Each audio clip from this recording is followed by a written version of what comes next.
Why do it yourself when robots do it better? Robots do it better. Robots do it better. Why do it yourself when robots do it better? Robots do it better. Robots do it better. Why do it yourself when robots do it better? Robots do it better. Robots do it better. Why do it yourself when robots do it better? Robots do it better. Robots do it better.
fucking all coming right up.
Fucking all coming right up.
Peggy 18.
Hello, everybody, and welcome back to EU League. It's our Super Week, our second day of it all.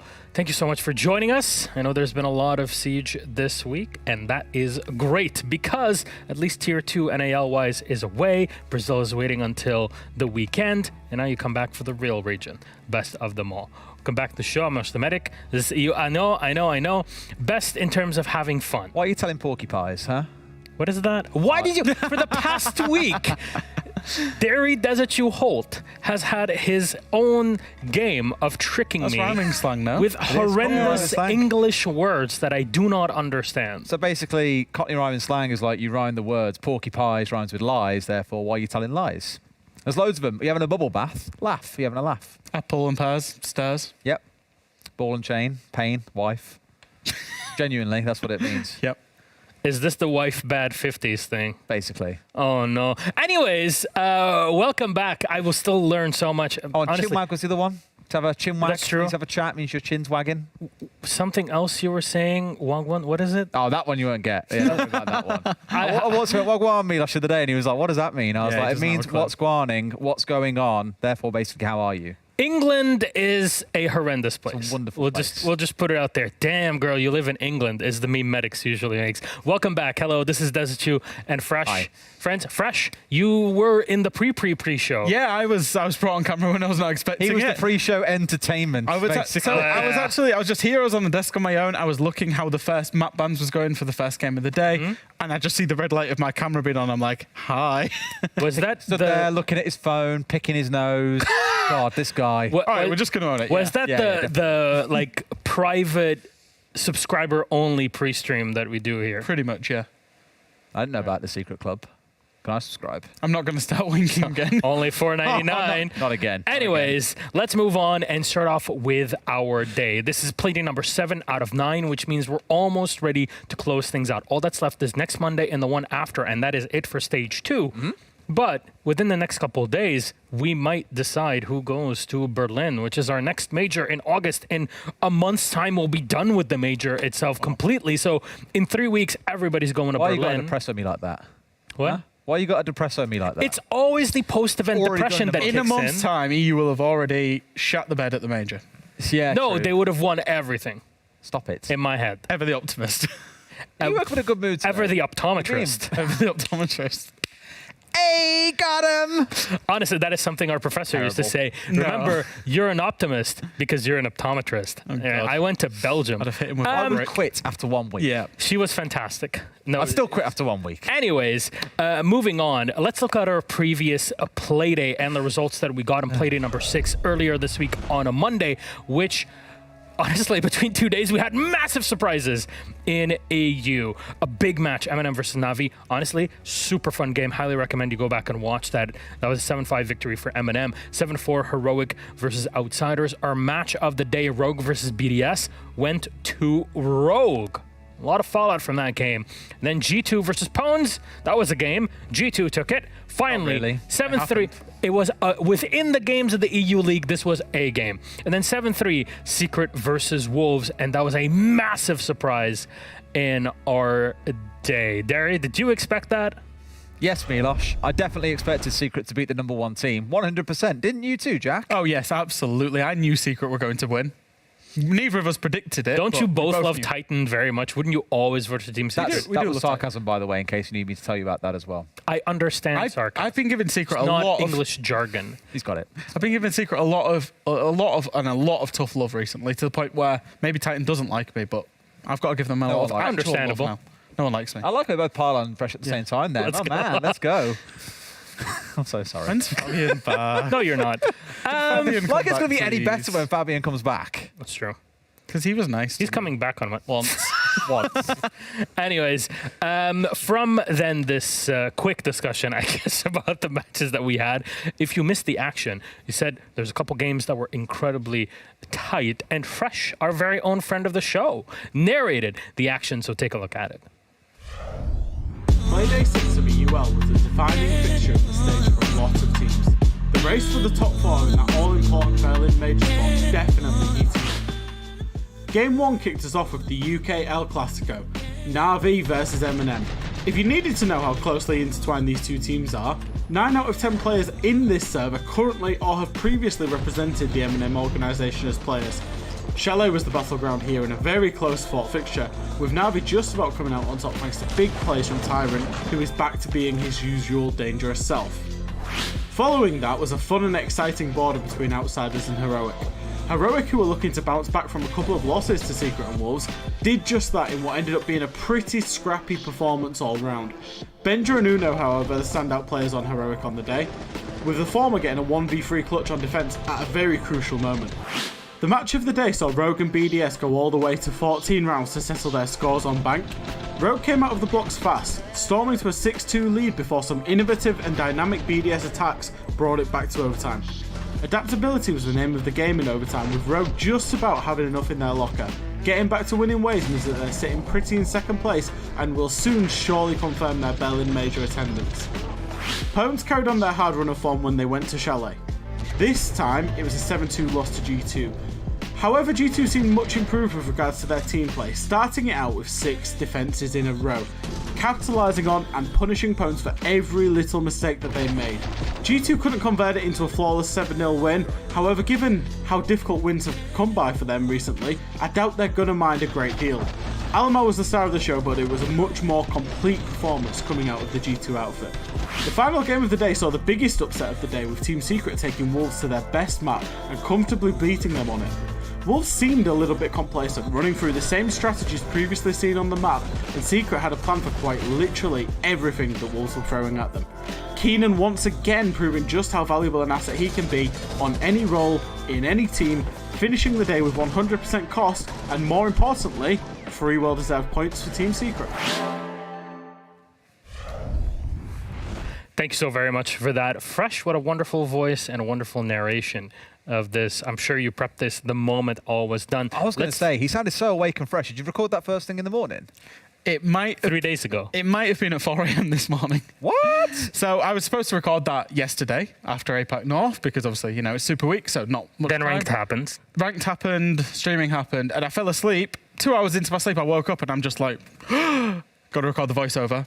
So I did. So that sounded a little bit quiet in that, that's why. I didn't expect to bite into that so hard. I love it. I mean, honestly, look, speaking of waking up, we're going to take a look at the rankings because some teams have to wake up if they want to make it to Berlin. There's only a total of 9 points that they can put together between today, Playday 8 and 9. Wolves are at the top at 15. Remember, they suffered a massive loss, a Pyrrhic loss. It's a reference to General Pyrrhus, by the way. Right. In the Roman Empire. That's 12 points for Rogue, 12 for Heroic, and 12 for M&M. 9 points for BDS and Navi that can catch up and get into that top 4 and knock a couple teams out, including Wolves. 7 points for Outsiders, 6 for G2. But still on high copium. Yeah, we can make it to Berlin. 5 for Team Secret and 3 for Pwnz all the way at the bottom, which kind of preps us for a specific game relative to relegations today to kick it off. But let's talk about the major and who can make it there now. Because, look, I'm just a dumb host. I didn't have the timing down. Thanks. It's like you're a fly. Why do flies always look like they're up to something? That's true. They're like this, aren't they, all the Yeah. time? Like, what are they doing with that? I don't even know. Well, what's the deal with the flies? What's that all about? Yeah, honestly. Well, one landed on Emmy's like mug cup earlier full of coffee, and it was like, yeah, she didn't It's drink it burned. anymore. It's burned now. Yeah. Well, let's talk about who can make it to the major. Because, like I said, I'm a dumb host that knows nothing about the game and what can actually happen. So 15 points at the top for Wolves. If you ask me, it looks like, man, they're just going to make it through. It's just a matter of time. But then you get 3 teams with 12 points behind them and then 2 with 9 points. We have 9 points in total. If I do my math right, then things can actually shake up a lot within the next couple of days. I wish I had a gold star to give you. But you are absolutely correct. Yeah, there is still Hey! there is still a lot of opportunity for things to still cycle around a little bit here. Even I think Navi on 9 with BDS, but I think you've got Outsiders on 7 as well. There's a very outside chance they can make it in. Definitely I see what you did going there. for. Thank you very much. But really what you're looking at here are those 4 teams on the left, right? Regulation win for those 4 teams. They essentially lock it in. Even M&M at the lowest at 93%. What more is there to say? The big game today, though, for me, Fresh, it's BDS versus M&M. If BDS win that game, that 4th spot becomes very open. You've got, in terms of the fixtures today, you've also got Rogue going against Heroica, right? So you've got 4 of the top 5 playing against each other. Yep. Someone's got to win, someone's got to lose. Now, to be honest, for all in those two games, for all teams, overtime is probably best. However, for me, the big picture is every single team, even Pwnz, still has a chance. Pwnz don't have a chance. But every team up to Secret and above has a chance. G2 are down there on 10%. And I think technically everybody can have a chance. Come Yeah. on. You have a chance of making it Everyone's to the a winner. major. Everybody's got a chance to make it to the major. so true. Oh, well, tickets are sold out, so no. You have to sneak you around the back. But yeah, so just to explain this graphic away again, if it's outlined in blue, it means that, so there's only currently Wolves. So Wolves are somewhere in the 95% region right now of making it to the major, depending on what happens.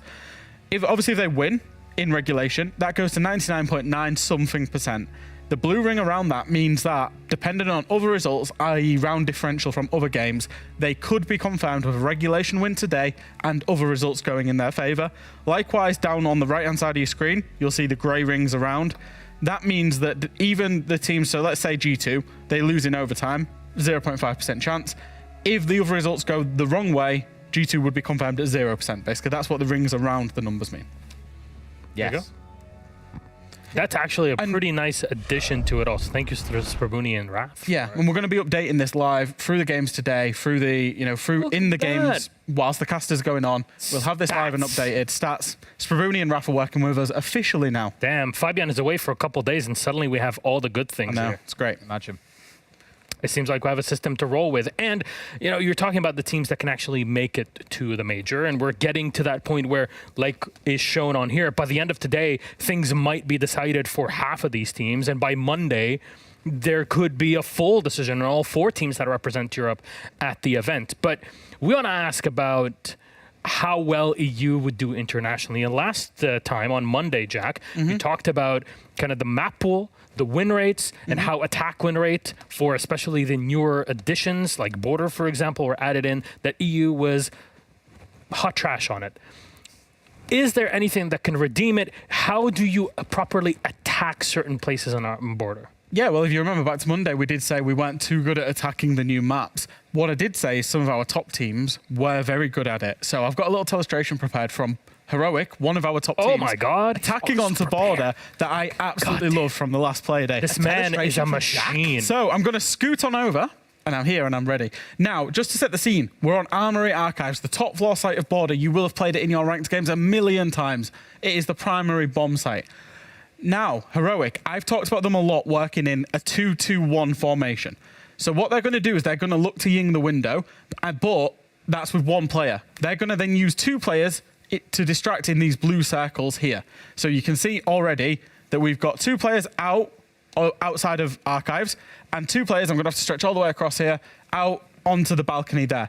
Their whole objective is to distract the players from outsiders to thinking that this is an Archives plant and completely distract the actual plant that's going down inside of this green box here. Now, we're going to roll it on, and what I'm going to do is I'm going to use a really nifty bit of this technology that we've got. When this execute comes in, which is the first smoke, and I'm just going to wait for it now. You see the smoke here? So this is the first time in the execute. What we're going to do is we're going to put a little timer on the screen down here. Right the way down bottom, near me. You can see it on the bottom left of your screen. And we're going to track how long Heroic take to actually execute this. The smokes start coming in up on the top left. A lot of distraction starts coming in, and it takes them about 18 seconds total to win the round. Now, I'm going to pause it here. Take a look at this Warden here who gets completely distracted. His role in the defensive strat is to hold on to CCTV, to help his CCTV player over here, to help that guy. And what he does is he gets very distracted, gets killed by Benja pushing up. The whole distraction comes in, the ying comes in, and I've lost my timer. But it was 18 seconds. You tried. I tried. I accidentally reset it. And you know what? Just for good measure, we're going to go all the way back. No!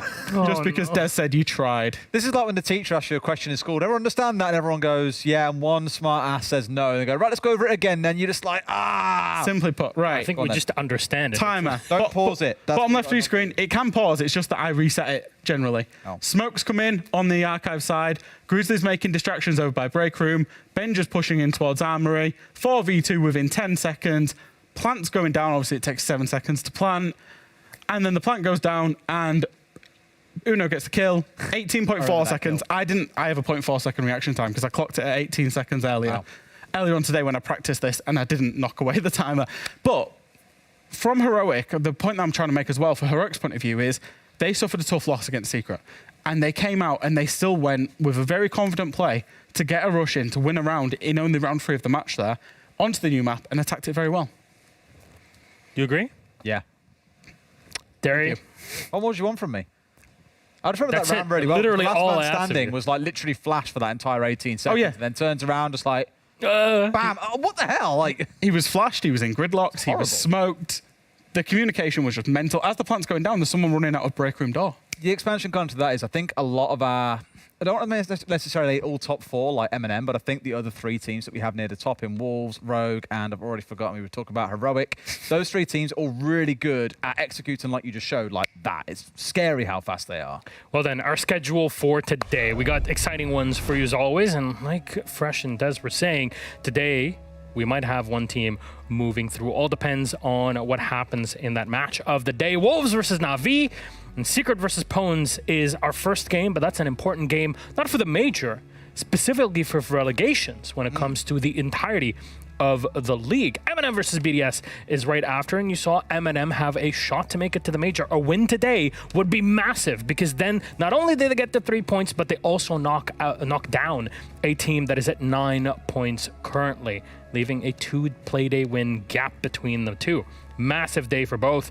Rogue versus Heroic, same sort of story when it comes to the top 4. Finally, G2 versus Outsiders. A 60% chance almost for Outsiders to make it to the major, just off of the numbers themselves. For G2, it's around 11%, very low, but G2 has been on the up and up and can play gatekeepers depending on how things have shaped up for Outsiders over the past few days, because of course we had Monday as our previous Playday. Any big games you guys are excited for? I mean, I kind of just described them quickly for viewers, but yeah, I think all of them are quite exciting in their own way. Whether it's down towards relegation, obviously, it's for the viewers, as Tim would say. Down towards the bottom, you've got the relegation games. Up in the top 4, you've got fights here. Where, as a great example, if one of the top 4 teams lose today, looking towards like Rogue, for example, they get sucked in for a battle against, say, Na'Vi and BDS potentially as well. There's a new challenger there in a way.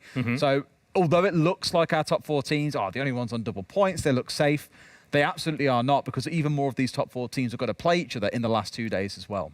Games 2, 3, and 4 particularly is going to create very dynamic outcomes based on the results of those games. Yes. The result of Game 2 might change not how teams are going to think, but the outcome of Game 3 and what matters more as we go on through the day and going into Monday. So it's going to be very dynamic for the day. I was just going to award you the bonus of the day for using the word dynamic, and you said it again. You say it once, you don't keep repeating it. At least you didn't say interesting. I mean, I'm not being dynamic, am I? I'm just saying the same word over and No, over you have again. a 0.4 reaction speed. That's Dynamic. It's true. Anyways, let's talk about our match of the day. dynamic Na'Vi teams. versus Wolves. This is not a dynamic schedule that we have, but hopefully it'll be a dynamic game. Na'Vi versus Wolves. And I want to talk about these two squads. First of all, Wolves, Derry, because they are on the cusp of victory. They've been on the cusp of victory for the past week or so. A real dynamite team. You thought I was saying dynamic and I didn't say it. No, absolutely that. Last week, look, that was the first time we've seen... That was terrible. We've seen Wolves fall by the wayside here, right? We'll give them that. Secret played really well last week. Clearly, Wolves weren't quite themselves because of the occurrences around the disconnects, for example. They are still one of the big teams that we've got here, and there's no reason why they shouldn't be able to pick up 3 points here today. I'm not giving Wolves a pass for their loss against Secret, because I thought Secret were excellent, but I am giving them a pass that I still think, regardless of that loss, they're the best team in this league currently. Yeah. Across the course of 6 play days, they've had 1 slip up, and the other 5 they've looked all but perfect. Well, do you think that at this point, opponent-wise in Na'Vi, are they born to win? Can they hang with the Wolves? Are they hungry like the Wolves? Terrible. Hungry plays for Viperio 86. No, hungry like the Wolves is a reference to a song. I know. Come on. Look, You're hungry like the wolves. I understand. I just It's a great song. I wanted to get 80s clear was a of different life, wasn't it? I'd completely wanted to get clear of it so we could talk about the Siege Milosh. All right. God, Killjoy. You're doing a bad job of it, Fresh. Let's go. Oh, fine. Right. Na'Vi. I don't know. I don't know if they can hang with the Wolves, as you said, because Na'Vi are on a path to success. Do you not agree? I think the building blocks on good foundations. But they've done this the wrong way round. They've came into form as they're coming into their hardest games. They've got 3 of the top 4 teams in their last 3 days. Yeah, exactly. But what my overall point about that is that I don't think they're necessarily even gunning for major.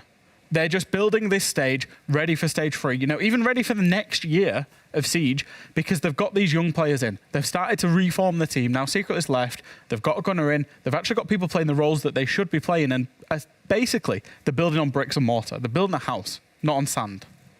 Right. Look, leave this conversation be, because I'm sure you guys are not done with it. It's going to happen backstage, or maybe once the game actually rocks up. That'll be our 3rd game of today's Always Here in our match of the day. But it's time for us to play the most important tune of this pre-show, which is our predictions. So let's see how wrong we will be today. What spicy picks you got today, Fresh? Okay, secret for all of us? Non-spicy. Wow. I'm very vanilla. Very British of you.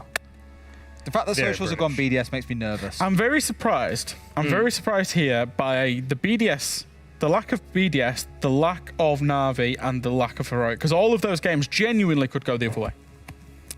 And I'm just going to say, I predicted with what I thought was my head, but they could go the other way. We could very much have egg on our face here. I'm really, really sorry, Fresh. What?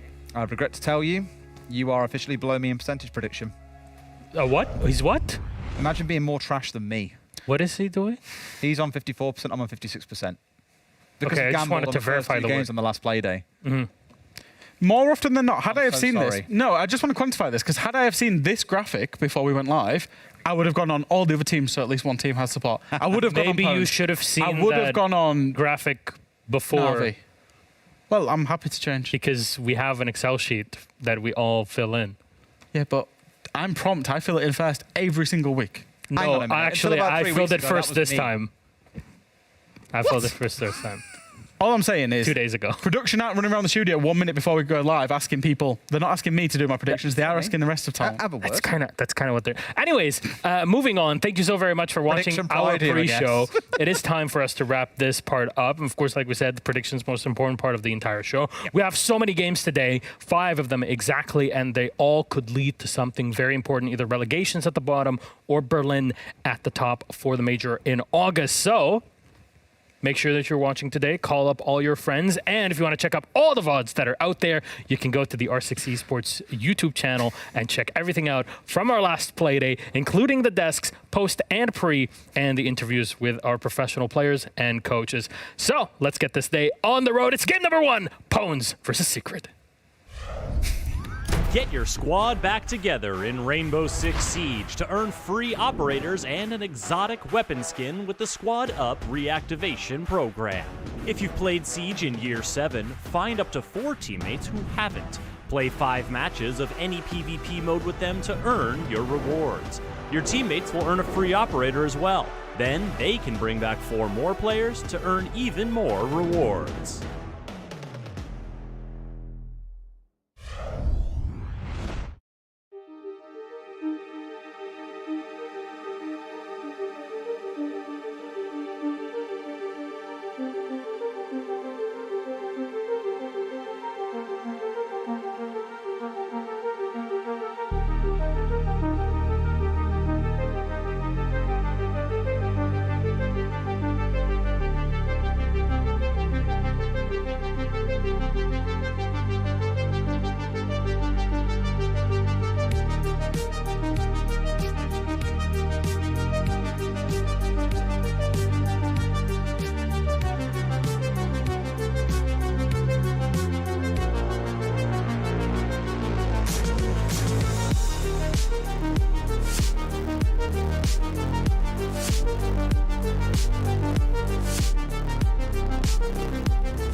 Welcome back, friends. It's time for game number 1, and our first one is Pwnz versus Team Secret, a big match for relegations. Yes, we're talking about relegations in Stage 2 because these games will set you up come Stage 3. It gets a bit too late at Stage 3, and Secret has been through that multiple times at this point, and they don't want to be repeating it again here in 2022. So big match for them and for Pwnz, the ex-Team Empire, as we used to know them. But welcome back to the analyst desk. I'm Milosh. This is Dez. And fresh, I'd like to talk about these two squads, starting off with Team Secret. What do you think, Dez? I mean, they've fought their way up from the bottom place in relegation, 7 points up to 13 across the last 2 weeks. The Giant Slayers, you can call them at this point, with the 2 wins they've put on the board. Really starting to see the shape of the team come together as well. I know Fresh has been quite an advocate for them, seeing a lot more team-focused play coming out of them. It's almost stepping back to what we saw from them last stage when they had Titan standing in, but now it's not with the coach in the roster itself. It's starting to look really good for them, though. Do I think it's going to be a massive upswing here and they're going to become a magically better team overall and start competing with the top 4? Maybe not, but they've beaten 2 of the 4. And Pwnz on the other side, Fresh. What can the Russian team do for this one? I hope they've got a new map to play. I'll be brutally honest. They basically keep getting outclassed completely. You look at the scores there, it's because they're having to go to maps that they don't play because they're operating on a 4-map pool. Obviously, 9 maps, you can only ban 4. If you have 5 maps you don't like, you have to play one of them if the other team dictates that. Then what are they playing? Lots of chalet. They've played it 3 times this stage out of 6. They've played I want to say a border, a skyscraper. Like, it's just maps that they don't play very well. The Cafe against Na'Vi was the best one that they played. All right. Well, head-to-head, one player from each one of these 2 teams. Haven't had one of those in a while. And I want to see which one of these 2 that you guys picked up. Amizian and Keenan. Why the comparison here? These 2 are 2 of our top 5 rated players across the entire stage. It sounds really weird to be saying that for 2 players that are in the bottom rated teams at the moment, but the 2 of them is what I've been describing as the diamonds in the rough, right? And it's not to say their teams are terrible around them, but they have really been struggling. But for these 2 to be putting up massively positive KD, to be going positive on entry, dragging their teams through some really tough rounds is really, really good.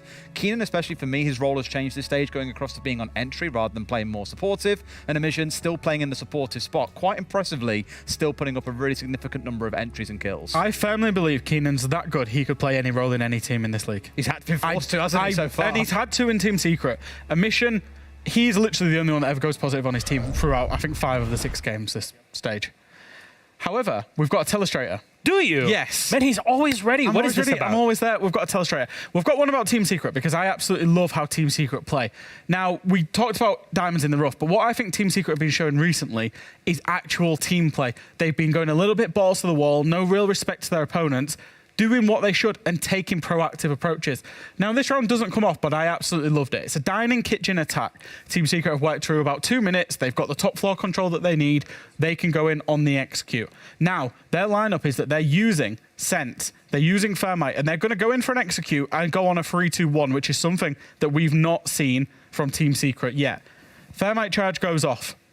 The CEST gadget is going to roll in through the drone hole, by the way, which is an excellent use of that gadget, and then the CEST player is going to go over to Trophy Window, so he's going to make his way all the way over there.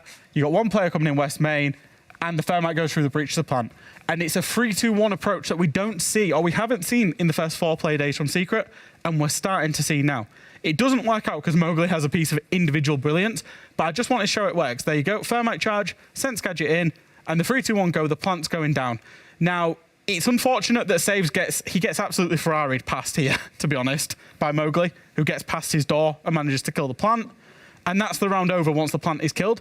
But for Secret, exhibiting these behaviours where they're doing a default attack, they've got a little bit of ingenuity, and they've got all 5 players alive ready to execute that attack that's pre-planned out. For me, that's very good signs for Team Secret, and probably today what I think might be the differentiating factor. Love it. So, in the spirit of this, which map will we have Not for Chalet, hopefully. today? Yeah, we've seen a bunch of Chalet for Pwnz. As we asked, just saw it in the replay also for Secret. And we're going to get Chalet again. Wow, it's Pwnz that pick it. Choice. Look, can I do a Pwnz cosplay? Have a 1-map pool. Can I do a Pwnz cosplay? Pwnz in the map bans are simply just going like this to themselves. Every single time. They're just hitting themselves in the face. Please do that again. That was really enjoyable. That one hurt. That was sharp. But They've got a 4-map pool, and Secret know this. So what does Secret ban? Oregon, Club, Villa, Cafe, the 4 maps that Pwnz play. Pwnz have to play a bad map. They consider Chalet is the best of the worst, even though they get slapped about on it week after week. They had the choice. I'm still as stunned as you are, Jack. I would have gone to bank if I was Pwnz, but It's going to work the 4th time, right? 4th time lucky. Right? Please? At some point. We'll see. Maybe this will be the one for Pwnz. Jack, God bless you. Des, thank you so much for being here. Let's toss it to our casters. We got Emmy, and I forgot their names, and enjoy. That last one really hurt. I could tell.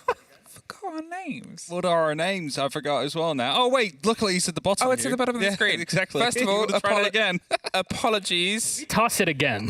First of all, apologies to anyone that. Let's toss it to our casters. Happen fluke. Okay, there we go. We got proper. There we go. Now. Now I can say apologies if that desk awakened anything in you with Jack slapping himself in the face 3 times. Yes. So first he does model poses and winks. Now he starts slapping himself in the face. I don't know what's going on. He's just fishing for impressions. He loves it. He loves a bit of the socials. Definitely loves to play around with it. I was playing ranked with him last night with Des and Tim. I heard. And after like every moment, he was like, "Oh, that's going on the TikTok. The TikTok's being reignited." He loves it. Fresh. Hope you didn't break your nose. That's. I don't think he's that strong. Be very impressive though. It'd be very funny workplace as well. injury as well. It's like a face palmed, broke my nose. It's our desk, I But guess. He doesn't smell because of COVID anymore. It's just because he broke his nose. Fresh slaps himself in the face. Milosh, his age is showing he's forgetting who we are. Who knew Fabian was the glue holding that desk together? Holding their like mental state together. It's kind of what he claims to do, right? I mean, Fabian's the glue. Guide everybody in the right direction. Okay. Hey, Chalet. Hey, Pwnz. What's the story? Sometimes it is time to go back to the drawing board. And I've done that a couple of times this season. So who knows? They might find success now. They might not find success now. It could be it could be detrimental to either side. Now, of course, there is still a major spot to be given away, and believe it or not, both teams can still make it. Pwnz has a 0.02% chance. Okay, yeah, I mean both. You're not wrong. No, Both of course not. I wouldn't teams say lies on stream. Can make it. It's very unlikely for one, though. Oh dear. Well, We'll be back to us great start. in a moment. Where, yeah, as you can see, a little whoopsie. Those happen. And that will just force us to redo everything. Not the bans, of course. Not the bands, not the throw. No, the throw will be good. Milosh already left at the same time. He's In fear. he's gone into the back room. Afraid for Jack throwing more hands. Hey, do you want to give me some fun statistic man? What kind of statistics would you like to have? Well, I've got a little bit of curiosity. Okay. About those bans that we saw. Obviously, Yes. Pwnz, we have a lot of data on what they've banned on this map, but the smoke removal from the side there of Secret. Now, Smoke is obviously, an operator who, I'm not saying he's a crutch, but he becomes a sort of reliance for a lot of teams. And how, I guess, getting a rough idea of how much presence. I'm trying to find out quickly. There we You go. find out. Operators. We've got time. I got it already. We're on to defense. And Yeah. We're going all the way up to Smoke. Smoke has a ban rate in the EUL Stage 2 of 3.3%. How much? It's going to rise up a little bit. I guess I want to know how much he is for Pwnz. How much of a problem? I guess, let me just... I don't know if I can find if he's better against Pwnz or something, but the Wow. overall pick Am I asking rate too much of is you? 57%. Am I stretching? It depends on the question you're asking. Do you want to know how often they lose against Smoke? No, this is exactly what I want to know. In the last map versus Okay, G2, yes. he was the most played defender by both Omission and both by Nico when they played this map previously week against Pwnz. He was the most played for Nico. He is, I guess my point there is Yes. they have a format pool. That's the point. That's the discussion. It's a pool that can be stretched. They also might have a limited operator selection and a single removal like Smoke, who becomes not a dependency but a consistency. Yeah. I mean, for a long time, he has been that consistency, right? It's like that one operator you bring to make the rotation holes. He's also at the same time your denial, you know, brings that shotgun up for close range. So you have to try and find a replacement for that. And if indeed it has been realized that that operator is key in every single defense, then that is going to be a good ban to come through, because that will definitely put them onto a different kind of strategy, force them to play different kind of operators. Sorry, I didn't know you were meaning just Pwnz. No, I'm very specific. Because, do you know a fun fact? Okay, go ahead. Omission is the highest rated player in EUL at the minute. Yes, I did know that. So... above a bunch of M&M players, I believe. And remember the statistic I said was Omission was most played Smoke in the previous one? Let me check.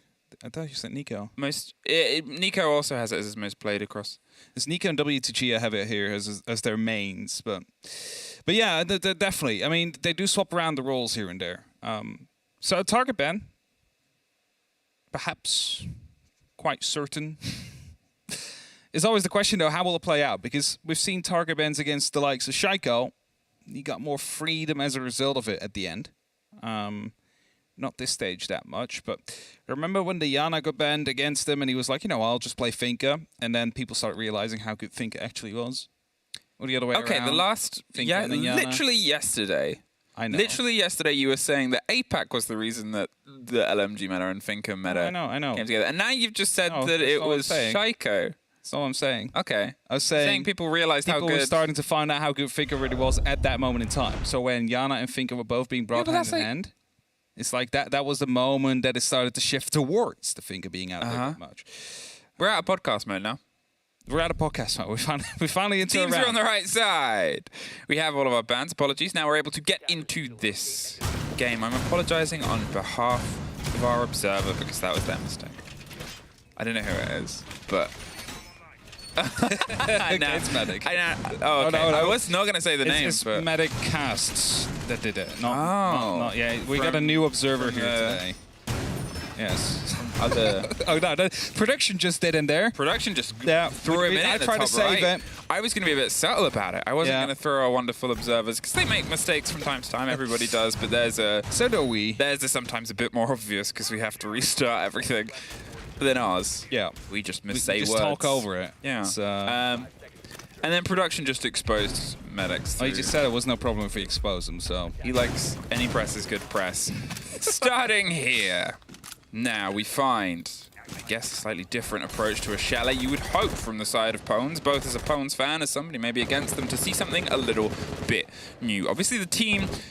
well, they might be under a quick bout of pressure here. There's that combination. Iana and Finka swinging in for the fight round on the prep side. Exodus might meet a maker very soon. Kendrew has the ping, and Keenan has the fight, gets the first. Sleben inside the box, right round on the opposite side. They get a very quick pinch. You can see WTG and Scyther are eyeing up the idea of pushing down, but realize it would be a little bit of a barrel that they would fill with fish.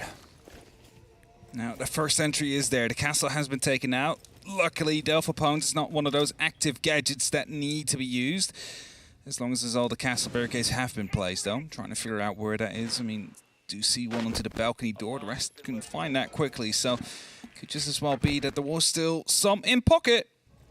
But hey, secret. Good start to the round here. Drones being set up still. They are working on their preparative work. Slowly but steadily, they are starting to head towards that side, with the LMGs pointing in first. It's a soft wall they figured out. Easily breachable, actually, with the Zofia, so not too much of a worry, I'd say. Now, Secret, they're playing a game where they're off the back of a couple of wins against surprising opponents, and the strange thing is this is the first time they haven't been the underdog, technically, in a game itself. Pwnz, unfortunately, on the other side of a swing. Only really the one win to their name. Outside of that, it's been couple of closer games and a couple that aren't here. The approach round onto the balcony itself, they're getting box cracked. They're going to have some attention paid underneath. Keenan's just going to keep a bit of a keen eye, so if anyone does go for a rotation and try and strike back, he can hit them harder. They have at least one loose player that's around the kitchen side, WTG, but Emission is able to take the head off of saves. As I've said, the top-rated player inside EUL as at the start of today. Keenan with a bit of a wide spray, but it doesn't quite get the connection that he wants. Yeah, it did spot out the player there. However, the drone was spotted at the same time as well. So the fallback comes through as the drone gets taken out. And now, you know, there's always that worry still. There could be someone on the bottom floor. But it seems like Secret is still willing to go on with the execute here. They need to push through that first part. Get right behind the half vault. That's exactly what the floor. But it seems like Secret is still willing to go on with the execute here. They need to push through that first part. Get right behind the half vault. That's exactly what they need to potentially get a plan down. It is the most difficult as well, but Emission gets yet another kill. I mean, that is the thing that he keeps doing here on that back line, playing behind the chassis, popping his head up and popping other heads down. The recollection of the kit. They do not have a smooth entrance, but there's a fight over Piano. Savage has slunked his way in, is able to find one. Can't get the stretch onto the second. Emission is down, though, on the back line. There it is. Nico goes for a bit of a retake here. Aggressive swing round, but as the kit gets planted, the 3 versus 1, Sleben is the only man left. Eyes down on the ground. They can go for the recollection. It's 3 seconds, and it's just a little bit of a missed fight. There's one. It's a technical 1 versus 1. They're going to go get the player up. That is the right decision at this time. Force yourself into the 2 versus 1. You have 30 seconds. You have plenty of time to try and get this fight. Sleben, what intel does he have? I'm not sure, but I know he has 2 uncooked grenades at least in his pocket, ready to try and long arm and throw. They're going for the split push. One onto the box. It's a steady try and acclamation there, baiting the sound and the audio. They know they're not holding it. 16 seconds. He wants to force this. A 1 versus 1 comes together. It's there, sprayed over the top. Just has to hide. They can't get him. And super power player Sleben wins the first round. Good stuff from him in there. He was being peeked by the first swing onto the double door, got that kill, instantly fell back, saw Emission not being on that diffuser, and you know what that means? With 9 seconds left on the clock, he can just go back into cover, doesn't have to take that fight. You might re-peek as soon as the 7-second mark is gone, because then you have the opportunity to freely go for the kill. There wouldn't be an opportunity for them to diffuse anymore. So well played for them there.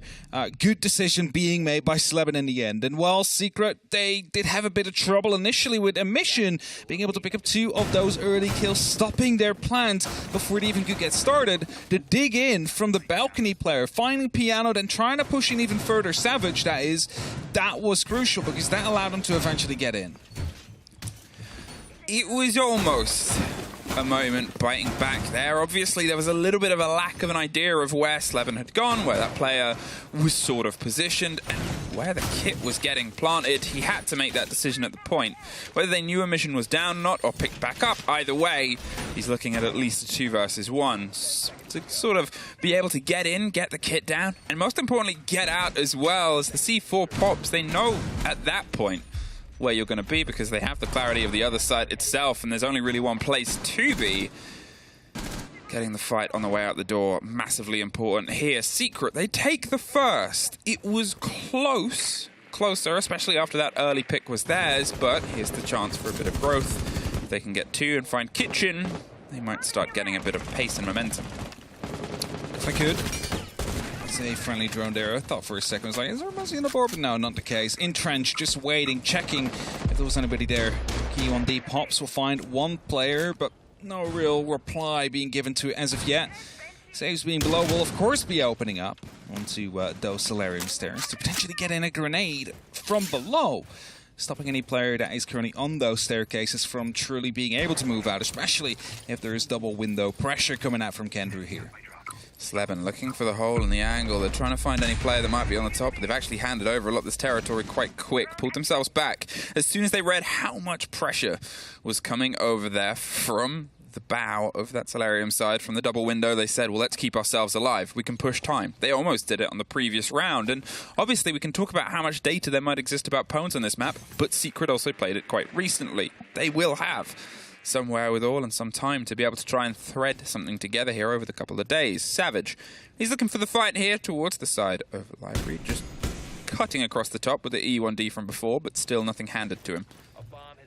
like the actual push that Secret is going for here. Normally we see it go through the library, then you kind of struggle opening up both those walls, still not really having that top floor under control to stop anybody from denying you if you want to go for a B-bomb site plant. Now, Secret is going for the opposite of it. They have Solarium, they have that top floor directly above the site. Of course, no one currently in there yet, but it is free to be taken.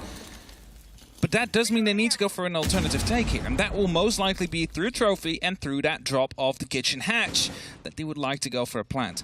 It's a bit more dangerous to some extent, but you do not have to worry about verticality as much, just really about the player that is right behind the dining table.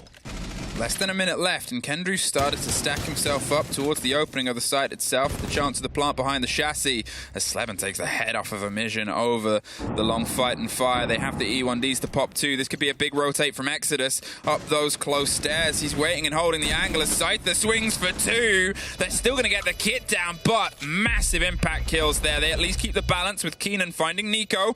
Exodus might still be in a striking distance and a range as the pings come through. There it is, the rotate round onto the door. They know maybe where Kendrew is. He's lying down, hoping the fight comes his way. They've got to win the vertical.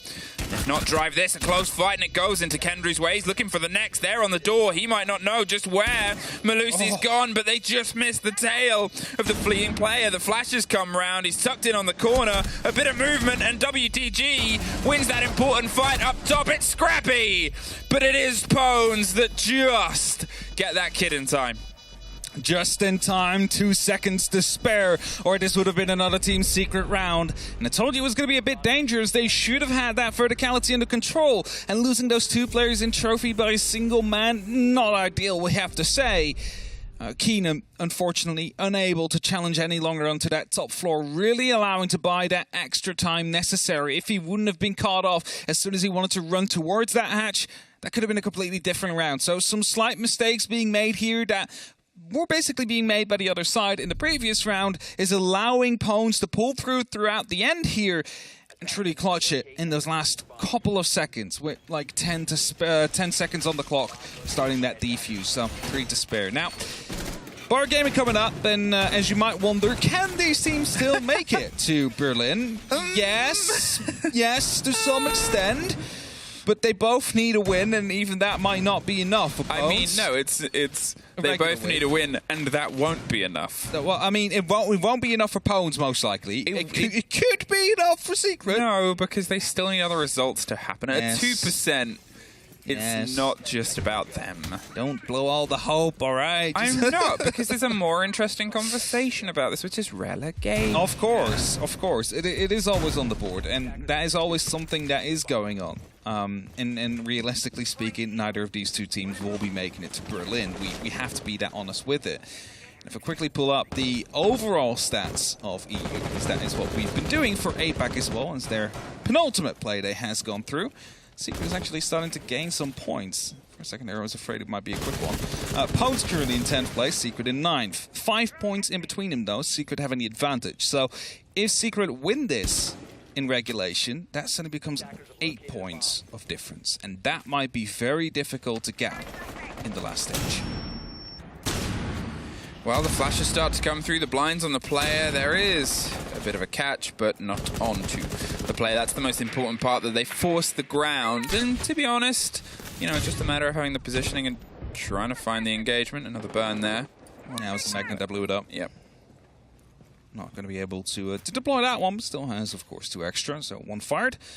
Not sure if there is an extra one in pocket for Caesar, if it used already. Pantry is looking to be opened up, though, but with Emission being... Oh, the grenade coming through, but it rolls too far. Actually does a little bit of damage towards Emission, but takes out the remaining X-Kairos. So they're going to try that again, but they're definitely worried now about the IDs that are out there, so might not actually want to go for an exact same place. Sleben, though, in the mode room, might be able to find some feet very soon. Just holding there, watching this one line of sight. It's currently not being utilized by either player of Pwnz, but they're prone underneath it. Well, this is something Pwnz did on the previous round where they pulled themselves back. They made sure the engagements happened late. They know Secret can be terrifying gunners. Exodus is obviously in a power position, but you can start to see now Nico swinging himself a bit closer at the minute mark, but there is somebody behind him. Emission, though, finds that person, finds Sleben. Nico finds Savage.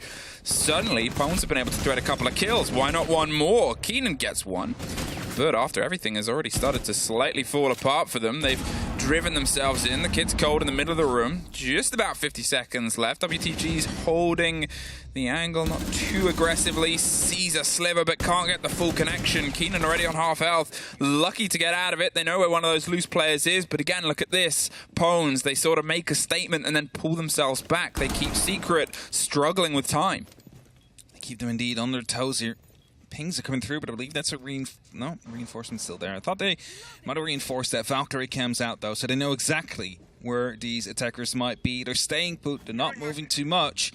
And again, by the way, the Excara's not popping onto that reinforced wall, so they've been able to take them out again without Secret being able to punish a player for it. Twice now in one round. 10 seconds left now. They need to start pushing. Mission swung around. They had the intel, and they knew how to act on it. Very, very quick turnaround there from Pwnz, from the energy of the first round being so close to ensuring that they can play against the expectations here of Secret. Starting to look a little bit sharp here. They've taken the 2 defenses that a lot of teams can muster onto Chalet. They put a third on the board, and suddenly we might be seeing a little bit of a spicier story here. Was it 4 times the charm? Was that the saying that we're going for here today? Could be. I don't know what it is in Russian. I don't know either. I know in Dutch it is driemaal is scheepsrecht, which literally translates to 3 times is... 3 times is good. Like something with a ship. Dutch. What? Why is everything about ships with Dutch? Because we're underwater most of the time. Oh no. All right, well, 2-1 Pwnz are now headed up towards the ground floor. The basement, the wine cellar. And we have the Whining Hatch now, new name coming through. New name, Whining Hatch. Yeah, between dining and wine. Put a picture of Tim's face on it. Reinforced. Is that going to be... Do you think he wants that to be his legacy? I don't know, but it definitely will be part of it at this point. Tim, let us know. Is this okay? It'll only become his legacy if Dez starts to push it as hard as he pushes things like laser gates and other things he wants to put onto merchandise. I don't think he's had the opportunity yet to cash Chalet with Tim ever since we have called it a Whining Hatch. If they play Chalet today, I'm excited. I'm excited as well. I'm going to be listening to that one. Kendry. Ooh, he's looking for the fight, but once again, a mission isn't going to play no game. Pulls himself back.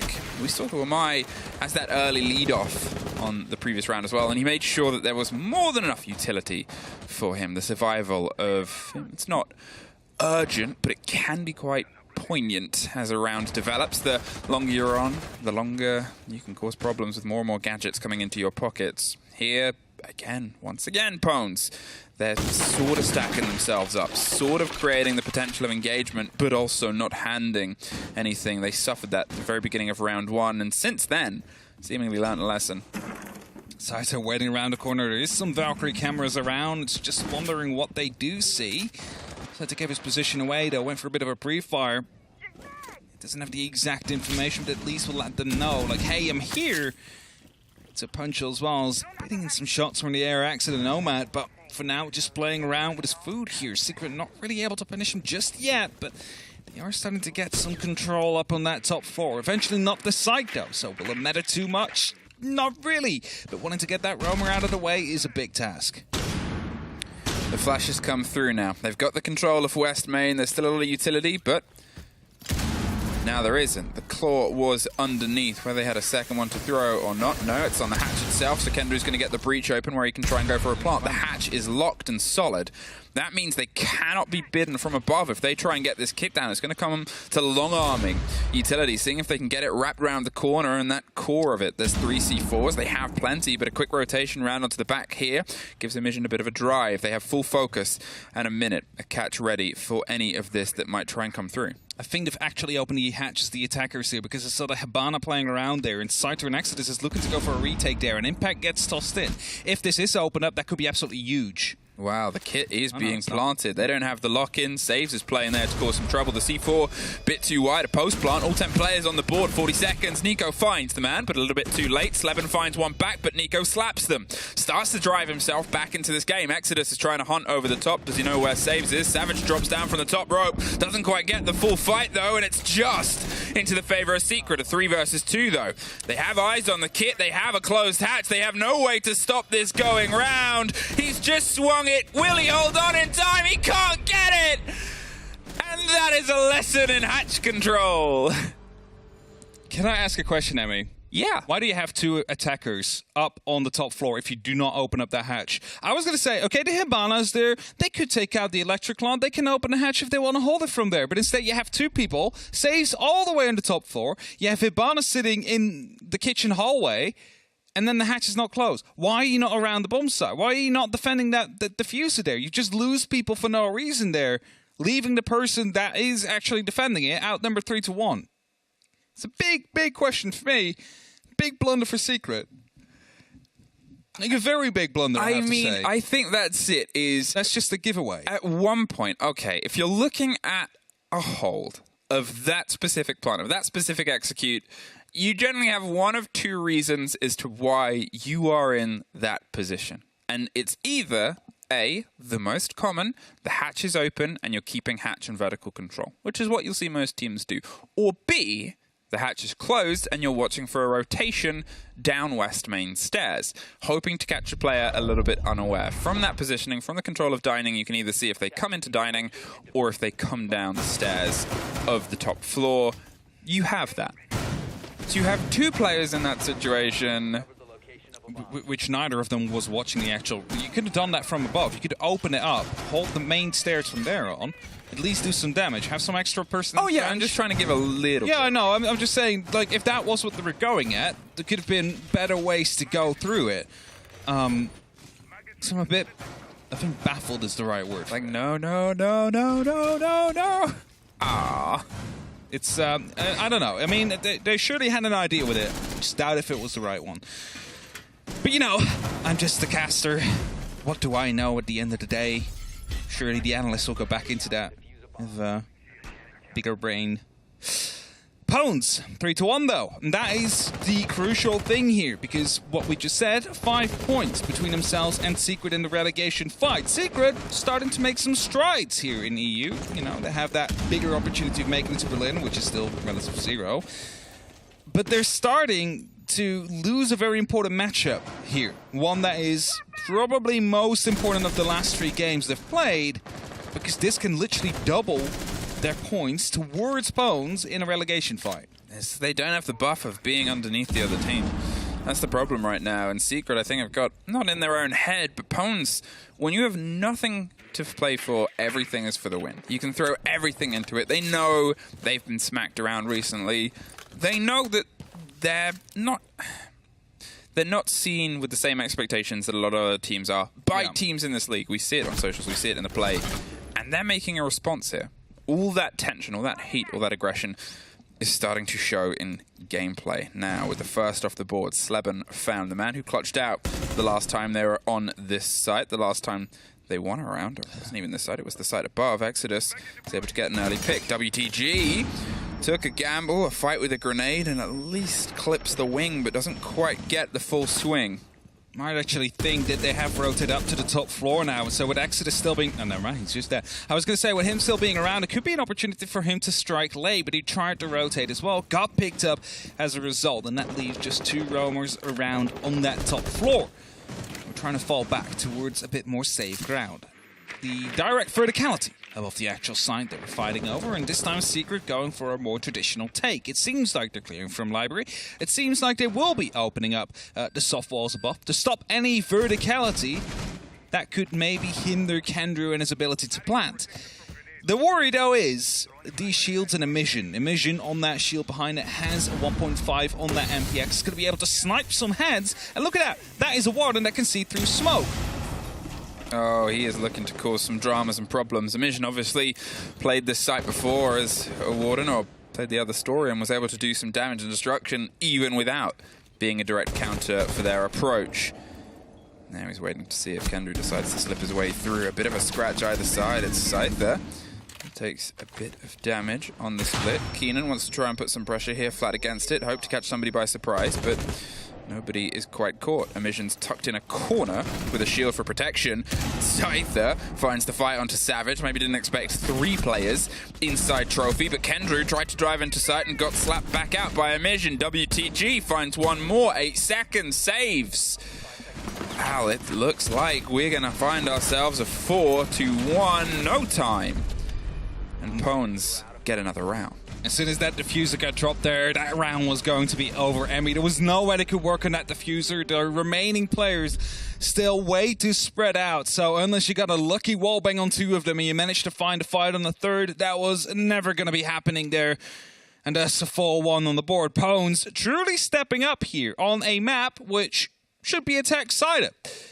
Doesn't really seem to be the case right now. Let me just quickly pull up what the latest percentages are in the EUL for Chalet. That is, let me see, 55% win rate actually for defense. Oh, it's starting to get back there.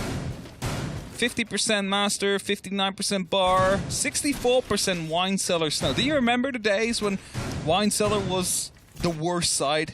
Well, I remember the days before that when it was one of the best sites. Yes, and then when it got reintroduced. And then it got reintroduced and it was one of the worst sites. And now it's the best again. 64. But I think that's the thing, is the new hyper-aggressive meta is one where it actually having some solid walls. It does help. It does. It forces, in a way, it forces gameplay to be slowed at least. Otherwise, usually you're just going to get slapped off the face of the earth. Pwnz, 4-1.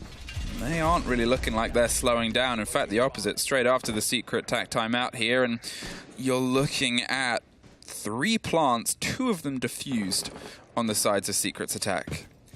It's actually funny to see the comparison to NA on this map. 33% win rate for defense on NA. It's almost twice that for EU. That is insane. How big the disparity is between the two. How will that shape up against each other? We'll only find out in Berlin, as it might get played. But yeah, still got this game on our hands here between Pwnz, who's currently looking like they might want to pick up some cheeky 3 points here against Secret and make sure the difference is only going to be 2 for stage 3 between themselves for now the relegation spot or not. Well, the grenade tucks its way around towards the bedside. Scyther now, after it was droned out by Kendrew, is able to just swing around, puts himself in ADS, and that's always that little irritating moment, I think. Your information is only as hot as when you're looking at it. Within 10 seconds, assume pretty much a lot of it's changed. Emission hasn't, though. Finds the head of Savage, finds yet again another first kill into the round, 9-2. And ban my smoke and see what happens. Keenan throws himself in, the breach comes through. They were trying to bait and blade it, and it did come together as a rotation that might happen underneath the Solarium stairs itself. You can see WTG is creeping around that area, that corridor. He can hold off for now. Saves, I think, might be the problem cause for that, as Secret try and creep closer and closer towards the site. Here's the fight. Saves. Just going to hold the pixel. If he decides to open up this wall with a skeleton key, Savage gets a run-out kill on Exodus. That brings it back slightly towards Secret. And Nitro will do the other way, though. But I do know WTG's around here, though. I'm not quite sure why Save's not trying to respond. The mission will find Slebit on the other side as well. And again, no response coming through from one of those kills to come in. Kendra is finding himself alone near Piano. He's going to start to come through. However, that Banshee will give away his position. So he needs to be very careful here as Saves comes in to help. Wow, he's acting now on the site itself. But as you said, didn't go for the fight onto WTG.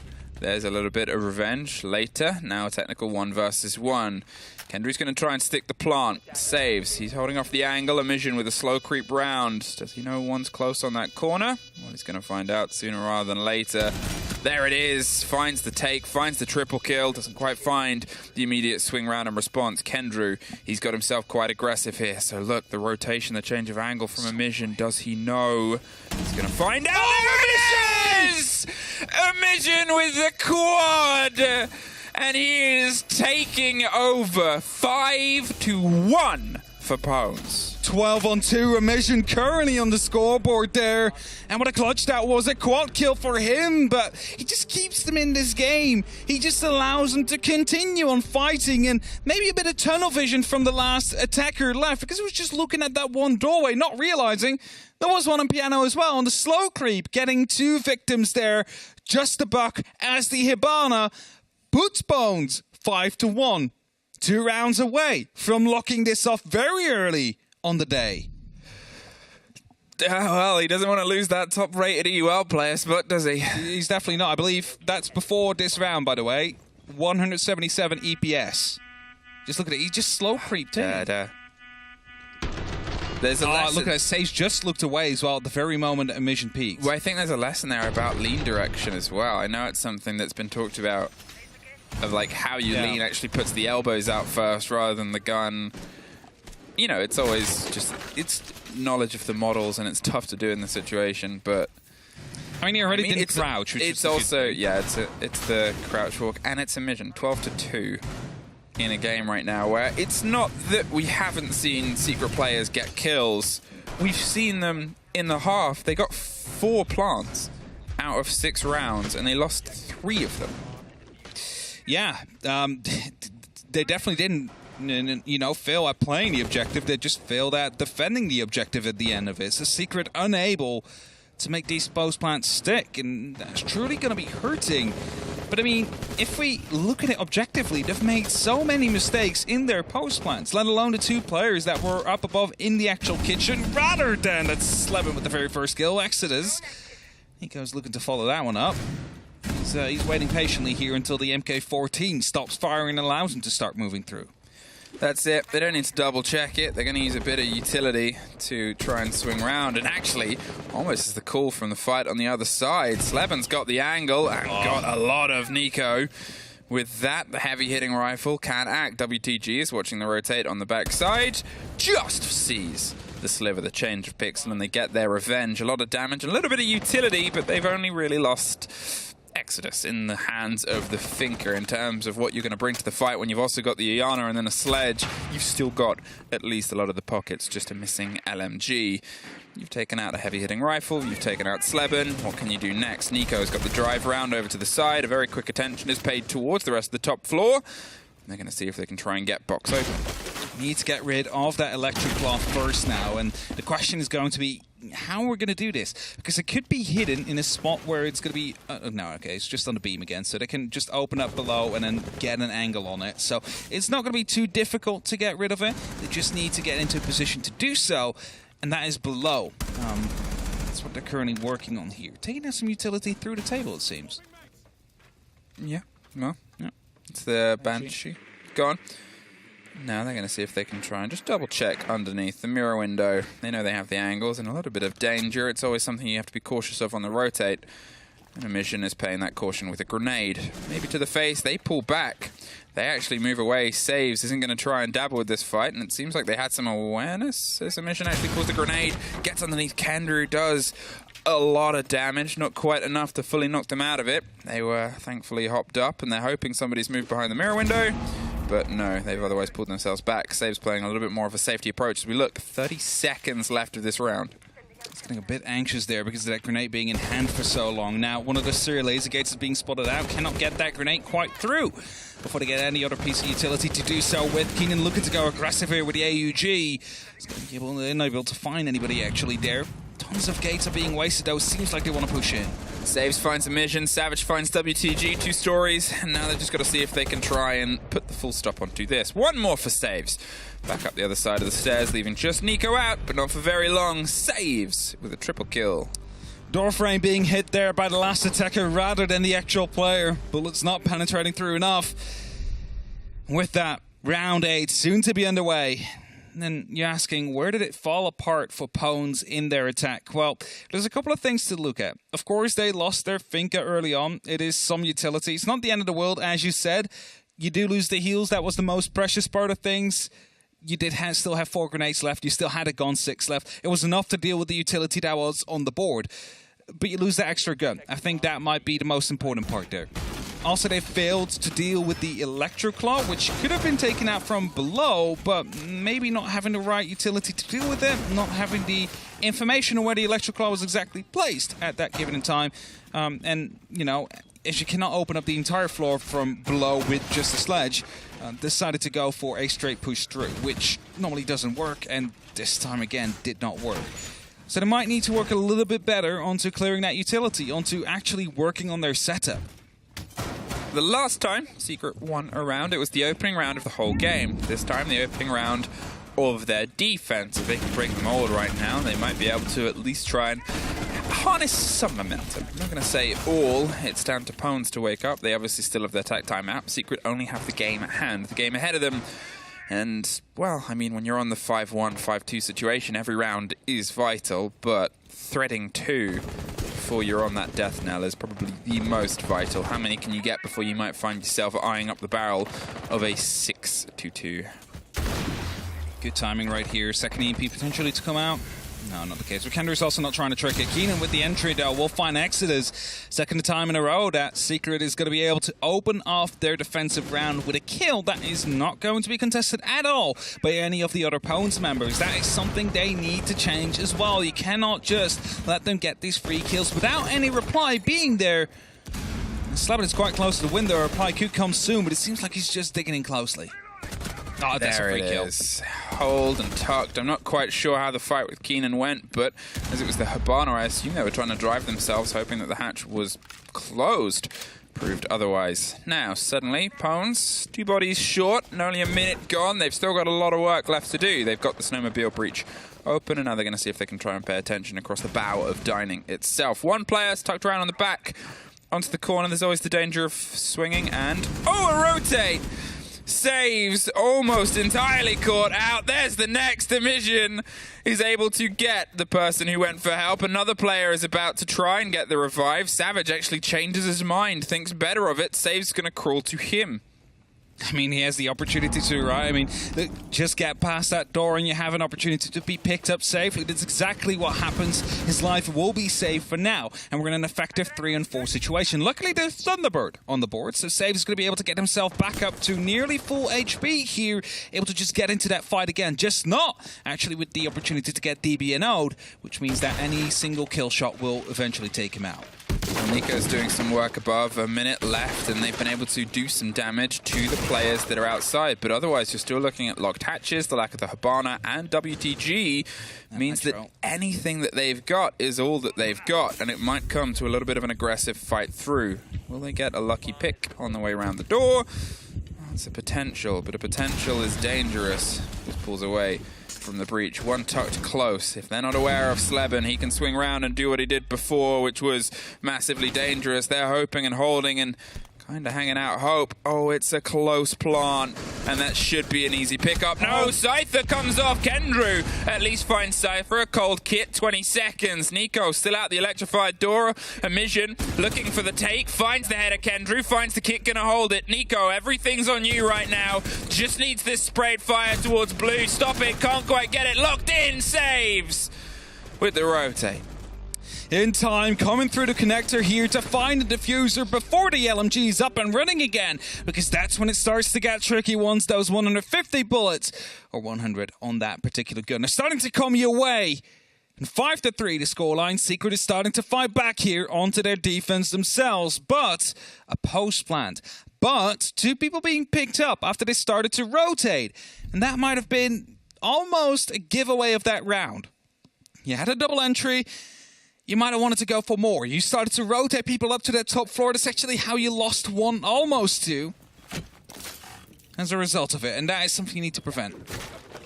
Now, back we go towards the kitchen and the dining. The hatch gets opened up, the whining hatch. It's not going to be off too much impact right now. Might still function as a C4 hatch. You just toss it through right behind the dining table. Make sure that anybody planting there is going to be picked up. If there is an Oryx on the board, which is not the case now, it could also be used as a rotation back, so that is things to keep in mind. And it can also be used as an escape route for defenders or attackers alike as soon as the diffuser goes down. That's why they open up that hatch. It's not really anything that will be contested too much by the attackers because, well, the only true thing they need to be careful of is that C4 flying through. Sleben builds himself a little sense of security and safety on that, the bottom of the solarium stairs. And it seems like Pwnz are making their approach from the opposite side anyway. Now, I talked about it before. They've suffered a little bit on this opener. It was the thinker off the board, but we've just seen the power of them if they're able to get a little bit deeper into the round. So Exodus, if they can find a little bit of depth onto this, maybe it can be a bit of a lean-in. They haven't quite been able to have the same impact that they had during their CL tenure. But here, if there's a time to start, it's now. A steady approach round towards the side itself, hoping to get an early strike, potentially onto Savage. They're going to try and get some clarity. Some potential, but no, not quite confident enough, so heads up to the top floor. As we continue, Imagine, the man who's currently leading the charge here for Pwnz, might have not had the best start towards this half, towards the attacking half. Before we went into that, he was on a 216 EPS. That is something we've never seen before, but it's definitely going to be falling right now as he's starting to rack up some deaths and not as many kills as he had before. He was 12-2 when this half started. It's 14-4 now, so 2-2 in this half. And that is something that we would like to see different if Pwnz wants to find success.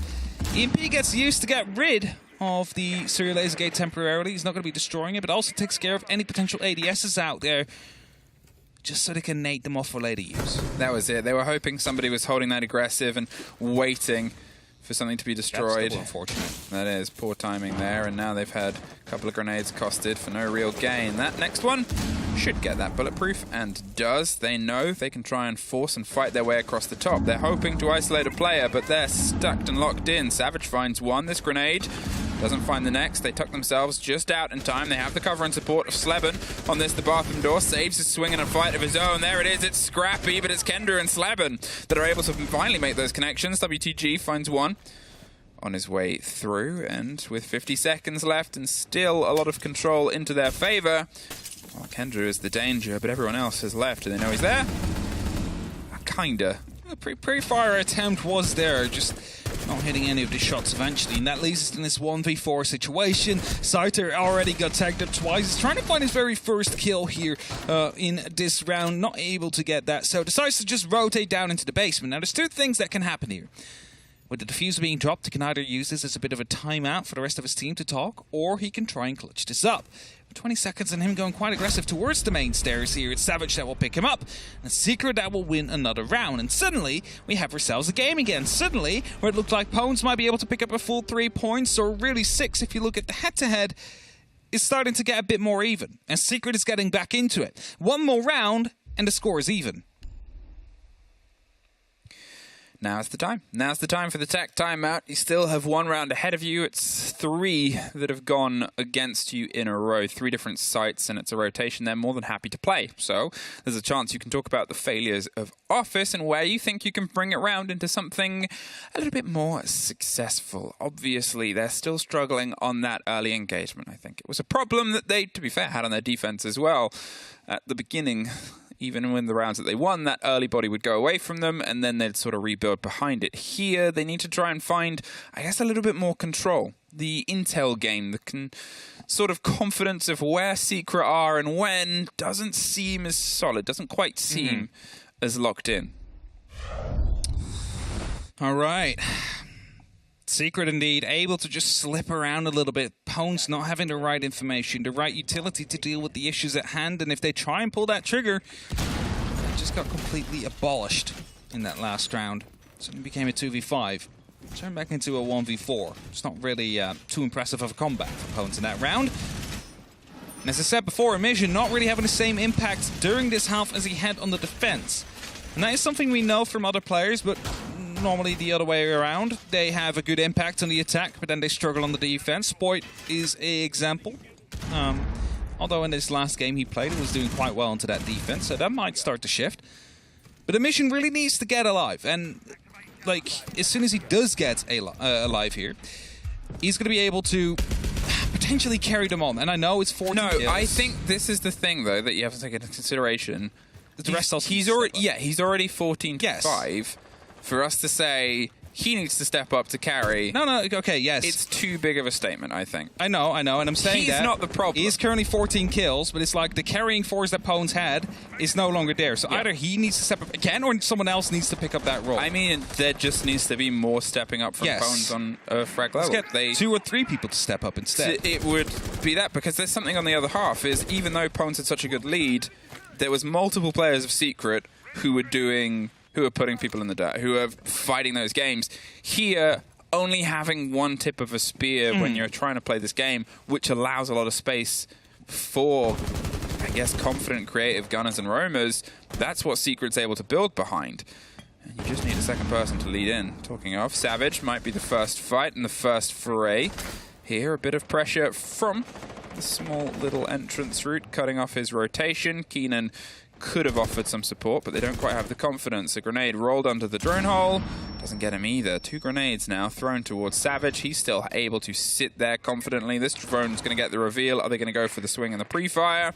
You can see the Sophia's going for the width as well. Keenan's going to try and rotate and find the fight with the Sophia. It's multifaceted and nobody is confident enough to burn the play. The Echo drone as well, getting the intel on where the players are going for their approach. Savage with the pre-fire, the pop, the stun. The player still, everybody's waiting to go. There it is. Finally a fight comes together. They're inside. They can get a little bit aggressive, and Exodus finds his first in a while. Keenan doesn't get the revenge that he wanted, and Pwnz, for the first time on their attacks, have that opening kill. Now's a second. Sleben off the board. We wanted a little bit more, and Exodus has started to show up. Saves at least, gets one off in revenge, but still, this is something Pwnz can build behind. I was going to say, maybe at that point it was better for Secret to just cut their losses, leave Savage to be alive there as that only man, and just fall back towards the side, because Exodus now finding saves as well, starting to head towards the side. The pressure is rising up, but Exodus on that Finka here still has 2 heals and will be using them momentarily here. They cannot quite breach yet because there is still a mute gemmer, so they need to get rid of that one first, but just a quick grenade around the corner might be fixing that issue, or an EMP to come through as well, because that is what just happened, and that means they can go for a plant as we speak. But these yokai drones, or drone, they might be the difference maker here with the 20 seconds left on the clock. That's it. It's yokais. Kendrew's played this role before and won rounds out of it, and Keenan is there stacked up too. That's a cheeky angle. He waits, he baits, he holds on. And he gets the pop there. Keenan finds a kill at the same time. He's going to go for the plant at the same. Hope the EMP catches the drone. It doesn't. It's too short a range. There it is. He's got to move and pull off. It's suddenly a 2 versus 1. They're spraying over the top. It's all for the cover for the ace as well. Can he get the connection? No! It would have been an ace clutch round, but instead it's a Keenan one. Just moving in there, realizing like he wanted to go for the fight first, the player into the balcony, then realized if he is there, that means I can just walk through that double door, get that kill onto the man that's planting, and yes, a lot of time was wasted, but it was just enough for him to find that connection, find themselves 5-5, and even though Secret, they took this many losses right before the execute happened, it was a 4-2, and managed to make it stick. 14 seconds wasted by the yokai, and then finally moving in as the clock hits 0, truly putting up that pressure towards Pwnz to make sure that their cover is right at that time. They also failed. Something we've seen that happened with Secret when they needed the cover to be there for their plants or post plants. The pressure is rising. The thing at this moment is, I guess, looking at Pwnz, hoping that is some confidence for Exodus. Hoping that's some confidence for another potential big fragger to get involved in this game. So close. Couldn't be closer, but to be fair, how many of their rounds were close retakes on their defense? 3 of them, to be precise, and then they took another 2 without the kit even hitting the floor. It is still a fight. It's still something Pwnz are capable of. Secret, they're doing well. They'll know that it was the closest so far, and they might make a couple of tweaks. It came down to the wire, and for the first time in a while for them, came down to a clutch. They're able to finally put some of that back onto their opponents. But a kit hasn't gone down at all. That was the closest they've got to landing it on the ground itself. Here, if we're going to have a second closest clutch, probably this one. 3 players very close here, and of course 2 of them are used to open up, the third one just repelling. So a quick opening mate onto the snowmobile garage is going to be putting up the pressure onto the side of Secret, as they finally decide to go for the execute. They might not actually use it. They just open it for the sake of opening. They can then still use it if they want. They might just go for a complete different kind of rotate, but as long as that is open, the defenders need to pay attention to it. They cannot just walk there freely. This Valkyrie camera here has been spotted out. No C4 kill to come in as a result. Nico does stay on the soft for a very long time there, though. This is definitely giving them the opportunity to use a Nitrocell. But none are currently coming through. Well, 2 minutes on that clock. Pwnz now need to start working toward their actual take. And is that going to be a snowmobile plant, or are they going to go around and try and go for wine? That's the big question, because I cannot tell yet. A lot of concern for the utility that's being used against you when you bring an IQ. You've obviously got the Valkyrie on the board, the call, and maybe the concern about an Echo drone that might come through once again, but they are not around. Instead, it's a focus. They're paying towards the backside, the utility, and the approach. There's a camera up in the beams that hasn't been caught by Mission, who's on the far side. They'll get the pings on roughly Exodus's location, but to be honest, he's not being too quiet. Anyway, you can see they really want to try and lean back into it. A spray back from Keenan sort of says, we're here, and Exodus says, well, so am I still. There's a quick rotation. Around takes out the procs and takes himself closer and closer. The default cam will once again get his steps, but with a minute, they've got to start making some more important ones. Not sure if they left the hatch open this time around. I just saw them walk past there. Yes, it has been opened up. So that is something that the attack needs to deal with. And look at all the preparation of work that is being done here. The Nitro Cell is not going to be able to find anything. If only it's going to be helping the attackers right here as they want to open up as much as they possibly can to stop anybody from trying to rotate back as soon as this plant goes down. Sarta needs to get in a position. I believe that the Thermite of WTG is quite close as well. They want to go for a plant right behind the bins, it seems. Well, last time we were here, obviously they lost the hard breach so early. This time they have pretty much everything open, but 20 seconds, and we might have ourselves a 10 versus, well, each other. Exodus gets the first. Keenan off the board. The swing round, a heavy retake of the hatch itself. Saves, is able to find Exodus and get the hatch back, but they're planting or attempting to on the opposite side. They're leaning for the fight. Nico can't get the connection. Scyther is going to see if he can stick it around the bins. The kite on the rotate doesn't get it. It's the main stairs. Suddenly it's just a mission left. 3 seconds. We are on the other side of a sweep. Secret, they're the first to get to 6. Well, that just fell apart quickly. They had everything set up. So many vertical holes created on that top floor. They had the hatch under control as well, but just with a single player on either side. The flank came in from blue. The flank came in from West Main. Just takes being happen or fights happening everywhere on the map, and Secret getting the better of them on every single one but one. And they managed to stop that plant from happening. They managed to shut down the attackers on the actual site and managed to win by eliminations. And suddenly, as it looked like Pwnz might have been able to take a very easy 3-pointer here against Team Secret, with a 5-1 lead into the half, we're finding ourselves at Secret on a match point. 5-6. A complete sweep in the making here. One more round. It's, you know, it's one of those, Siege is always a game of 2 halves. It's always a game of 2 halves. And sometimes, I'm not going to say glaring errors, but things that are going wrong are only apparent on one half or the other. That's just sort of the way the game goes. Sometimes based on the sheer idea of being the attackers or being the defenders, you can be at your strongest and your weakest. There's players that have built careers off of being good enough at one of those halves. Here, sometimes it's just the energy of the day is something that doesn't matter. It doesn't matter how well you do on one as soon as you get to the other. Things like this happen. They're still only 1 round away, and I still believe that they can do that hurdle. They can surmount it. Secret, it's not that they've been untouchable and untenable on this half, but they have looked better and better at certain points. They went from the closest to what was probably one of the furthest away in terms of their control there. They entirely had everything locked. And Pwnz now have that tough thing of finding a response of their own. No, if anything, we cannot call this a throw to those of you watching at home, because there's always those 2 halves. Secret just currently playing theirs a little bit better, it seems. For now, there is still the opportunity for this to become a 6-6 and us to head to overtime.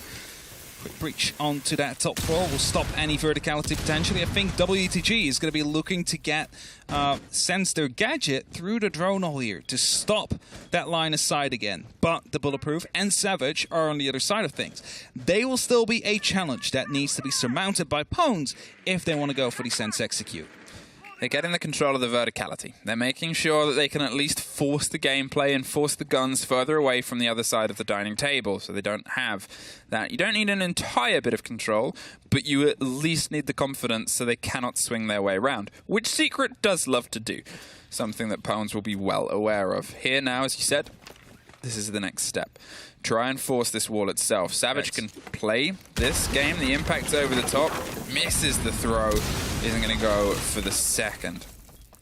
This is the breach that they need to work with. He just fell back as well, feels that it's no longer safe to be out there, and that actually gives opportunity for WTG to use Sense their gadget. Just roll it in, make sure the light screen pops up and stop them from being able to see through, force them to use utility and try and push through themselves instead. So now WTG, absolutely crucial, needs to watch this. He has a very tight angle he can actually watch through, but Keenan on that warden finds one, sees the thermite but doesn't register it, and Scyther is going to be able to get that plant down. Oh, the kid is down for the first time this half, but there's that verticality I talked about before. Secret fearless in trying to bite their way through. However, they still need to try and find WTG. He keeps a rolling and a rocking there on the side, throwing gadget after gadget. You've got to take a gamble, and it does not pay off. The spray through, hoping somebody finds a secondary, but it's Sleben to get a mission. They are still a body different saves. Round on the rotate. Nico has that locked down. 20 seconds now, and it's Sleben on the back with Kendrew still above. They've got to try and take the drop if they can isolate one of these players. There it is.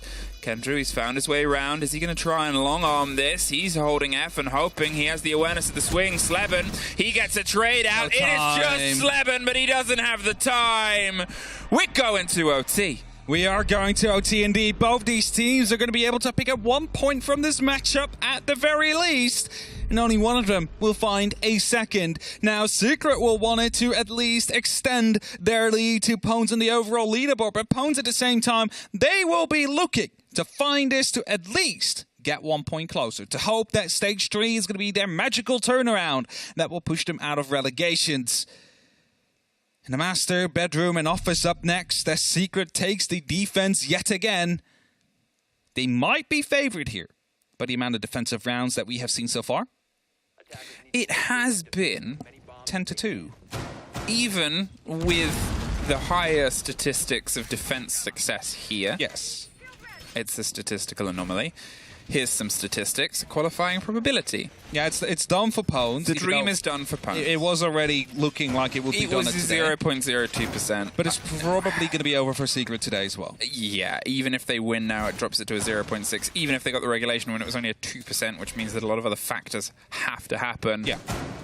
Even more factors have to happen. They do now. But I think even if you're in a situation when, if you're not doing the part of clutching everything that you can within your power, then you're not going to get it. I think it's very rare. I mean, there's a bunch of teams in a way better position to be making it here. Yeah. And everything, like all stars in the universe need to align for you to make it that point. So that doesn't happen often. Never, actually. So with Exodus opening up the window quite early on, Pwnz looked like they might want to get some quick pace in. However, Savage in this current spot is just going to get, nope, not a free kill. Might actually still get the free kill. Drops onto top of Exodus and finds the first one. He hoped to go for the sledge, instead found a finker. I guess that's profit. I mean, that is unfortunate for Exodus at that point. The sheer panic and spray around the MPX. Well, it's a very quick gun, especially from less than a foot away. Terrifying, I'm sure, but still, that kill is on the side there. And Secret, they get an early blow for Pwnz. Now have to take this a lot more cautiously. The outside alibi is causing some irritants, thanks Kendrew. I'll be saying as it's thrown on the far side, and we'll just consistently be pinging the middle of the screen for Pwnz. It's mild annoyance that is difficult to get rid of. You need to dedicate a player to actually go all the way over and get rid of it, wasting tons of seconds. So they might just play with it being there. Savage into the supply line here, hoping to hold on as pressure is starting to arise from above. Nico missing the opportunity to find a clean kill onto Keenan there, and he will fall back, at least for now, as a mission drums through the window and ends him.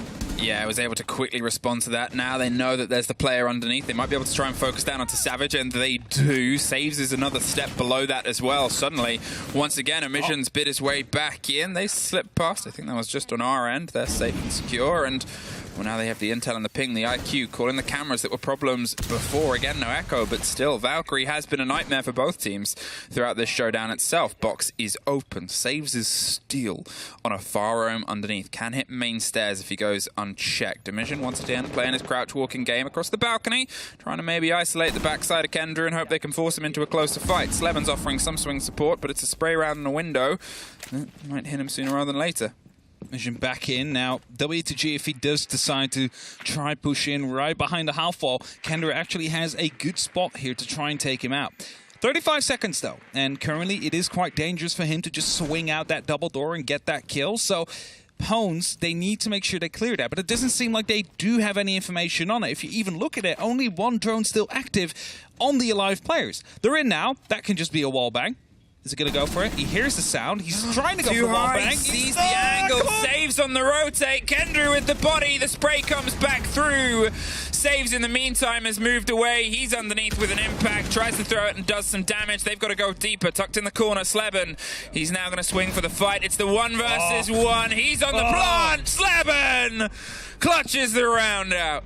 That very first, a beautiful shot long range, then realized, hey, the last member is going to be in the close corner. Let's go for a swing as well. And with that, Team Secret now onto map point. Looking to find the 2 points here. However, they're on the attack now. The perfect opportunity for Pwnz to show what they were able to show before as well when a mission was super dominant.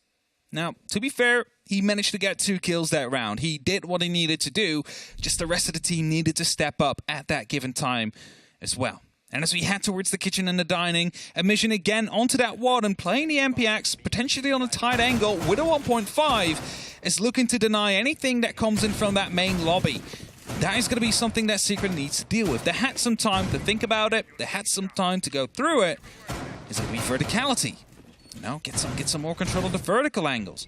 Or is it going to be something else? He just shot a little bit too high here and then saw, I believe that is the shoulder, and just tapping it there. Not wanting to go full auto. It was so close. He was so close to the plant as well. Beautiful shot this is. A recoil helping him a little bit there. Well controlled at the right time by Sleben, finding both of those. 7-6, Team Secret. Are they still going to be able to win this one? I mean, they brought it back from a 5-1 to a 5-6 before Pwnz was finally able to put their one onto the board. Defense heavily favored so far. 10 rounds, or 11 now, we've seen being won on that side. 2 on the attack. It looks like Pwnz might live to fight another round. But they still need to win an attack at some point. I think that's it. Is, you know, they got to take the round that's ahead of them. They've got to do this off the back of everything we've seen so far. It's tough to surmise, but at this point, you have your defense. This is not assured, but based on statistics, it's better. However, it's been a long while since we've been here.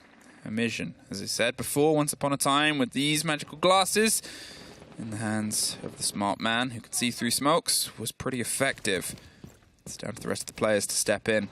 Saves us some idea and confidence. They have that drone watching the rotation of Exodus, who doesn't have the same confidence yet. Just gets himself seen and pulls himself back, hopes to create some audio that maybe Sleben's heard. Yeah, possibly. No. Doesn't look like it indeed. Bulletproof, we've seen those before in Chile. Perma-stunning one of the Retiros. Gets shut out now, though, so it's not going to be able to do much more than that single EMP dart on that regular drone. It's going to wait until it comes back up and until it can find some information again. See, verticality is what I thought they needed to do to get rid of a Mission and his tight angle that he was playing for. It seems like that's exactly what they're doing now. Opening up the hatch above. 2 players now right behind the dining table. So what they are thinking is going to happen is that it will be a trophy side push. And of course, currently, most of the Secret members are located for that area, which will make it very likely that indeed a plant might come down from that area, right behind the kitchen table, right behind the kitchen counter, I have to say, sorry, and the bomb chassis. So it is logical that the defenders are set up this way.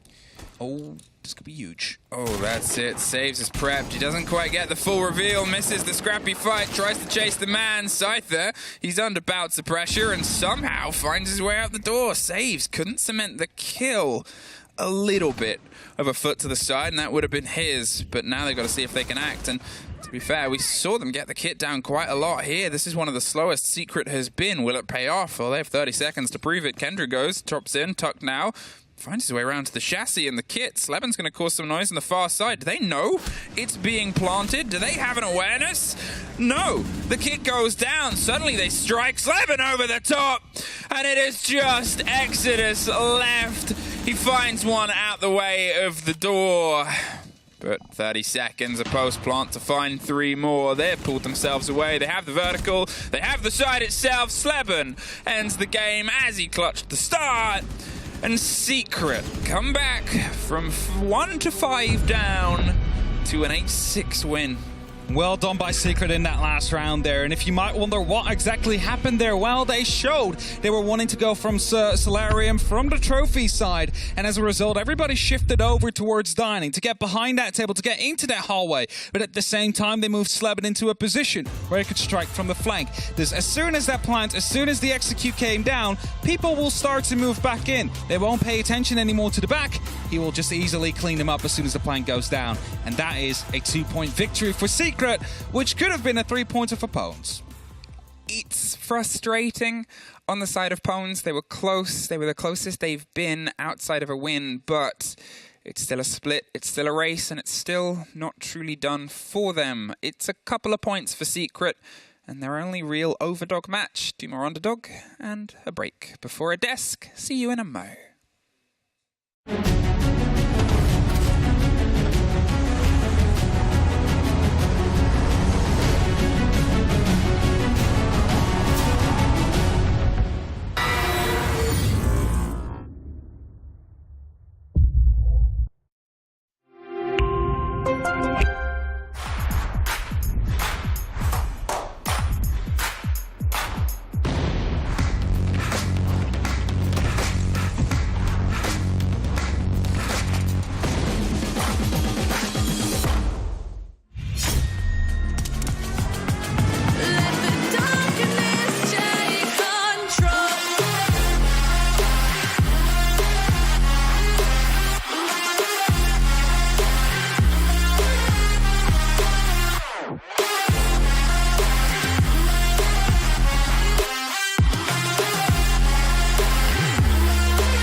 Welcome back, friends. And in the spirit of Jack smacking himself a few times, that was kind of what we had with Pwnz here at some point. They had the advantage and then slipped away. Team Secret fighting back with Kendrew lurking like I've never seen before. We have an interview set with him in just a moment, but the man is probably just kind of lurking somewhere in his own room right now. I mean, being real, especially when it came to attack, our expectations were low, but holy shit, were we disappointed. The painful was for both teams, it was failings in different areas, where Secret were actually getting the diffuser down. They were getting to the actual execute, which is great, and we commended on that in the pre-show. But then you look at Pwnz on the attack, they're spending 2.5 minutes clearing a map that doesn't need to be cleared. They're not using their drones, and to have Thatcher on side and only be getting Master Wall open at the last 30 seconds and then being disrupted by yokai drones, by flanks as you're trying to get the plant down once the time has hit 0.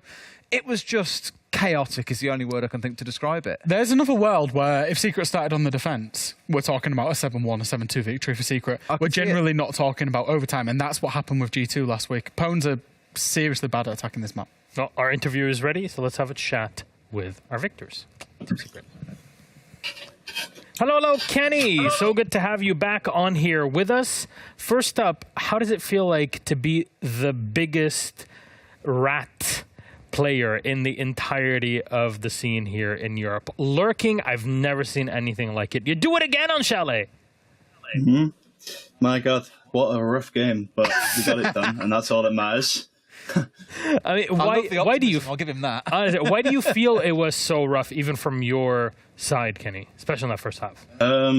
Well, we watched their VODs back, and we used to scrim them on Chalet quite a lot back in before the schedule came out. and like we went back on the VODs and we checked the way that they played it, and they've clearly done like a lot of work from the last time they played Chalet to exclusively work for us, just because a lot of our attacks, the strats that they made, we've never seen before, like not on the most recent VOD versus G2 or anything. Like, I feel like they tailored a lot of the strats to our game style. With the Warden constantly, like we like a good smoke execute. Like they ran Warden on like what three out of the 4 bomb sites maybe. It kind of creates some difficulties, and I take responsibility for that because like I had no idea what to do. I was bamboozled, Milosh, I'll be honest. Fair. I mean, you did adapt quite effectively, Kenny, and we saw you bring out the Warden yourself, but there was a sense on the other side. There was a lot of odd angles that were coming out being used by Pwnz on the other end. And when you had swapped over to that defense, and you're thinking, okay, how do we try to deal with it? I'm kind of wondering, because you yourself are kind of thinking, okay, I'm bamboozled, I don't really know how to deal with it. How did you pull the team together and be like, okay, shake it off, wake up, we can do this in the second half? I mean, Siege is a game of 2 halves, right? Obviously, it's kind of obvious to say, but you might have a bad attacking half, but you can still have a good defensive half. And even though Chalet's an attacker-sided map, I mean, we just showed there that we can defend Chalet pretty well. We went 5-1 up versus Wolves. And again, we went 5-1 here on the attacker side of the map. So we're confident in our defense. And if anything, if I was 1 second quicker to the Sense attack, I probably would have denied the plant. Yeah. But it is what it is. Sometimes it doesn't go your way. And between that and the close retake with a few seconds left, it could have gone that way. But Jack has a question for you. Hi, Kenny. Hello. The bans, the operator bans is what my question is going to be about. You banned away the smoke. I'm going to guess that was a specific target ban against a player that still went quite big. Do you think it was worth banning away the smoke? With the way that their shots were, probably not, to be honest. Like we just went off the Warden, right? Bunkering. Yeah, we was expecting like a lot of bunkering with smoke FMG, like playing behind the bed on Master, denying the breach. So we was like, okay, we can just plant on the breach. Little did we know that Emission, it doesn't matter what operator he plays, he's a different beast apparently. Definitely seemed like it in the game itself, and honestly, it was a good performance at the end for you guys, Team Secret. For you, Kendrew, and getting those 2 points are very important for relegations, maintaining that distance between you and Pwnz. And that said, next Playday, you're going up against G2. Now, you were saying you're watching and preparing for this game against Pwnz by seeing how they played against G2. How do you think that game is going to go against well-known, at least, European opponent? Yeah, well, I mean, we'll do the same prep. We'll see what we can do, see what map we go to. Just expecting a bit of a, hopefully not as rough as a game as this, but probably a bit unpredictable. So we'll see what happens. Anything you fear from G2? Absolutely not. Fair enough. That's all I need to hear. Kenny, thank you very much. Anything you want to say to the fans? That's 3 on the bounce. So let's just keep the momentum going. And I see the messages. I appreciate it all. And yeah, let's focus on the G2 on Monday. All right. For all the fans out there, reminder, as Kenny was just saying, you can watch Team Secret versus G2. That is Monday game number 4 and Playday number 8, the penultimate Playday of EU League. Till then, Kendrew, take care. See you on Monday. Bye-bye. Thank you very much. See you later. And there he is. They did it, but also recognizing the fact that, hey, we got bamboozled. Pwnz definitely set this all up. I think a really crazy thing just to reflect on after this win is that Secret in the last 3 games have got more points than they've had since the start of the year. That's just how fortunate they are now to be in the spot where they are, where they've now pulled ahead of Pwnz. I think this now puts them 6 points ahead in the scrap for relegation, where Pwnz will be sat on 9, Secret will be sat up on 15. That gap is starting to widen, and in a way, Secret are now able to start chasing those teams that are sat on 18 points, like Outsiders, Na'Vi, and pull themselves away from the bottom. Na'Vi, sorry, yeah. Yeah, absolutely. I think The way that I judge games, Milosh, is I don't necessarily judge games by the scoreline. It's very easy to say 6-8, yeah, it was, Pwnz were well in it. I look at how well Secret actually controlled most of the rounds in the attack. I would say out of the 14 rounds played, Secret probably controlled 12 of them, 13 of them. Even though they lost some of the rounds, Pwnz were able to situationally control post plants and retakes, did that very well to win the rounds, don't get me wrong. But like I said, on another day, I feel like Secret absolutely rinsed Pwnz. So Secret have got some really good momentum now. That's 3 wins on the bounce, where by and large, but for a couple of mistakes, they've actually played very, very well across 3 playdays. It's the objective focus as well, right? Like we said, the plant kept on going down. They just kept on whiffing it up in the post-plant was more often than not screwing them over. What was really interesting was our constant focus on Pwnz, reinforcing the whining hatch, as we now call it because of Tim. When you look at how that played out there, I was like, okay, they've actually made use of that now in the retake because they know there's no cover coming in from Secret on the top side. It's a thing we've complained about a lot, but in the retake scenario, it's actually really strong to have that reinforced off. One last point from me, is just very quickly on Pwnz, is about the map of Chalet. Obviously, I was very skeptical. They've now played it 4 times in a row, and I've just quickly totted up the KDs. So this is like super basic analysis. This doesn't tell you a lot of things, but what it does tell me is they have 1 player across the 4 maps on Chalet that has gone positive. That's a mission. 49 kills to 32 deaths, 1.5 KD. If I go down, Cypher, 17 kills, 37 deaths across 4 maps on Chalet. Nico, 23 to 36. WTG, 20 to 36. Exodus, 26 to 38. Across 4 maps, consistently, 1 player has been able to go positive on this map. Please stop playing it from with Pwnz. or without. And I bet you right now that Pwnz will play it again, and against Rogue, that's the next Playday. Well, get ready for it. I'm telling you right now, Pwnz versus Rogue, that's the game that we're all looking for on Monday. It's a big game for Pwnz, of course, but for Rogue, also holding on to the top 4. Rogue will be playing later on today, of course. That's against Heroic, a game a lot of people are looking forward to. But I'll thank both of you, because now we're going to take a quick break. When we come back, it's M&M versus BDS. See you in a moment.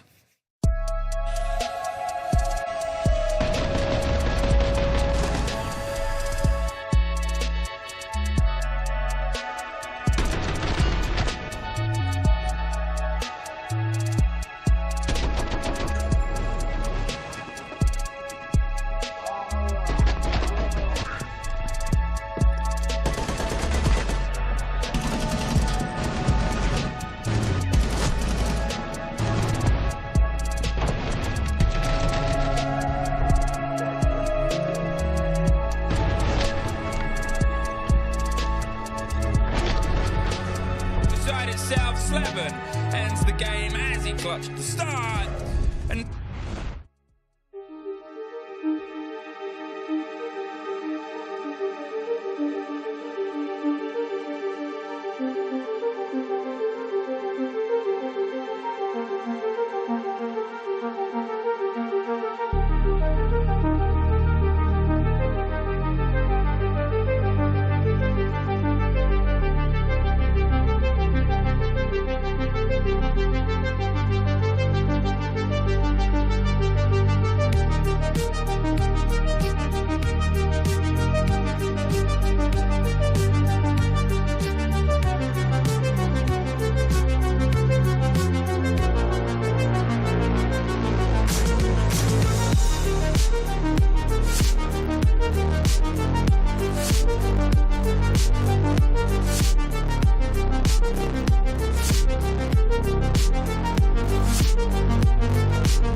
Welcome back, friends. Our second matchup is about to begin. BDS versus M&M, and this game is oh so important for both of these teams. M&M looking to make it to their first major ever. Last time we saw them playing internationally was at the Invitational in 22, which is only a few months ago, around 6 months ago in Sweden. And BDS, well, disappointing overall internationally, but they are not set yet in the top 4, and a win today could put them in the 12 points that they're so in need of to be in that top 4, sitting at 9 currently. Welcome back. I'm Mosh the Medic. The analyst desk with me are Hap and Fresh. And Stein, yes, I'd like to ask you about BDS. What do you think of the squad? Well, I was going to say, is it really disappointing internationally if they make it out of groups, for example? Because they have been doing that. Making it out of groups for BDS? Come on. Consistently. Have you watched Invitational? That was the point where they didn't do it, but normally they do make it out of groups. I'm just saying, like, not everybody can win the major, Milosh. Would be nice if we had finalists, though. The point is BDS should have won a major by now. Exactly. It's been 3 years. It's been 3 years for many teams. I'm just saying. I'm trying to lower 3 years for everyone. I'm trying to lower the expectations a little bit for BDS because everybody's always looking at them like they are the best team that has ever touched Siege but not won anything. Yeah, and I think the expectations maybe been a little bit lowered through their performance this stage. It's not been particularly great. I've accused them of having, desynchronizations amongst each other, of strange roles, of just being very static. But I'm pleased to say, you might be very surprised by this, but I've got a celebration on them, Milosh. Wow, is it something good? It's something very good. Hey, let's go. So, do you remember back in the pre-show when I used the word dynamic? Yes, 17 times. 17 times. Well, I'm going to use it once more again on the Telestrator. And this is Telestrator, and it's going to be a very quick one. It's about BDS when they're against Rogue, 6-4. Bearing in mind they're coming back from match point, trying to get it to overtime. Now, this is a rush play from BDS where they very dynamically all go at once. I've accused them of Shaiko being too aggressive, the rest being too passive. What do? They use Dokkaebi, they 3-2-1, they go at once. So it's going to be a very quick clip, so keep your eyes on the screen.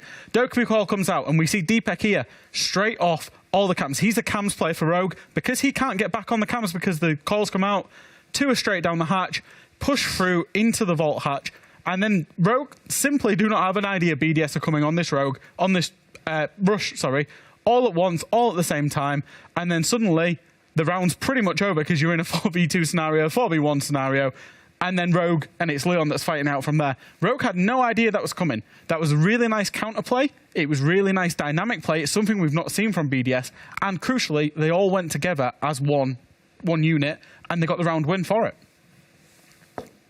Beautiful. See, I didn't see you doing the that you like to do. Oh my god! I've not done any drawings on that. Just trying to encourage him. Look, he's farming impressions. I don't know. Every single time, it hurts me every time I see it. Yeah. M&M though, what do you think about them? Because today, in general, their chances are quite good. Their chances could be skyrocketing here today. If they manage to pick up 3 points, they are basically 6 away from BDS, who are currently on 9. And Na'Vi would still have to play at that point as well. So they can basically, I'm not going to say confirm themselves yet, but get pretty far up to be actually confirmed to go to the major. And after missing out last stage, they desperately want it now. When we had Speroni's statistics, can't say that word, anybody in the top 4 got a regulation win. They were basically in the high 90-odd% of going. Yeah. M&M, they've been excellent. They've got rid of their problem with individuality, started playing together as a team, as one unit, and they're looking very good for it. The performances, the results have come once they fix their early season issues. So our map for this series, which will it be? 9 at pool, 8 are out, 1 is left, and that'll be up to M&M to decide. They take out Border, take us to Skyscraper against BDS, where they start off on attack. BDS opting for the defense. Gentlemen? Last time we saw M&M on Skyscraper was against G2, a 7-4 victory. They led into their attack, only 3 wins. They managed to lock it off on the defense. That was G2 forgetting how to attack. It was, but it's a pretty high preference map for both teams. Both teams tend to like it. Both teams have a pretty good record on it as well, so I imagine it's quite an even playing ground. BDS, I remember they went up against Rogue there and really struggled with the full clears and time on their attack. So that might be something that they need to watch out for when they get onto their attack. They will obviously be starting on the defense. So once they get into the second half, I thought M&M, when they attacked it, they were very disciplined, but they were very lazy with their drones. Often against G2, they were down to like 2-3 drones within a minute and a half. So they need to be a bit better with their drone work on their attacks. Any surprises you can see, Hap? I don't know. It's a bit. I think I'm the only one that went for BDS out of us all, and That surprised me. That's just because I'm thinking like any point now. We'll be back any point now. Like they start activating Extra again. copium. Like the same for G2. People are like any point, and it will start connecting. And it's the same for BDS. But M&M, I think, have a real good shot here. They have a real good shot at 15 points.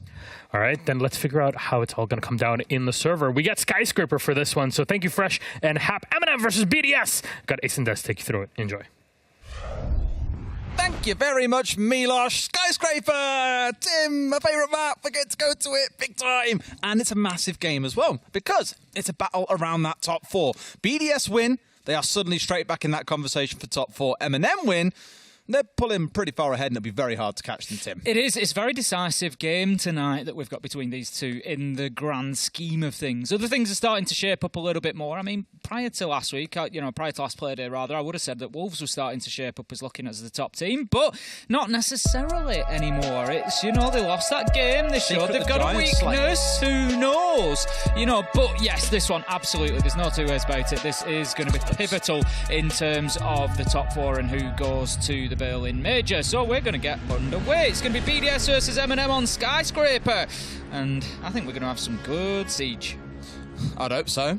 I mean, again, if you're battling for the top 4, you'd hope the teams are pretty decent at that point, Tim. Let's see how things start out, though, with our bans coming through first and foremost. It's BDS on the defence. They're starting out with our attacker bans. We'll see what that first one's going to be in just a couple of seconds. Target ban or generic ban? It's a pretty generic ban. About as generic as they come, to be fair. Thatcher will be the first to go. M&M will take out our next attacker.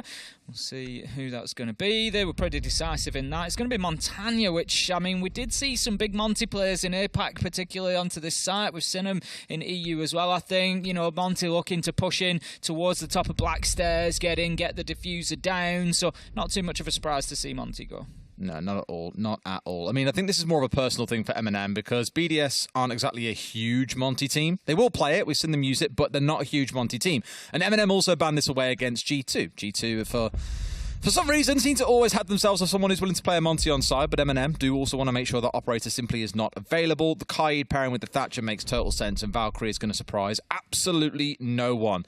It does mean things like the Maverick stay on side here, so positions like the exhibition wall will be much more easily opened. We'll see exactly what the focus is and where the defense starts off for BDS. It's going to be over in Karaoke and T. And with that tried and tested smoke still available, of course, BDS is going to be jumping straight onto that in round 1, Tim. Yep, not too much of a surprise. We just never know what to expect from BDS at the minute. The first couple of rounds will likely be particularly telling. At the minute, Breeder just getting straight in there and opening up the lines of sight that they need so that they can defend a little bit vertically against any plants that come in, opening up the rotations through to Geisha and to top Black Stairs. So all pretty standard setup in terms of the defence here. Mute Jam are going to look to block out both of those Geisha walls. I think there'll be a presence in Drum, given that there's ADSs going down there, shield over towards Shrine. So it looks like, yep, definitely extending out towards Drum, towards Dragon, try and keep hold of them as much as possible. Yeah, we're so used to seeing this Drum hold as well. I can think back to many games, especially when with Rogan, for example, forget who they were against, when there was a massive bottleneck essentially being formed around Drum, and that was where you saw the main scrap coming through. I dig back through my old match sheets, actually. Might be able to find where it was they played. It was Rogue against BDS, actually, interestingly, back in Stage 1 at the end of March. That was when BDS were holding down very aggressively against Drum, so I would not be massively surprised if M&M have done their homework here, look back at that game against Rogue and taken a few lessons into this. Tyrant going to be looking to get up to the balcony potentially. Needs to be careful. There's always the possibility of the run out from Shrine. I don't think there's anybody playing that aggressively for BDS at the minute. There is not. They're going to have the alibi decoy on the window as well, just to prevent any sort of quick entry going in there. We're actually going to have Breeder just relocating a shield there, I think, just giving it a little manoeuvre. I think there's one still over towards Shrine, but not one towards Drum anymore. Solotov is going to pick things up to begin with. He's going to find Renshiro, and that is a big start for M&M, taking an advantage. 5 versus 4. Yeah, that's the alibi off the board as well. I was looking back at the comps that we saw BDS play against Rogue last stage as well. The only real difference here is there is no Melusi.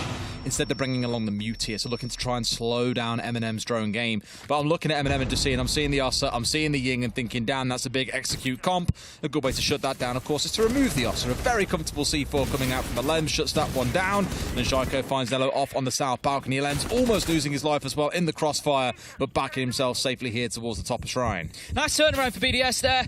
It was an aggressive Nitro coming out from Pwnz. He did expose himself onto Blackstairs' door to do it, but got the job done. Tyrant just looking to work quietly up those Blackstairs and try and get a little sneaky flank angle into sight. But he's not likely to find anybody at the moment, I don't think. Just conscious of the potential of any cams there. Valk is off the board, so not going to be any Valk cams, but potentially bulletproofs or anything else. Chaco manages to find another. Solotov's just solitary sort of roaming, just getting himself inside a geisha at the minute. See if he can get anybody. He knows there's somebody on these stairs, but you're going to have to keep looking. He sees the barrel of the gun, and it's as easy as that. Solotov finding Rafał, and that leaves us now 3v2. Still BDS with the advantage, but 55 seconds and a bit of time here for two of the top fraggers for M&M. Yeah, and Shaiko's managed to dip his way across from inside of Karaoke and across towards the tea room here as we get into that last 45 seconds or so. Freed out now from those gas canisters that were ringing out towards Blackstairs. They can step forward. Tyrant finds one, turns on towards top Shrine and gets another as well. And Solotov turns it around. Boys, a 4v2 lost out by BDS. That feels a little bit like M&M have just out BDS'd BDS. Doesn't it just? That would have been the kind of round that BDS would have won a year ago. Exactly that, where you're just in that position where it's looking difficult, you don't have the numbers, and yet you still go in and get the win. You know, fantastically done from M&M there. Tyrant and Solotov just standing tall, getting the job done, 2 versus 3, and still locking it down for M&M. And it's a good first attack. You know, T and Karaoke can be touch and go sometimes. We've seen defenders struggling recently to hold on to it, but that's a good start for M&M. They could well, going back to T and Karaoke here, BDS, M&M could well get a second round on top of this quite easily with this attack onto T and Karaoke, and at that point BDS, they have to move and they might be struggling. One thing I'm really excited about from that round is the fact that we've just seen Tyrant go big as well on that closing play, because Tyrant this stage has been a little bit quieter for these guys. Yeah, normally we talk about the big front three of Tyrant, Yuzus and Solotov, and Tyrant's been kind of in the shadows a little bit, playing a more flex role, more supportive for the team and not going absolutely nuclear on the kills. For him to start off big in this round, if Yuzus also shows up, there's no slowing this team down once all 3 of those frontline fraggers get going, and this could be the game where you see Tyrant wait back up. Tyrant's going to be heading in, taking down both the default cams on his side of the map. It looks like there's going to be maybe a bit more attention this time to the office and exhibition side. It was a side that M&M didn't really touch last time around. It was very much focused around top Blackstairs, getting themselves into Geisha. It was Solotov playing inside of there. So this time they're going to go for that sweep across from the top floor. BDS set their defences up last time with that in mind. It looks like they've done so again this time, and those defences might just be a little bit more worthwhile. I'm wondering if the play comes in from below here, because we're very used to seeing that. Nades coming in from below in bedroom just to clear out anything that might be on the wall, looking towards things like mute jammers. If there's a bandit, it'll be dealt with as well. But here, no real need as already. They've marched their way straight on through. Not really a big extended hold coming out from BDS here. It's light as it was previously. Renshiro this time round not going to be the opening death. Instead, it's the big man from last round, Solotov, who had the 3K. And that's a dead reverse of the opener that we saw last time out. It was Solotov onto Renshiro. Renshiro getting his revenge and his just rewards this time. Tyrant is going to be playing in towards Dragon, and the difficulty here is, like I say, last time M&M not really playing into BDS's defences, whereas this time that is more so going to be the case. We can see that they've got the shield set up. We can see the ADSs. We can see the utility that is there. In goes the Rotero drone, but it's going to get jammed out. Shaiko takes the opportunity to take down Tyrant as well. Beautiful headshot, and that leaves us now M&M in a 3 versus 5. They do manage to get the shield cleared eventually, but they paid a heavy price for it. Wonderful time by Shaiko as well, identifying that small window he had when the nade came flying through to go for the peak and then back away before it managed to catch him on the way out. They do lose top Shrine, but if you have to concede top Shrine to take out a player, you are not going to be saying no anytime soon. Another Rotero coming through, shield now taken out, but 2 players looking to challenge here on towards this drum door, Tim. This is a real hard bottleneck to break. Yeah, BDS need to ensure that they don't start losing gunfights, and that's exactly what happens to kick us off. Yuzus manages to get the kill onto Playday. 50 seconds left to go. No more use of Toxic Babe canisters. We saw one deployed just before Playday's death, but that will be the last, and now M&M can start this push forward, but they're going to have to move quickly. They can't take too long here. Yuzus knows that there's somebody hard left, but the default cam will spot him out. Playday likely doing his work there after he has died. Now, just trying to join the push. Might might be looking to get that double wall open in behind gold bars, and then he can start thinking about getting a plant down. But Neo's going to take an absolute ton of damage as he tries to take the challenge onto the alibi of Renshiro. 20 seconds left to go. Users with a kill. 3 versus 2 as BDS find one of their own as well. Nello getting the window open, but it's not looking good right now as Shako finds the kill onto him shortly after. Users is cut down for the end of the round, and that's going to be Renshiro closing things out, and we find ourselves BDS 1, M&M 1. Much better round as well than I thought from BDS. Sure, they lost a bit of a wild swing coming in from Drum, but outside of that, didn't look super challenged at any point throughout the round. Just classic stuff. You see him trying to push into top shrine. You're going to concede away the shield, but at least you get the kill back on the other side to really keep things going there as well. Didn't feel like M&M were particularly too passive either. Actually thought they had the right sort of idea on what they were trying to do. They were willing to take risks. Just couldn't quite get it done fast enough there on the clock. Round 3 we step into, and as you might expect, we now step away from that site. Of course, when you win a site, you can't repeat it then for the next 2 rounds. Exhibition and Office, where BDS are going to set up their next defense. No surprise to see them just move across to the other side of the top floor. It is the secondary site, generally speaking. And then normally, as a third choice, we go into Kitchen Barbecue, but we have seen a little bit of a sort of emergence of Master Bedroom as being a tertiary option as well. So it'll be interesting if BDS get this one, where they actually head for that third defensive site. But they've got 3 minutes to hang on before they get to make that choice, with M&M looking to get themselves a second successful attacking round. This, for me, tends to be, and I'm surprised that Karaoke Tea maintains its position as the primary defensive site, because often teams struggle more to attack this site. I can think of fewer plants going down than generally happen on Karaoke Tea. The one for this site I'm looking at is the sudden change that we saw from Neo. He was going to be on the Maverick at first and changed away for the Sledge last second. If it was a Maverick, you're trying to go straight through the Bandit that you'd see on the Exhibition wall. Now, or in the Office wall, sorry. Now we're in a spot where with the Sledge on side, I'm looking at it and just thinking, okay then, no one that can open up this wall by themselves independently, but a lot of nades they can play for vertically. They've got 6 in back pockets across their 3 operators here. So to me, we're probably going to see M&M try and get in below, get some nades downstairs here, which is why you've got Shoko trying to contest, because those nades onto the floor on the other side of the Exhibition wall, or the Office wall, sorry, again, means that you're able to blow away any mute jammers, any bandit batteries that you're going to see placed there. Just helps you soften up the defenders before you do get that wall opened up.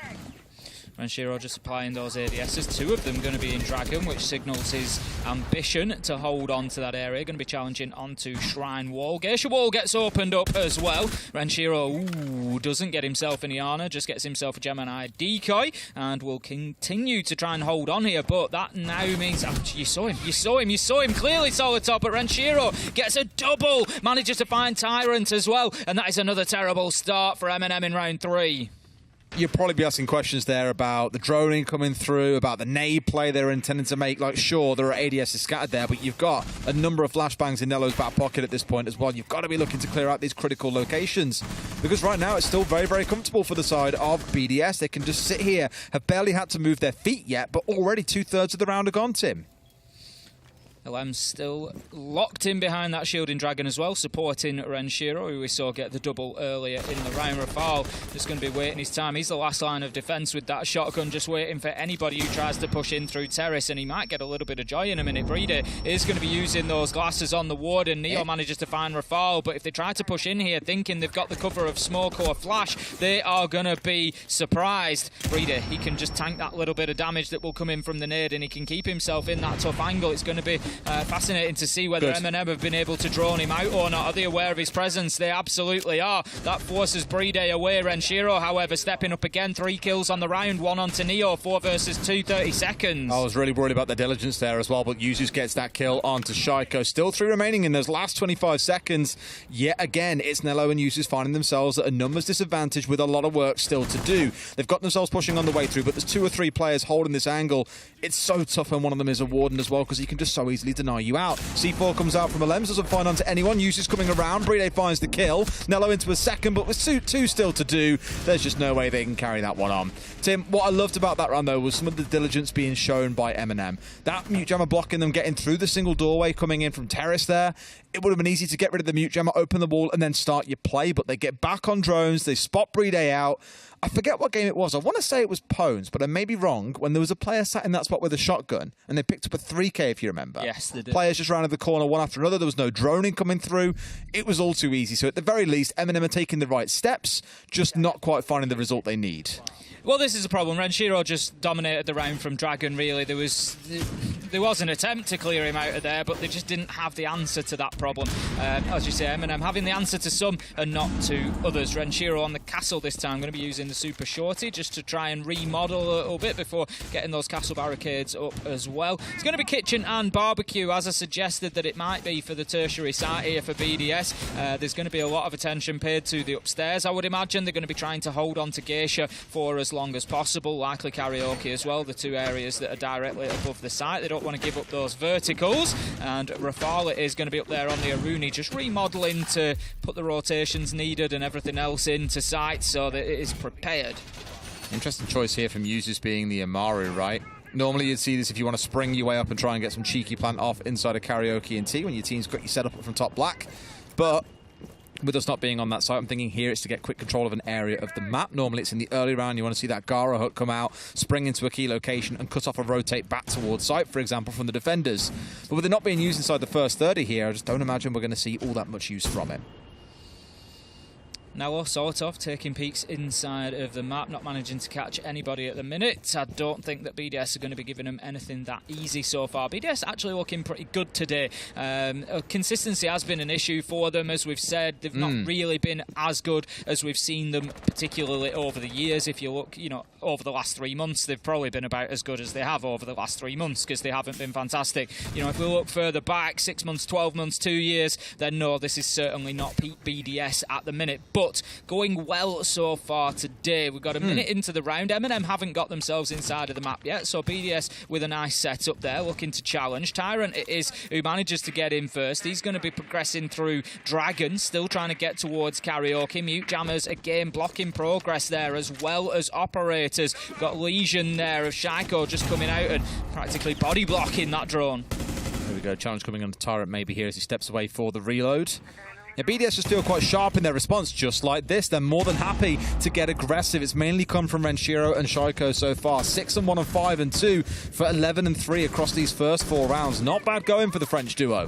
Not at all. Shaiko going fantastically well. He was a little bit quiet last Playday, but as you say, certainly not tonight. He's feeling it. He's hitting his shots, and that is always a dangerous prospect. Jesus looking for the peak, just trying to get something going for MNM here. It feels like they've stalled out in this round. There's 2 minutes. They've not progressed past Drum or Dragon, and that is the kill that they needed. Jesus takes down a Lems. It's going to allow them to start pushing into that corridor, but there's still a lot of work to be done on top floor. Absolutely. This is the worry, right? That's top floor. We're in the last 60 seconds, and they don't really have full control up here yet, let alone the actual site itself. Usually starting to work his way down. Don't think he's aware of the man inside a T. There are still 2 players holding up here on the top. And I think the Legion has a loose idea they might be coming pushing up this way. So Usus has dug himself in behind the shield, sort of taken that position away from BDS and is waiting for the rotate to come through from those players. But by the looks of it, they've headed up towards Black to get back down towards site. Playday just ready and waiting. And we know what this man's like with an SMG, Tim. He's going to peek around this corner any second. Renshiro getting the kill, just gives him the signal to go for it. Finds Solotov. Renshiro with another. Renshiro's having a fantastic game so far. Shaiko finishes things off, and honestly, this does not look like the BDS team that we have seen so far this stage. This is the BDS team we wanted to see from day one. The team that we have been waiting to see now for probably 9 months since Bios got picked up after the Mexico Major. We really thought we'd see these boys come back online, and so far, they're just looking snappy. They're being willing to contest ground against MNM, whereas you look at them in previous Playdays, outside of their game on Cafe, they just give up so much map control all the time. They'll play bunkered down comps. They won't try and roam or be super aggressive, but what you're seeing here is a lot of individual play, but also some small licks of team play on the way through. There's always the opportunity where, for example, Shaiko swings on towards Dragon, that he dies in that engagement, and it's like, oh, well, no one's there to make a trade and that happen. But you look towards, for example, the chaos that was at the very end of the round for Yuzus. He's worried about the player inside of Geisha. Then you've got Shaiko swinging in from top black. They're taking advantage of opportunities put before them, BDS are, and understandably, MNM realise they're giving them far too much space to play with and have got to up the ante a bit. That's why this tactical timeout has come through. BDS, I am absolutely certain, Des, will remember M&M tactical timeouts. I think we all do at this point, Back Tim. in stage 1, that was the first time that it happened. It was against BDS. M&M called that tactical timeout. BDS were actually on 6 at the time, if I recall correctly. And it was either 5 or 6. M&M basically ran it back, won every single round after the tactical timeout. I think it was 5 in a row to take the victory overall. It was an unbelievable performance. That happened on the first play of the stage against Rogue as well on Chalet. It did. That's where I say that my sort of long-running joke about M&M tactical timeouts starts against BDS. So there's possibly a little bit of a traumatic memory in there for them. They're going to have to just forget about it. They're going to have to push forward. Right now, I don't think there's a tactical timeout big enough to slow down this BDS Everyone's side. brave until M&M takes a tactical timeout, right? Exactly that. Everyone's got a plan until M&M takes a tactical timeout. But I don't think there's a big enough tactical timeout to slow this BDS side down at the minute. They're going fantastically well. They're hitting the shots. They're obviously playing for fun. And I think it's going to be difficult. We'll see in the next round or two, but I'm liking BDS for a few more here. This could be a 5-1. It's Renshiro in the early round as well that's been the aggressive part so far. Rounds 2 and 3, Solotov was the entry death to Renshiro in both. He had no impact in the last round either, so outside of the 3k that we saw Solotov find in round 1, his impact hasn't really been felt in the game, and that is where I think they're missing something on the entry, is that BDS have just been far more ferocious. Going to have the pulse underneath. Pwnz is going to be feeding that information in, just wanting to keep an eye on that double wall that's just been breached, and they will try to push in. And the thing is, that is just pure information for BDS. Right, they are pushing from office exhibition side. They don't need to make the challenge unsuccessful from Pwnz. They don't need to make a direct face check. They don't need to make a direct challenge, but they know that they can leave all their utility facing towards there, and they know that Dragon and Drum is going to be the war zone. They've got Pwnz underneath, so he can play to prevent any of those vertical nades coming in and having an impact. This is again a good setup from BDS. It's looking good. Lem's now darting his way back underneath as well to keep on doing what he's doing, but with that barricade coming out, I know it looks late and a little bit random, but the sound it makes as things are cleared out there will be absolutely wonderful. We saw this before because Shaiko found that wonderful shot as he backed away once the nade came flying on through here. That's why he's got more magnets coming out to try and keep him safe from those nades as they come flying in. So now it's your move, M&M. How are you going to clear him out? That's it. It's, M&M have tried their first solution to a difficult problem. Haven't worked, so now they need a plan B. They need to be able to adapt and shake this up. It might come to somebody peeking this and just trying to win a gunfight. And that is perfectly played. Jesus goes in on the back of a Rotero and manages, as Playday is distracted, to find that opener. Just basics again. You want to get rid of the Rotero. It's going to clear away a crucial bit of utility. You go for the shotgun pump there. The time between shots is enough that you can swing in and get the kill. So a good bit of team play, but again, BDS let themselves get swung in that drum spot without any cover coming in from top red. Twice it's happened now as well. Nade comes in, Renshiro being taken down. He's been the raid boss this game, Tim. He's 9-2. So to have him out here at 45 seconds to go is a dream for M&M. Yeah, it certainly is. He's only managed to have the impact of 1 kill on this round, which may well still prove enough, but it's not as many as he's been putting down previously. Really, we're looking for Rafal and Pwnz to really step up here. Shaiko still on the board, does manage to find one. 3v3, can he find another? No, shut down by Nello. 3v2 now as M&M managed to continue this war of attrition, just grinding BDS down by getting that trade every single time, by finding that kill. Rafal, he has to drop away. He thinks that's the best move to live to fight another day, but this could be an opportunity for M&M to get this diffuser down. Out goes the C4. It does enough. It downs Nello. It's 2v2. It's 2v1. BDS might just have done this. Neo has no option but to put the diffuser down, but you got to get upstairs quickly. Pwnz can find him from underneath. Can he find the shots? No, he can't. Rafal doesn't know exactly where he is. Manages to find the shotgun kill in the nick of time, and he can disable that diffuser. That was close for Neo. Wasn't it just? Yeah, he turned tail to run. It was a very fair call to make. He didn't want to get sprayed from below, but in turning his back, just invited that free shotgun swing to come through. A shame because that's the closest M&M have been so far. Maybe BDS now don't fear the tactical timeout, Tim, because they found the answer. That play from below, pulse feeding information all around. M&M, no idea he was down there. And that C4 really did just send things to absolute chaos, to be completely honest with you as well. Good drop from Rafal, who finds a 3k in the round as well. BDS are still looking cool and composed. Yeah, it was well played from them. I like that. I was a little bit concerned. Rafal drops underneath. I'm thinking, if this Nitro doesn't pan out, you've just caused yourself a big problem, because you're going to have to push back up into a force of 3 attackers. But it just about did the job, just about managed to take Nello down, and then a couple of good kills flooded in from underneath and just left BDS in a great position to close out the round. And they would have been, to be fair, very hard done to had Neo managed to escape from that plant and be able to cover it. So it was well played from BDS. 4-1 now on the scoreboard, and they're going to take their final defensive round in Exhibition and Office. And I tell you what, this could be a quick day at the office for them. It could if it carries on at this pace, but we also heard Kendrew on the interview after the Secret versus Pwnz game saying there are two halves to a game of Siege. We've said that is. for as long as time can be. We've seen 6-0 halves get turned 8-6 on the other side. Sandbox will know that better than anyone back when Consulate was still in the map pool, drastically losing what was meant to be a surefire win. So crazier things have happened. Tyrant going to get himself up onto the balcony, just very conscious of the potential for a jump out. It's not going to come, don't worry, Tyrant. But he doesn't have, of course, the good grace that we do of the silhouettes inside. So BDS lining up reasonably defensively. They're all over on the Exhibition side, apart from Renshiro here. 9-2. He's wanting to find himself some more. He's going to have to turn tail and run. Pwnz is trying to provide cover in case they were chasing. But a lot of damage done to Renshiro there. A lot, yeah. Some, I think, friendly on the way out as well, unfortunately. But Tyrant not quite able to get himself all the way through while he's pushing his way up towards Shrine here. Sorry. Looking for that long angle down to try and cut things out. We've been here before, though, Tim, and they couldn't crack Dragon open last time.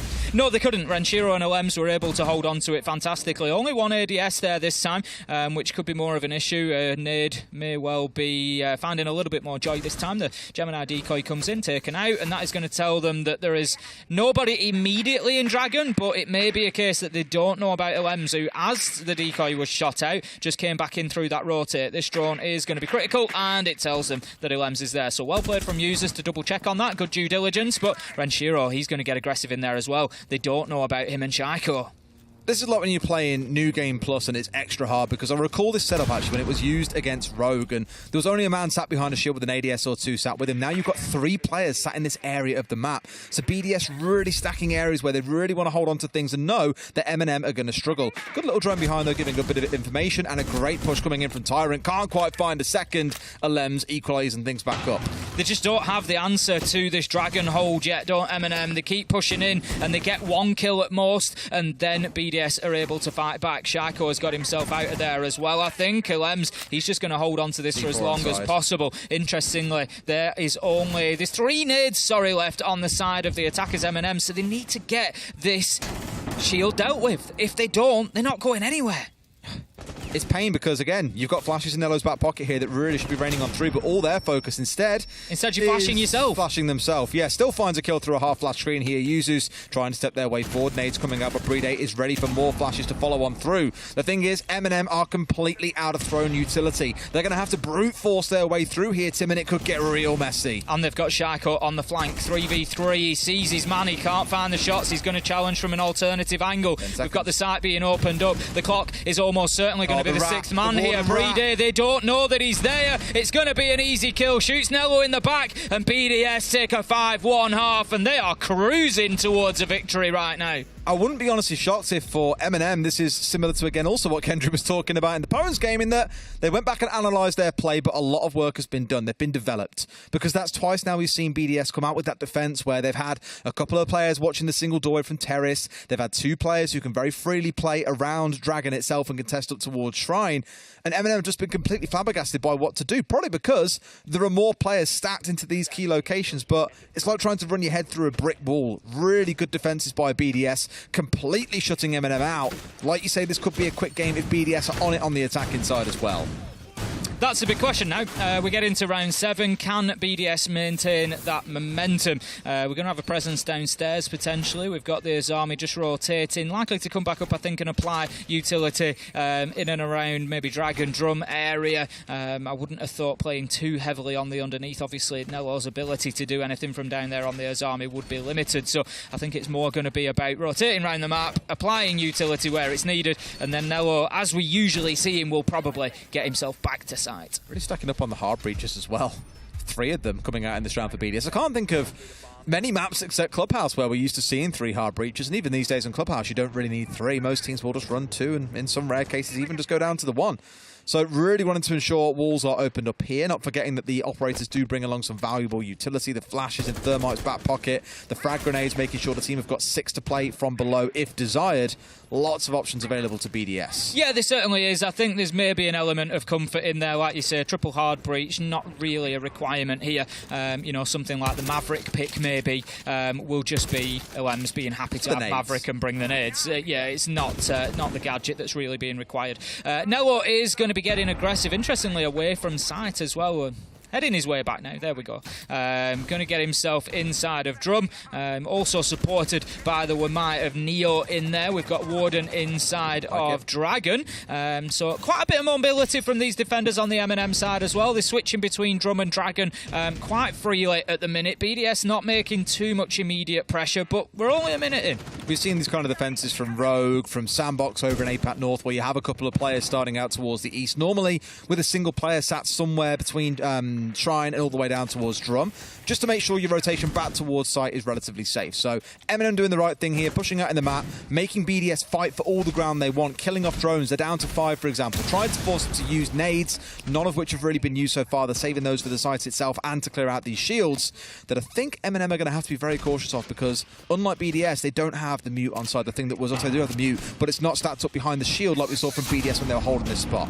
The Maverick comes in particularly useful in the end to get the mute jammer away and allow a little bit of access into Dragon. And we can see there the Azami is just going to be making it difficult with the Keeper Barricade to move through comfortably into Drum, and that Maverick will continue his work. Pwnz has really actually done quite a bit of hard breaching, quite a bit more than expected necessarily. Playday on the drones at the minute, so we can't see if he's got any exothermics left, but Rafal limited on his Ibana pellets, so wouldn't have been able to open up a big enough breach himself. So probably a good job that they've gone for the triple. I into that last 45 seconds though at this point. So sure, you've cleared out top shrine, for example. You've got rid of the shield. You're still looking to try and get control of Drum. No one from M&M is looking to challenge that directly. But I'm a little bit nervous BDS have left this super late into the round and may well find themselves struggling. I imagine with this many hard breaches on side, you want to try and get the gold wall opened up and go for a plant inside a T. But for now, at least, it's nades singing on through. They're down to just 1 left and haven't really found too much with them. More importantly, they're down to 20 seconds left, and BDS need to think about getting themselves inside a sight. Renshiro taking damage, Pwnz taking damage. They're not really making any progress here. M&M are holding on nicely. Users gets the first one onto Renshiro, then Nello follows up onto Pwnz. 3 versus 5, 8 seconds left to go. Shaiko with no option here really but to push directly into sight. There's a man hard left that is almost going to certainly get the kill, but no, Shaiko manages to find it. Playday going for the plant. It will be all over as they go in and find the knife kill to finish things off. Neo closes it out, and M&M get themselves the second round of Skyscraper. Good start for both teams, I thought, in that round, actually. M&M good out on their own, wasting a good chunk of time, forcing drones to be burnt out to try and make sure BDS M&M had definitely backtracked. And then once we saw BDS get control of the shield at the top of Shrine, for example, that's when things really slowed down. They kind of got to that point. It was like, okay, we need someone inside a Geisha. We need to have control of Drum. There's still a lot of work for us to do here. And sadly, by then, the clock just ran down faster than you could blink. And before you know it, nothing was left on side. So a little bit more pace here needed from BDS. They're maybe not being afraid to burn drones to clear out areas of the map.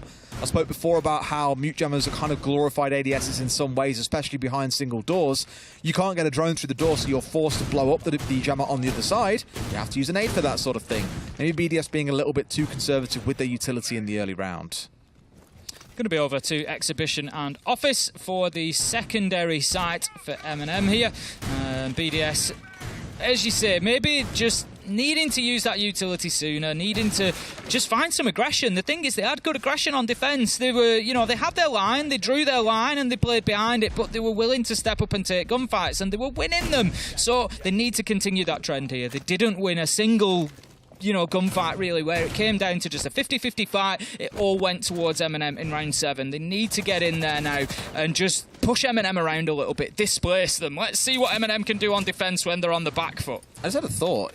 Every single stage so far, I think in the last, year and a half, we've seen Shaiko hit 100 kills, right? Yeah. Last 5 He's got 3 games to go. He's at 70 kills. Oh, he's definitely. And he's got 10 this game as well. He'll do it this Of course he will.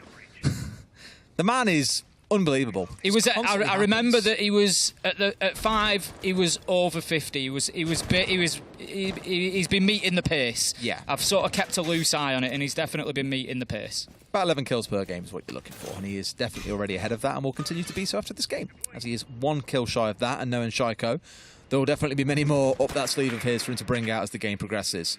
Drone work coming in here out towards this west side of the map, so the total reverse to what we just saw in the last round. They'll start out towards Geisha, out towards Karaoke, T-side, coming through Shrine Balcony, for example, and then look to have that fight over towards Dragon and towards Terrace. Now, not forgetting, that was where BDS did really well at holding MNM up. So if MNM have copied that even in the slightest or have a similar strat in their strat book, this could be a real war for BDS to get control of. Usus has been able to deny now 2 Selma charges. 1 will detonate at least for 1, but that is going to be all as he manages to put a keeper barricade over the breach that has been created as well. There's and one that left is as well. That's BDS backing out there. They've just said, nope, we're not going to get that open. Really had a war over that single wall. It's the power of the Azami as well, just constantly filling up those holes that are broken up. So, well, some work to do here in terms of choosing where they want to try and attack from. Looks like they're going for a very similar style of setup there. A very similar nade to what MNM used on their attacks to, at least against MNM, clear out the shield. BDS had theirs tucked a bit more off towards the east side, so not so easily collected. And Shaiko here just yeeting nades down towards VIP to try and force these players back. Nowhere near as aggressive as a whole coming out from MNM, mind you. They've already dug back towards site here, Tim. 50 seconds left to go, and I think MNM have done reasonably well. They've just burnt time. It's no problem. Out come the Toxic Babe canisters now to slow down that alley of a push. Shaiko does manage to open things up with 1 onto users, but it's long range, and it's not really supporting a push on towards site. 36 seconds left to go. Nello is going to be flashed out, but can get himself to safety. It does allow BDS to push forward to a degree. They get themselves now inside a terrace, but the clock is going to become a problem for them again if they're not quick. Well, Shaiko's found a second up here as well. A little bit peaky coming out from the side of MNM here, giving away 2 kills to the Frenchman. And now Nello's the one dug in deep. Got that critical location we always speak about. Do they know that he's there is the big question. Renshiro into another. 2 remaining. Nello finds 1. Will he find the second? There's another one there, but 1 comes in behind. Does get shut down, but it's a 1v1. Neo drops away. Renshiro in full panic. Will not be able to plant in time. And MNM will win thanks to the clock. Nello once again showing his prowess with the shotgun plays. We've seen it a few times this stage already, and he just continues to do the business on those tight angles with the shotgun, just really slowing down BDS's progress and ultimately leaving his teammate in a position of being able to just run and hide. Let the clock do the hard work so you don't have to, and BDS, they let another round slip by. Not yet on match point opportunity, and MNM now 3-5. And BDS, I don't want to mention flashbacks, but I think if one more round goes by, they're going to be remembering that stage 1 game pretty clearly. We have seen a very limited number of attacking wins today, Tim. We have, you're right. Yeah, I mean, I think, did Overtime have 2 attacking wins, or was it defensive wins? To say that some voices suggested attacker repick may break the game, the attackers certainly are struggling today. Not bitter, are you, Tim? Me, not at all. No. At the end of the day, everybody's welcome to their opinion. I'm just pointing merely out that it may not day-to-day be having the huge impact that we thought it might. Interestingly, it's at a point where attackers, we saw from Secret in their game against Pwnz, we've seen here in this game, especially for BDS, they are getting towards the site in a spot to be able to execute, but just the last leg of the journey isn't done. It's like finishing 80% of a project and you leave the last 20% out and realise, oh crap, I forgot the most important part here, actually finishing the job. And so I think for BDS, it's about that pace again here. I thought for a second we were in grayscale. I thought we were, but then I thought... the building is so grey. I thought we were, but then I thought, no, it's just the air conditioning units, it's fine. That's so grey and miserable.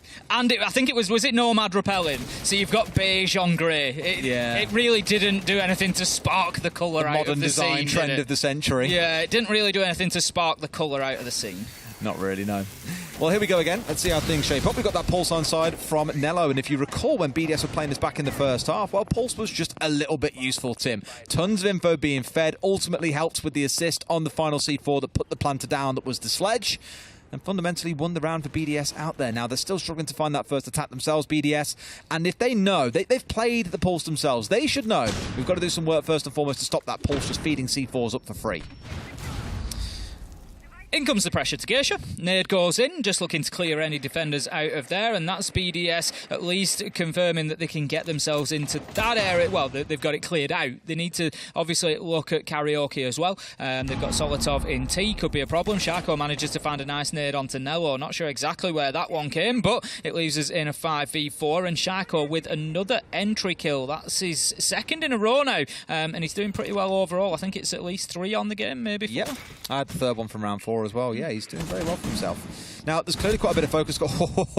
I mean, Shako really should be winning fights like that. He's walked in and pre-fired in towards Yusu's location, hits him, but we're just going a little bit too low there. More to the chest than it was to the head. Unfortunate, because otherwise that would have created so much space for BDS. They're going to try and make this work anyway, and they're being punished for that now. The Candela's coming in. No one's pushing in on the top floor here. There comes the Nomad. Tyrant down to a slither of HP, and away he steps. Lems does get the kill onto Neo, but he's going to be downed in the process. Solotov finishes him off, leaving us now 3v2, 3v1 as Tyrant gets Rafale, and things are starting to fall apart for BDS here. They're trying to move in behind the Yin Candelas, but it's not going to matter. Solotov can see you. Renshiro gets shut down, and that's going to be M&M bringing us back now to 4-5, and they are in striking distance. Is that like a peekaboo, I see you? It certainly was. You've done that far too many times with your daughter, mate, I imagine. Once or twice. She's a little bit beyond that age. A little bit now, but the memories come She's flooding 7, back. but yeah, hours and hours of peekaboo played. I do miss it. Peekaboo, I see you. That's actually just made my heart happy, Des. You're welcome. A good time for a timeout to come through from BDS. They've now dropped 3 rounds in a row. It is 5-4. They are still in the lead, but I think it's very clear that they have not found that attacking round that M&M did in round 1. And speaking of that round, imagine if that's the one round that makes the difference here, Tim, because if you recall, it was a 4 versus 2 for BDS, and before you know it, Solotov and Tyrant have swept through site, killed 4 people, and won the round for M&M. So the only attacking round win we have seen on this map so far today, I don't want to say it's come from Fluke, but it has come from pure mechanics, and not from Fluke because she's not playing in this game before you say it. She did put up quite a show yesterday for us. Fantastic performance on Skyscraper. Yeah, yeah. Well played, Emmy. Tell you what, that stack was lethal. It was pretty lethal. Fresh was trolling a little bit. Of course he was. Yeah, he was. I mean, he team killed He's you. looking at us going, nah, like his chat weren't dictating everything that he was meant to do. He played around on 1 sensitivity.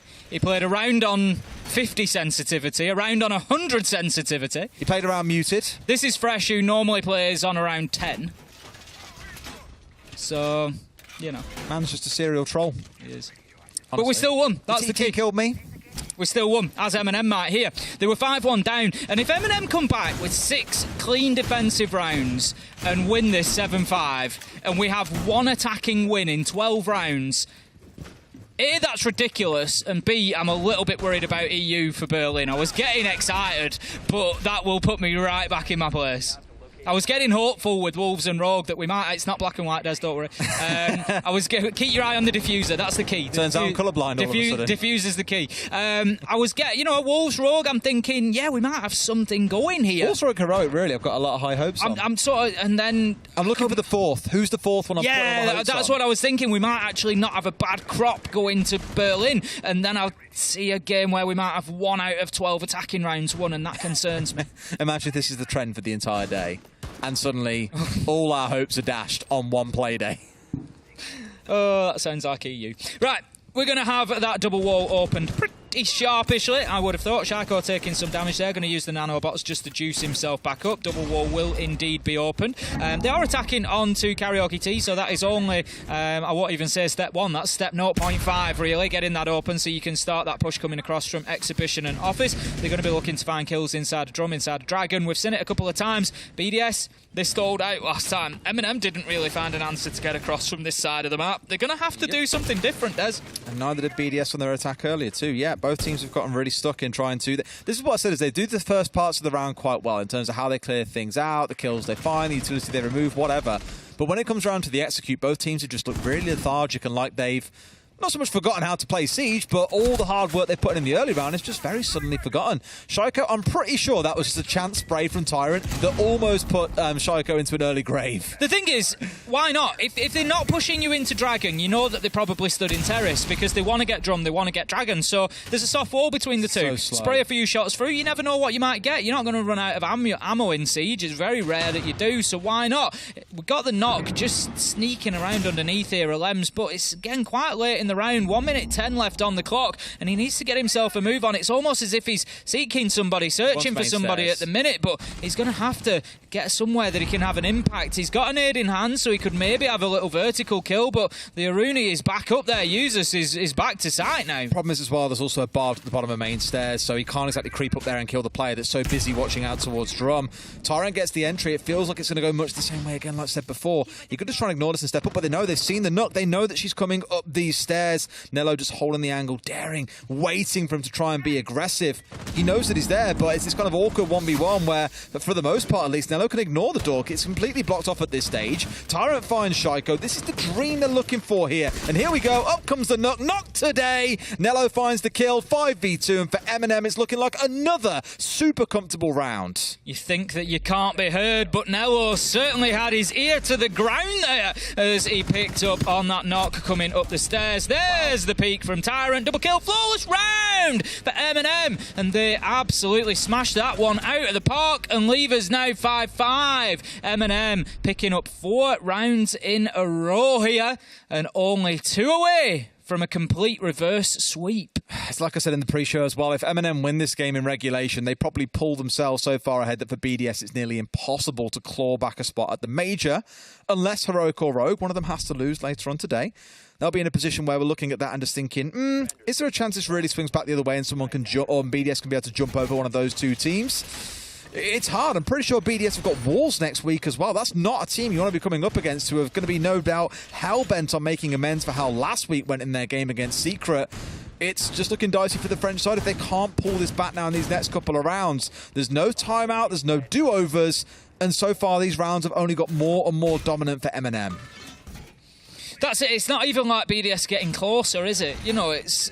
That time it was flawless. They're just not... Last time, at least, they killed 3 of M&M before they lost Karaoke Tea. This time, they couldn't find any of them. So we're heading back over to Exhibition. We saw it last in round number 8, and I'll give you 3 guesses who won it, Des.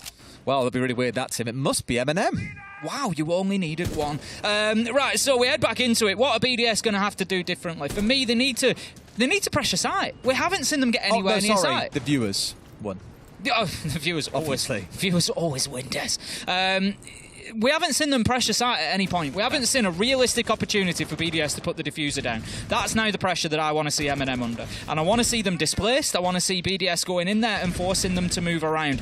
As you say, we've said it a couple of times, don't think they're getting enough out of the utility. Don't think they're moving people enough. Shaiko, he's going to move Neo 1. He's going to move him onto the Netherrealm as he manages to get that opening kill once again. Shaiko giving BDS the lead, but can they hold on to it, or will they let it slip through their fingers again? I like how there's more direct-to-site focus here as well, where all the attention is coming in through the actual breach itself, because rather than starting out towards the west side of the map and spending 2 minutes playing well, clearing things out, but being a little bit too slow and then starving out at the end here, all the focus is coming inside the first 60 seconds. We've got utility coming out from both sides. We've got aggression being shown. It's good stuff because now M&M are under pressure.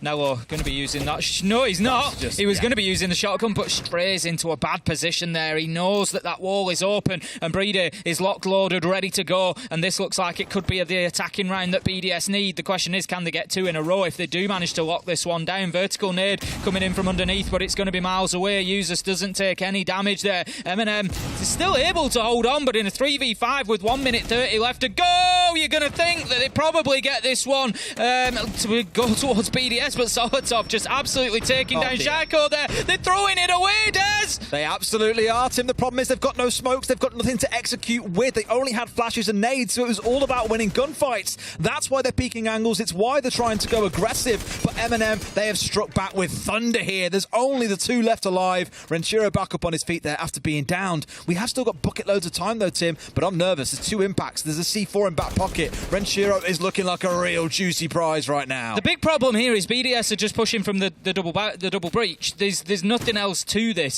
So M&M can just line up and do exactly that. Pre-fire the breach. You're probably going to get one. I tell you what, have another do. Pre-fire the breach again, user. She might just get another.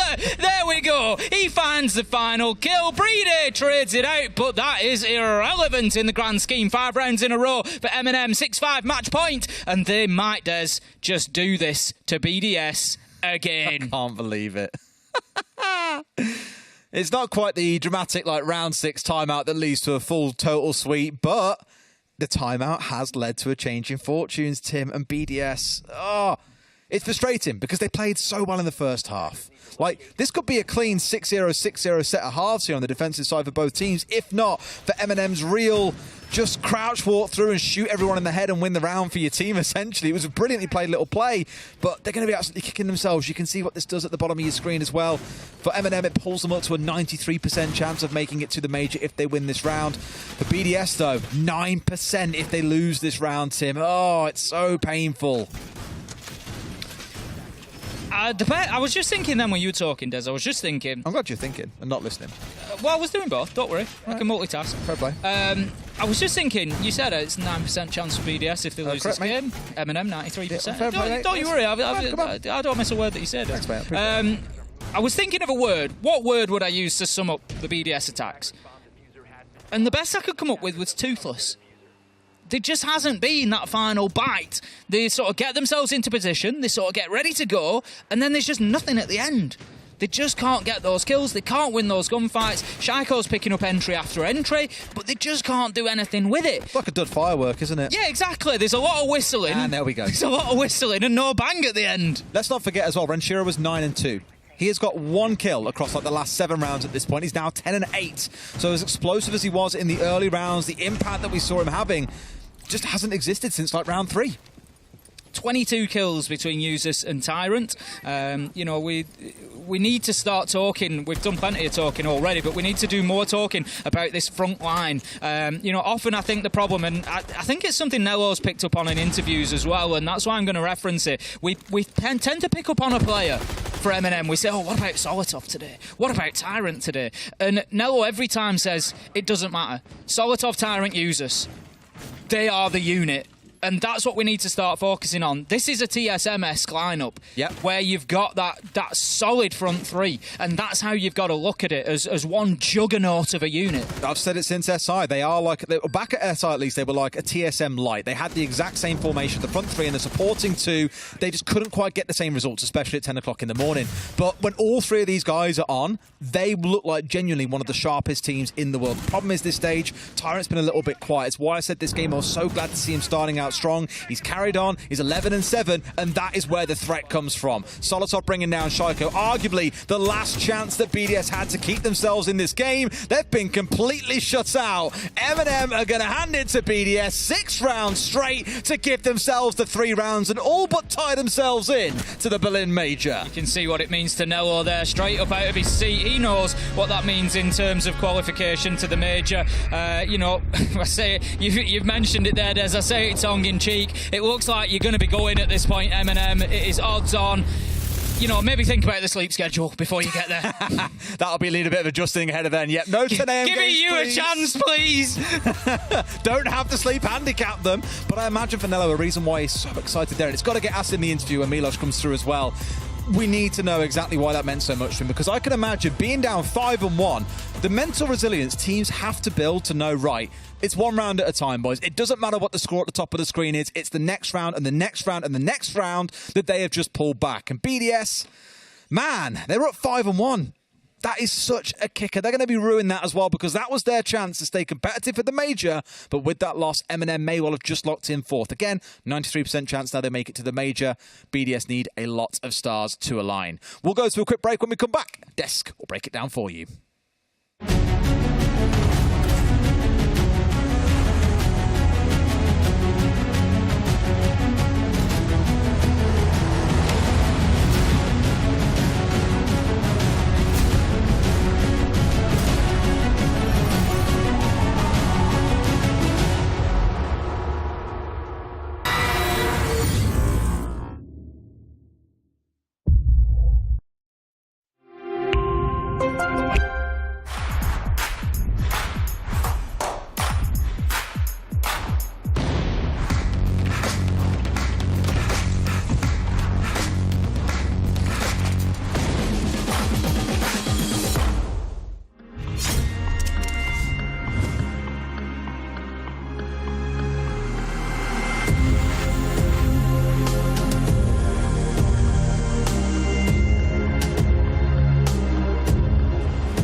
Welcome back, friends. It has happened. M&M Gaming take the win after coming back against BDS on Skyscraper. And not just a win, a 7-5 win in regulation time. Gentlemen, a hell of a day for M&M. It is a hell of a win for M&M because that puts them up to 93% confirmed for the major. A point, maybe even none anymore, and they will be confirmed at some point. Who do they have next? The next two games for the 3 points? Was it Outsiders and Pwnz? Oh, two of the bottom teams. Two of the bottom teams. M&M are going to the major, ladies and gentlemen. You heard it here first. It's 93%. It's as solid as it's going to get. However, we did say that about Wolves, and that's still not locked in. You know, basically in 2-3 game days after it should have happened. Wolves will be playing Na'Vi right after this, but let's just hammer it on even more. Not only did M&M win, but they won in a comeback. And I said I wanted to continue with this, but I'm sorry. I just got the call that the interview is ready. So let's have a chat with Nello. Let's go. Hello. Zdavanello. What's up? Congratulations. Hello. Thank you. How you feeling, man? Games like this is why I play freaking Siege. Like, games like this is... I don't know if you guys remember, but when I played for Na'Vi, we were 5-1 down against G2 on Consulate. Oh, I do remember 175. 175, and basically got the points that qualified us almost for a Japan and Invitational. So it's actually almost similar game, this one and that one. It gets you pretty far up there, 93% potential for M&M to make it there. It'll be your first major. But before we talk about all of that, I want to focus more about this game. You went to Skyscraper in this, and on your attack, you failed miserably at taking down what BDS had set up for you on the defense. Please walk me through this and what had happened there. I would say it's 50-50 on us, 50 on nerves, I would say, probably as well, a little bit. Like we were indecisive a little bit on attack. Like we wanted to do maybe like in certain rounds we wanted to do 2 stuff in the same time, and it costed us because like we would do one, then we do something else quickly, then we do another. Like we were just not decisive enough, and it was costing us definitely some rounds. But on the other one, we were just stalling a lot, getting picked a lot as well. They played really aggro, so if you get picked on beginning, for example, it's 3v5, it's really hard to bring it back anyway. So they were just playing really aggro. From what I saw, they were literally just picking good guns, not even making rotate sometimes. So that's why on 5-1, I realized how they play, and I was saying to my guys that I won these games in the past, we can still win this. Like, they're going to struggle on attack the way they play defense because it's probably going to be a little bit more free again. And it showed. I mean, that's the next piece, because out of everybody on M&M, you are the most experienced player of them all. You've been in these type positions so many times in Pro League when the system was that way. When you were in Tokoname, you've had the LAN experience and all, but the boys, the rest of the squad, don't have as much of it. How do you turn around as Nello and say, all right, boys, let's get set on the second half. Yes, we're 5-1 down, but we can still do this. How do you rally the troops again? I mean, all the time, ever since I joined them and we created this lineup, I'm pushing really like nice mental state to be in. So like we never give up. Basically in CL, if we didn't have a good mental, we wouldn't be even here because we would probably drop out before. We were also losing 6-3s and we came back. But for example, on 1-5 there, I'm sitting there and I'm saying I won these games in the past. It's winnable. Like, don't get devastated. We're on defense now. Let's take it round by round, and holy moly, we did. I mean, what do you think was the strategy change? Because you mentioned it yourself that you had figured out what BDS were trying to do, but you figured it out at the half swap. Yeah, the thing is they played really weird. For example, office defense, on their defense, they didn't have a single rotate. They didn't play any shotguns. They just played the good guns to take these gunfights, get us picked, and then that's it. But the thing is, if when you play that free, you don't have that good of a structure, I would say. And then when they went attacks, I was still checking like what they're gonna do. Are they like maybe gonna rush quickly or something? But they didn't. But in the end, it turned out they were really slow. So we were just wasting time, bleeding time, and slowly got round by round. Well, Nello, next 2 Playdays, you play against Outsiders and then Pwnz on the last one. Anything you want to say to Outsiders? Do you think you can lock it in the next Playday? No, I don't want to say anything to them again. We're gonna take it game by game. We don't care. We didn't qualify yet, so we still need to focus on the next game. It's not over yet, and just go from there. You feel you've had the time to kind of rest up and prepare between the two Playdays here in the Super Week? Because you had a tight game against Na'Vi, a super entertaining one, and another close one 2 days later, pretty much, against BDS. Yes, Super Weeks are definitely something else. But the thing is, like, people think it's a Super Week, but it's one game, second game now, and then you have a few days, and then it's 3 games. So it's more than 2 games. Mm-hmm. We try to prepare. Basically, for the Super Week, we try to prepare both in the same time a little bit, but of course, focus game by game still. Well, no, to wrap it all up, anything you want to say to the fans? Oh, sorry for this game. That's the only Come on, it was fun. It was entertaining. Yeah, it was, but it's also nerve-wracking for sure. But yeah, thank you for the support. We are close to Berlin, not there yet, but I believe we'll make it, and I hope. Thank you everybody who is supporting us, and I hope I will see a lot of you in Berlin, hopefully. Hopefully for you, Nello. Well, thank you again. Congratulations on your victory for the fans. Remember that Nello and the squad of M&M will be back on Monday for the first match of that day. They're playing Outsiders for the penultimate day of EU League Stage 2. That's Playday number 8 out of 9. Nello, thank you so very much. We'll see you on Monday. Bye-bye. Thank you, everybody. Have a good night. Good to hear from Nello again. We've been having him multiple times on through this stage, and that first half was a struggle. The first half was definitely a struggle, and it's good that they managed to turn that first round around because it was the difference maker in the end. I just want to say, though, I think this game single-handedly swapped Skyscraper from being a offense-sided map over to a defense-sided map, because it was 46% defensive win rate. We've just seen 11 rounds be won in a row on the defense here. So with that, I'm pretty sure Skyscraper's now officially in the European League a defense-sided map. Yeah, I mean, it's crazy because that first round, M&M should have lost it. I note down the scores on my iPad, and I basically wrote down the round for BDS and went and got some food backstage and came back and they'd won it. And what I will say is that it's that clutch ability that's the difference maker here.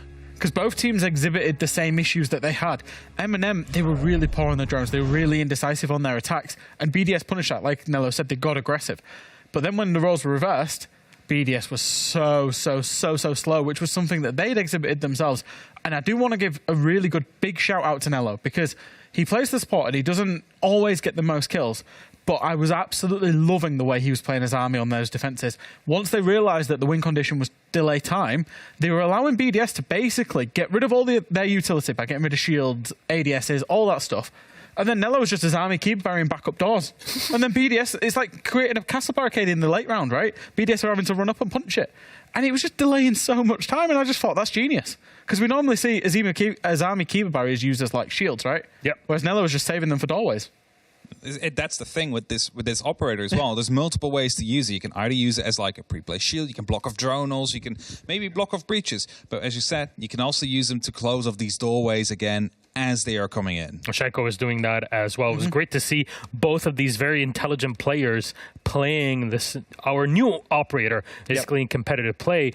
And this is what we hope to see more of in the future, as now we don't have an operator quarantine system anymore. The moment an operator out, they are directly in competitive play, and you saw Sense earlier on today. That's it. Gentlemen, thank you very much. It was an incredibly entertaining matchup between BDS and M&M, and M&M took it and took all 3 points for them. They're not locked in for Berlin just yet, but they might be doing it come our next play day, so make sure you're there for it. However, it's time for a match of the day. Another incredibly important match for Berlin. Can Wolves actually just take it and lock it in and set themselves as the first team from Europe to go there? Or will Na'Vi be able to strike back in it? It's Wolves versus Na'Vi in a moment.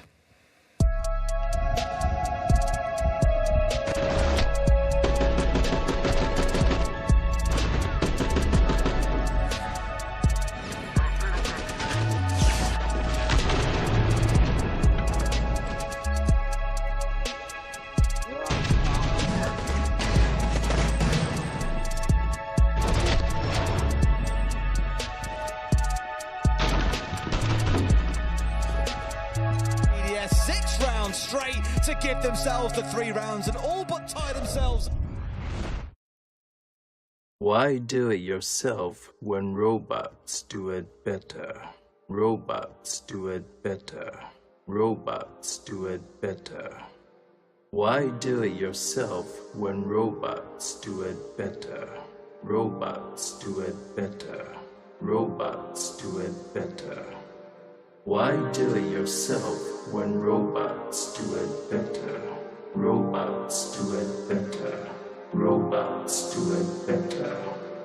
Why do it yourself when robots do it better? Robots do it better. Robots do it better.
Welcome back, friends. Our match of the day, Navi versus Wolves Esports, and this is a big fight. Yet another one today for those top 4 spots. M&M have already taken down BDS only a few minutes ago and give themselves a bit of an extra space between them and BDS in that top 4. Navi are fighting for their shots to remain in this position, and the Wolves are looking to close it all and be the first team from Europe qualified to Berlin. Welcome back to the Analyst Desk. I'm Medic, your host. With me are the wonderful Emmy and Fresh.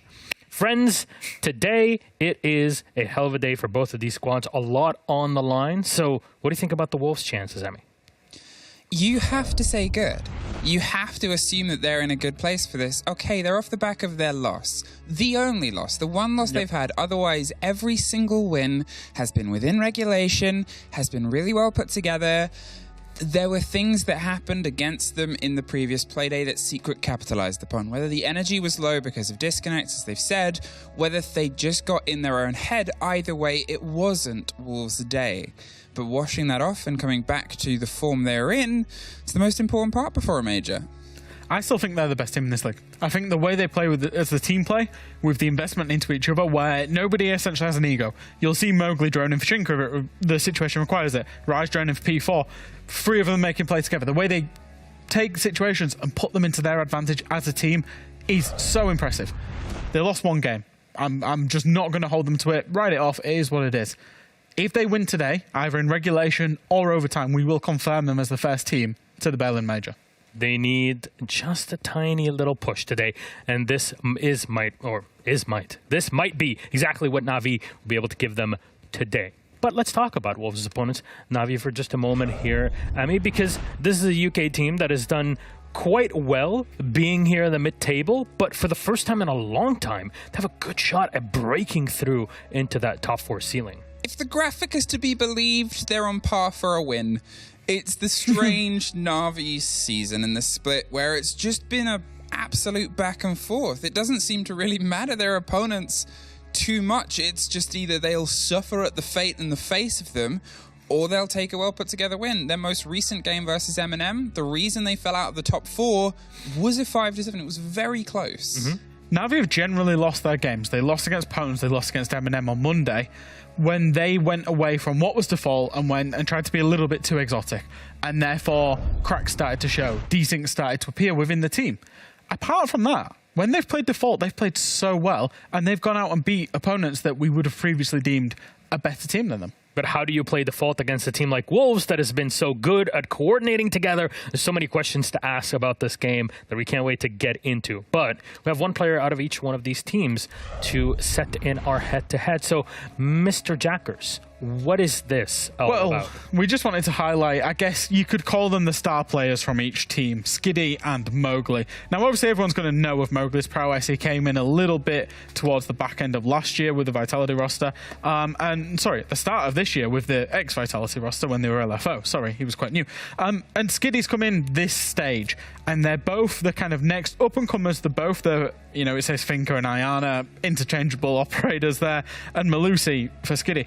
Very frag-oriented players where the teams that they're on put a lot of utility and manpower investment into them to allow them to shine.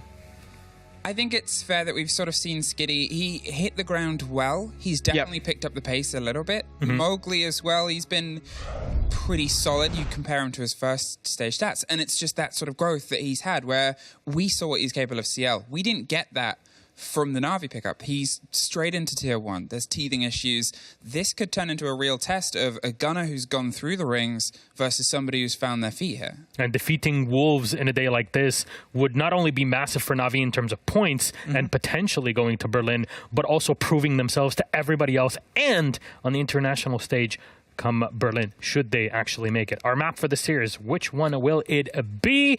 Who's going to be left with that decision? It'll be Navi. They remove Villa, take us to Oregon, where on the attacking side we'll see them start, as Wolves have picked up defense. Yeah, so the curiosity for me is Wolves are clearly planning for the major. They're just allowing a map pool of 5 inside of EUL, so they will, basically every game, they're going to ban Border, Theme, Sky and Cafe in no particular order, those 4 maps. So now we get a choice of Club, Bank, Chalet, Villa and Oregon. Now I think Club, Wolves absolutely rinsed Rogue there. Oregon, for me, feels like a really good map because Wolves didn't look particularly great the 2 times they played it. They played it against Pwnz and they played against Heroic. And on both occasions, they managed to win, but the performances were a little bit shaky. So there's definitely opportunities that can be exploited. All right. Our game is pretty much set to go. So, Emmy, how do you think this is going to go? It's not how it's going to go. I don't know. But what I do know is Wolves need this not just for the moral implication of if they lose this, they're still fighting for the place at the major, but also when have we seen them struggle at the end of a season before? Not 17 times. I thought it was 18. This could be the 18th.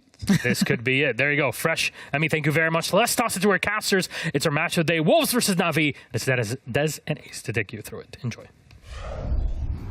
Cheers, love. Over to game 3 for the day. Match of the day. And Oregon, it was for him. The cavalry's here. Wrong game. That's why I stopped short. But for Milos, it was a cheers, Lav. Nice one. Into game we go, Tim. For this one, I want to believe that Wolves don't have it in them after the wonderful season they've had to throw this one away. They don't. Stranger things have happened. No. They've predicted Wolves. I predicted Wolves. Wolves, it will be. I am a firm Wolf believer. I'm part of the Wolf pack. On all levels but physical, are you a Wolf? Yeah, basically. No, I don't have any bias, as we know in EUL. I'm quite happy to just see good Siege and anybody win. But genuinely, I think Wolves are our best shot. I think Wolves are our best shot for EU at the major. Last week was a blip. These are a quality team right now. Yeah. I agree with you, Tim. That's it. Please tell me you got that reference, by the way, Fresh. About the whole wolf on all levels except physical, I am a wolf. No, I've got to show the video later. Okay. That fell on deaf ears. I'm so sad. I really thought it'd break down. For anybody wondering what's going on, Fresh quite often likes to sit in the studio and watch the game. He just loves to hear our casting live. He gets the pleasure of that every time. He buys the VIP experience every time. That's why sometimes we speak to Fresh. He wires me £100 for every single game that we do. I didn't tell you, so don't split the money. We're not just sort of hypothetically speaking to Fresh. We are quite literally speaking to Fresh. I don't see a Fresh in here, mate. Are you sure it's not in your imagination? Have you got an imaginary friend called Fresh? Yeah, duo queues with me and I win. Is he stood there behind you the whole time, just like, come on, Tim, you can do it. He's a real mental coach. Whispering literally mental in your head. Oh, okay then, let's get into it. We've had our bans a rifle on through as Army being banned away. We've wondered about that for a while. We saw it being used a lot in that last game on Skyscraper. I'm glad to see it taken away a little bit here. Otherwise, pretty typical. Seeing Na'Vi ban away the Fink is an interesting one, given not really that interesting, knowing we know how much damage Mowgli can do with that operator. But now that Wolves start and the defense is downstairs in the basement, which means Na'Vi, well, my friends, you're in hot water if today's trends for the attackers are anything to go by. Yeah, I mean, we've seen Azami banned out on Oregon a lot. Particularly, we don't often see Azami available on Oregon. And there's obviously good reason for that. There's obviously things that are being seen in scrims and tried in scrims and working in scrims that are meaning that Azami is not seeing much playtime on Oregon at all. It is the knock-on bank sort of effect at the minute. But yes, Kaid will go along as well, so that's going to give a bit of access to the hatches. But what it does, and Bibu's immediately picked her, is open up Valkyrie. And why would you not run the Valkyrie when you have the chance? One thing I am quite optimistic for Na'Vi in this game is Wolves have played this map twice in this stage. They absolutely demolished Heroic here. They played Pwnz and it came down to 7-5. It was closer than maybe they would have liked. There is very recent history to go off of, whereas Na'Vi haven't played this map since April. It's been 3 months since they have stepped into the halls of Oregon, so they could have had some new surprises to bring along to the party here, not forgetting, of course, their roster changes that also came through. So this arguably is a new experience for Wolves, but Na'Vi, if they've done the homework, they'll be playing against something that feels oddly familiar. Right, we've got Yak on the Monte, going to be pushing through into Kitchen just to dislodge Thorn behind the Mirror. Mirror, another pickup here that's just taking the opportunity of those bans going elsewhere. Not always available, but is going to be brought along immediately. Yak deals with that very, very well. Blur was pushing on the knock. I was a little bit surprised to see him taking out Valkyrie and default cams. You do have something to deal with that, Blur. Yes, oddly enough. Still, they're looking towards where Blur's got to be straight down there as well, trying to step his way forward. Almost gets a freebie. The good reaction from Wolves now let them know there are now 2 players pushing in from Freezer. Actually, this could get very dangerous. One man's in. Nate's already being finished off here by Shinka, who was ready and waiting. But then Skiddy steps up and brings down Rise. There's one more out towards Pillar. Finds Mowgli's head. Skiddy, the Mowgli counter, steps in, but 2 kills fly back the other way. It's a 3v2 to the Wolves. P4's just ready to peek that highway door onto Freezer if Blur steps forward here, but he's got to hear him first. Yak goes marching in and nearly gives his life away. Doesn't realise that P4 is tucked into that corner, but the information will come out now, and Blur is going to hold that angle. But the problem for Na'Vi here is they've got to get something going, and they've only got 1.5 operators. Yak is stuck behind that shield, and all he can really do is provide information to Blur. So Blur, you can't sit there and wait forever. Gets himself 1, but not 2. P4 manages to get the kill there. Final comes in from Bibu, and that is going to be the round. Well played, Wolves. I've seen some fresh being channeled by Yak there after those plays on Monty yesterday, Tim. Unfortunately, that 1v2 is a Monty. Don't even talk to me about I'm that. not going to. There is very little you can get away with there as that Monty, though. Like, he knew from the start that he was screwed. It was a really good defensive position assumed by Wolves as well. Just denied Kayak any opportunity. He goes to the guy inside of Supply. He gets shot from Pillar. He turns his attention towards Pillar. He gets shot from the guy inside of Supply. It's just nice and smart. Good lineup by Wolves. Good way to deal with that mid-round aggression coming out through Freezer as well, and just showing that composure that you want to see from what you're hoping to be the shining light when we go to the major. Honestly, I've never seen a start in a ranked game like Fresh had on Theme Park yesterday. I thought you said not to talk about it. I know, but I felt like it needed some context. Okay, go on then. Round 1, he plays Amaru straight into sight. Ridiculous. Round 2, plays Monte. He got 4 kills in that first round. Don't worry, that's coming. Monte, he plays second round, knife only. He gets 9 kills in those first 2 rounds. Coming to his TikTok soon, I have absolutely no doubt. Ridiculous behaviour, and he should never have been allowed to get away with it. Back to the game at hand. You let him come in the stack. Of course I do. He's going to get 9 kills with Mario and Monty in 2 rounds. Of course he's in the stack. Round number 2, Wolves are on the defence this time of Laundry and Basement. Laundry and Basement, top floor, meeting. Question mark. I thought for a second they can't possibly be meeting, but then I said laundry and thought they can't be laundry, they've just won it. They're in meeting. They are indeed. Which normally invites something like an Ossa pick to come along, but this is the round where Na'Vi have stepped away from bringing the shield operators. Instead, though, leaning in towards things like the Thatcher, which of course made its way through the ban phase as a result of the Finker and the Maverick being banned away. So I'm looking towards that and just thinking any impediment you might come across, any mutes that might block your path, any ADSs that might snag your grenades away, well, you've still got those on side, and their vertical destruction is coming in the forward of 9 breaching charges they've got, Tim, across Blur, Thunder, and Nath. Well, they're certainly going to have the soft destruction, put it that way. Yes. There is absolutely no excuses there. So they're going to want to take over Kids' Dorms. They're going to want to get the defenders cleared out of there, get some verticality down and give them access into Kitchen. But Rise and Mowgli, they're going to be doing everything they can to try and prevent that from happening. I thought we might have a little bit of a musical twist today. Maybe we could do an entire Playday as a musical one. I feel like Em would be on board with don't get us started. Maybe with our full production and She'd bring the costumes and everything. Exactly, I'd love that. I'd love that. Skiddy, he's looking to peek around the corner here, but he's not going to peek anything as Rise comes down, gets aggressive, manages to find that opener at the bottom of White Stairs, taking down the Iana, and Nades go along with a Blur, manages to get one onto P4, finding a headshot. That's going to be a trade, leaving us now in a 4v4. It's crazy for Rise to get away with that as well. Such an aggressive swing out. Normally you get dealt with from, for example, the White Window. There'd be a second person coming up through Dining. There might be another one coming up Shower as well. You know, very risky to do that with minimal information. Oh my God, minimal information. Why was that such a hard word to say? With minimal information, yet still gets away with it and keeps his life, doesn't take a single point of damage and gets away safely. So for Skiddy, it's a bit of a pain to have died out so early there, because you also die with those 2 nades in back pocket. It could well come back to bite them as we continue. Blur has taken a lot of damage here as well. Is low health, 2 Selmas left in pocket. Needs to protect those and make sure they've got them available should they need them. Although it might not be the end of the world for this side if they had to manage without them. They've also got Yak on hard breach as an alternative. Mowgli is going to be playing his life inside of Attic. I think he's going to try to hold on to that for as long as possible. It's as easy as that for Rise. He's having another one of those nights. Mowgli manages to get Nath. Rise is just walking around getting kills kills at will at the minute. He's only on 2, but in this round, he's basically what I mean by that is he's getting kills that he shouldn't be allowed to get. He's walked down to the bottom of white stairs, got aggressive, got a kill, and then he's just rotated himself through Master, picked one up in Closet. There's just no stopping him at the minute. He's going around getting them wherever he wants. Mowgli on a double as well. Shinka finishes things off. Wolves take round 2, 2-0. That's the pain with Rise in that round, is he's literally got swung onto Shower from the bottom of white, then worked his way up towards Trophy and pushed in behind the enemy team to get a kill inside a walk-in wardrobe. And no one has caught him on a drone. No one's found a way to stop him or shut him out.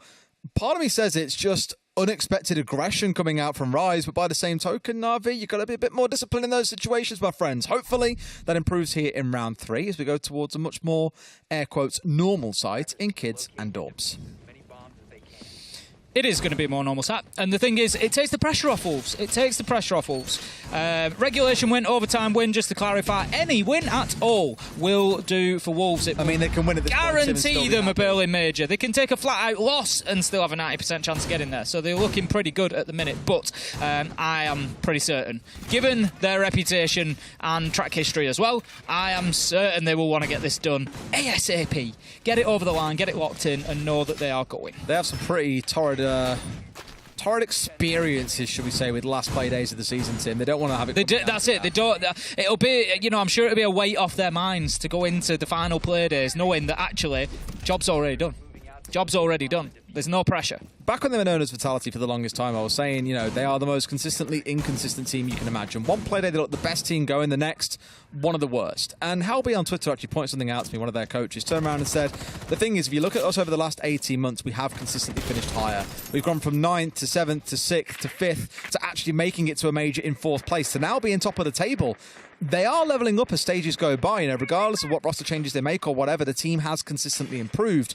It may have been a 2 to 3 year journey to get here, but as things stand, they are arguably the best team that we have got in Europe. Twitch Up just going to be roaming around underneath looking for those gadgets. We'll find the mute jammer that was placed inside of security. So that's going to give an option to potentially drone inside of there. Skiddy was extremely careful going in there. Full ADS. He's going to be heading up the white stairs. Gets himself an absolute freebie onto Rise there. Thunder manages to get Mowgli at the same time. B-Boom fighting back, getting one onto Yak, but still find ourselves now in a 4v3 for Na'Vi after Wolves with an uncharacteristic slip at the beginning of the round there, just letting them get in and get that advantage. To be fair, Tim, it's not ranked. You don't expect someone to come walking or crouch walking up white stairs at 2 minutes 10 left in the round, so understandably caught a little bit blindsided by that one. They should still know what's going on here, knowing that of course you have things like the Valkyrie on side as well. There was a player downstairs inside a kitchen that had a bit too much to watch. I think was also watching kitchen at the same time. It's P4 here, as you can see, so wasn't really able to cover all angles at once. They just completely bypassed him, ignored the mirror window that's watching out towards dining, and put their focus entirely on the site. C4 over the top, going to find absolutely no one. Interesting point about that white stairs push that our superstar observer Easy has just pointed out in my ear is that they actually had a Valcam watching that area as well. It's just that Wolves were not actively looking at it at that time. Skiddy able to just walk past it, but no, they're giving it away again. P4 manages to get the second as B-Boo got one to get things started in the mid-round. Found ourselves now Wolves after a double kill, 3 versus 2. Nath, he's roaming around underneath, just trying to use that mirror window to his advantage. They know that P4 is out here somewhere. They're going to have to try and chase him down, but it's going to be dangerous and it's going to waste time.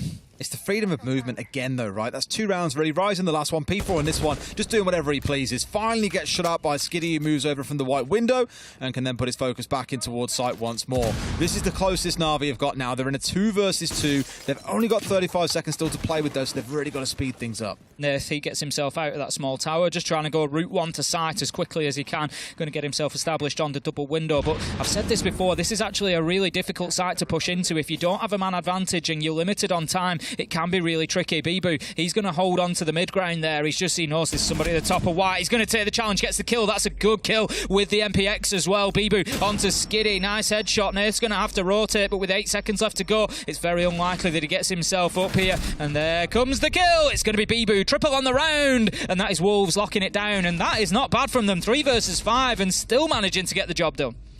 I do have to ask the questions again that I pointed out earlier around Na'Vi's droning, their general awareness. It just feels like they're missing the most critical parts of all of this so far. They're in a spot where they are getting into good spots. They've got someone coming up shower. They've got someone at bottom white. In that round, they did learn and have a drone in front of Skiddy, but then you're missing one covering your backside. For example, you just assume, okay, we're not pushing in through dining. Why have a drone on it? And P4 can just very safely maneuver around. So the small things that are going wrong here are costing them the early round, which really doesn't set them up well for the late round at all. There is work to be done. There certainly is, and that work that's going to start now in the tactical timeout. Na'Vi have called that. We can see that Yak's having a discussion with the rest of the team there. He's feeding that information in, just obviously spotted something, trying to calm things down a little bit. But it's unfortunate for Na'Vi in that last round. They're going to be kicking themselves after such a good start with that big double kill. Thunder and Skiddy just combining within the first 20-30 seconds. Nath as well looks like he's sort of passionate about his response into that team talk there, just trying to give a bit of information back in. But that leads us into round 4, and we're going to have Wolves on a rotate once again. They'll be back down to laundry and supply, and they will continue their defence from there. Alrighty, let's see if they can turn their fortunes around here. Back we go to supply and laundry. I love the post-round 3 timeout, and Emmy's doing a very questionable walk across the studio. I'm not really quite sure how you describe that, Tim. I'd say it's like, imagine a wave in the ocean. You know what it's like? It's like that's what she was doing. It's like those weird things that they put outside of, like, what do they call that place where you buy cars? Oh, yeah. They're like that, all in the air. Like, where it's just air. Yeah, air blowing up and it's blowing up going into everywhere. like it keeps folding over in half and bending. Sort of like a big noodle. Yeah, that's it. Yeah, it's like a noodle man. Yeah. Noodle man. It's a noodle man. Oh, so funny. Is that the name? Yes. Okay. Where I'm from, it is. Don't start this again. For those, this needs context. Before the game, we were having a good debate. Giving a lot of context during this. There's a lot of context to give here. Yeah, we are actually. Yeah, context of this one. Different parts of the UK call white rolls. They're like things you put like ham. I cheese think on bread there, roll is the universal. Bread roll is universal, but it's still fundamentally wrong. But it's the one we have to say so everyone understands. They're called cobs where I'm from. Tea cakes. Tim calls them tea cakes incorrectly because a tea cake is something with raisins. Absolutely correct. Toast. That's a current tea cake. No, a tea cake to us is like the chocolate thing with like marshmallow. That's and a chocolate tea cake. That's a tea cake.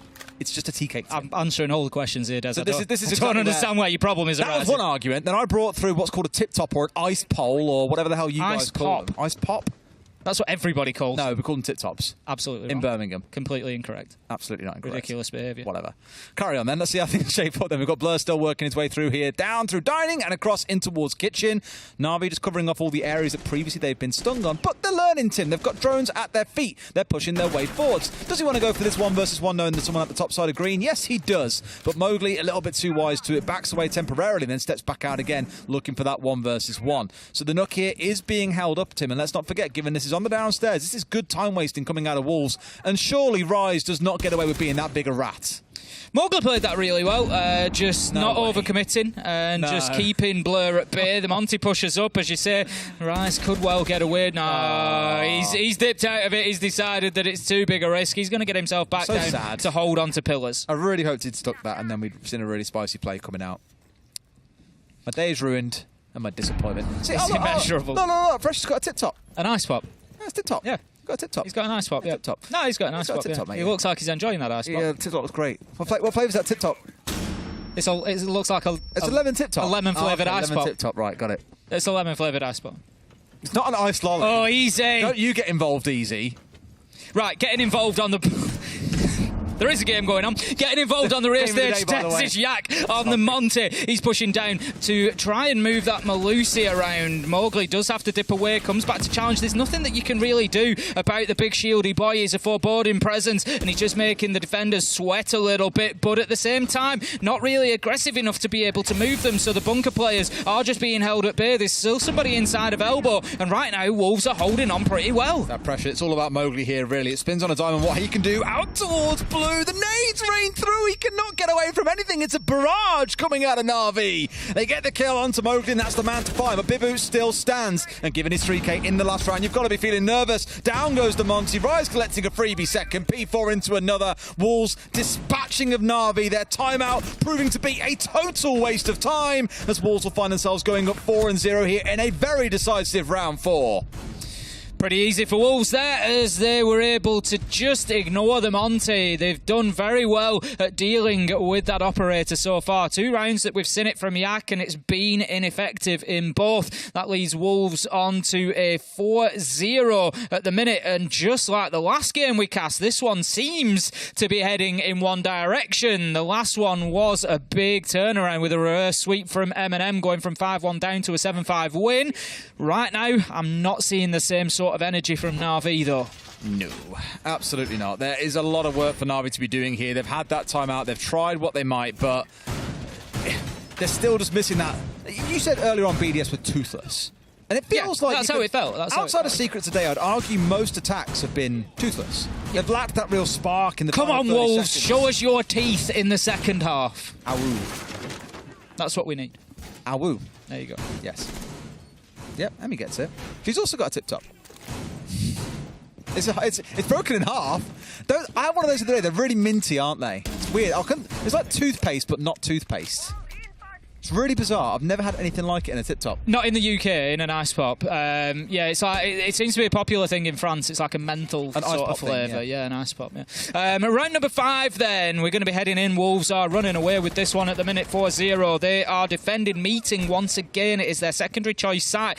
You might have thought in the first rotation it was a little bit of a sort of a pocket pick, really. Just let's bring along Meeting. They might not expect it. Attacker repick sort of, makes that a little bit redundant. But still, you think if they're not quite prepped for it, but no, they have doubled down with it as the second choice. They want to break these guys. They're thinking about a rush, Here but as they go in, Thunder manages to get one onto Mowgli. Can Yak get another? Yes, he can. Skeleton key into the back. Rise manages to get Skiddy along the way, so it keeps Wolves in touching distance, and that's something that they've done really, really well so far. Bibu gets blur, and once again, Wolves refuse to roll over. Bibu is 9-0 now. He was 8-0 at the start of the round. It's still ridiculous that he has yet to be brought down across these 5 rounds, putting on an absolute show so far. The worst thing is, Tim, Na'Vi coordinated that so well. They were so ready. Their players lined up. They knew what they were doing, yet they still walk away 2-2. And generally, Jaeger and Malusi both put down their gadgets, and it doesn't matter so much if they die. Their utility has already been deployed.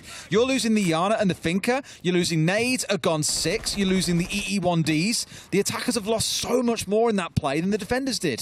Certainly did. It's 3v3. It's halfway mark, and Na'Vi are scrambling now to think about the remainder of this attack and exactly where they're going to push from. They haven't really got control of that top floor. They do not know as P4 pops up. That's something that they've been caught out with once or twice. Players popping up in unexpected locations, and it's usually P4 2v2. That's leaving the diffuser, and I don't think Yak intended to do that. He wanted to grab it as he vaulted over. Look cool on that. He was trying to look cool, wasn't he? Sorry, Yak, but that was a fail.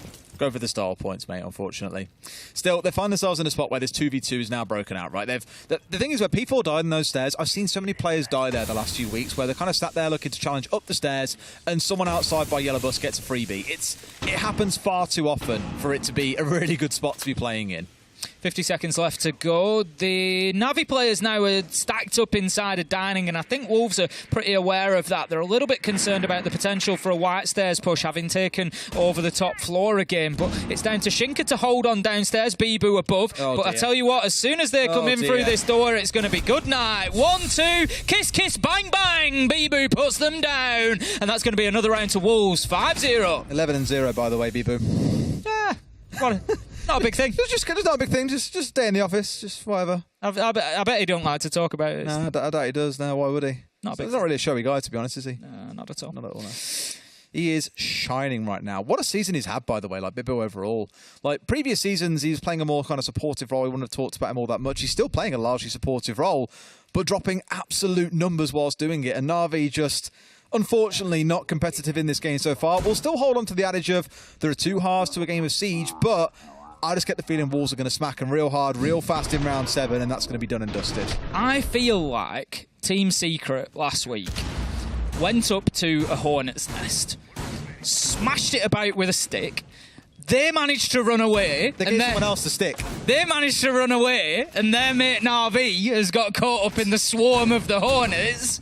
that have come out very, very angry. That is how Wolves look at the minute. They are absolutely demolishing them. Na'Vi struggling to get themselves even a toehold in this one. It could be a 6-0 half here for Wolves. Bibu, as you say, having an absolute field day. 11-0. They're just unable. Nothing sticks to him. He's absolutely non-stick right now. Like a frying pan, Tim. Exactly like that. And it's like Na'Vi have been hit in the face with said frying pan. Several times, repeatedly, to the point it's no longer funny. Bibu is 11-0, as we've already mentioned. Like, again, just unreal to stop. And it was Rise that I was commending for his movement earlier on in the game, but ultimately the kills have all been funneled over to the man in the middle.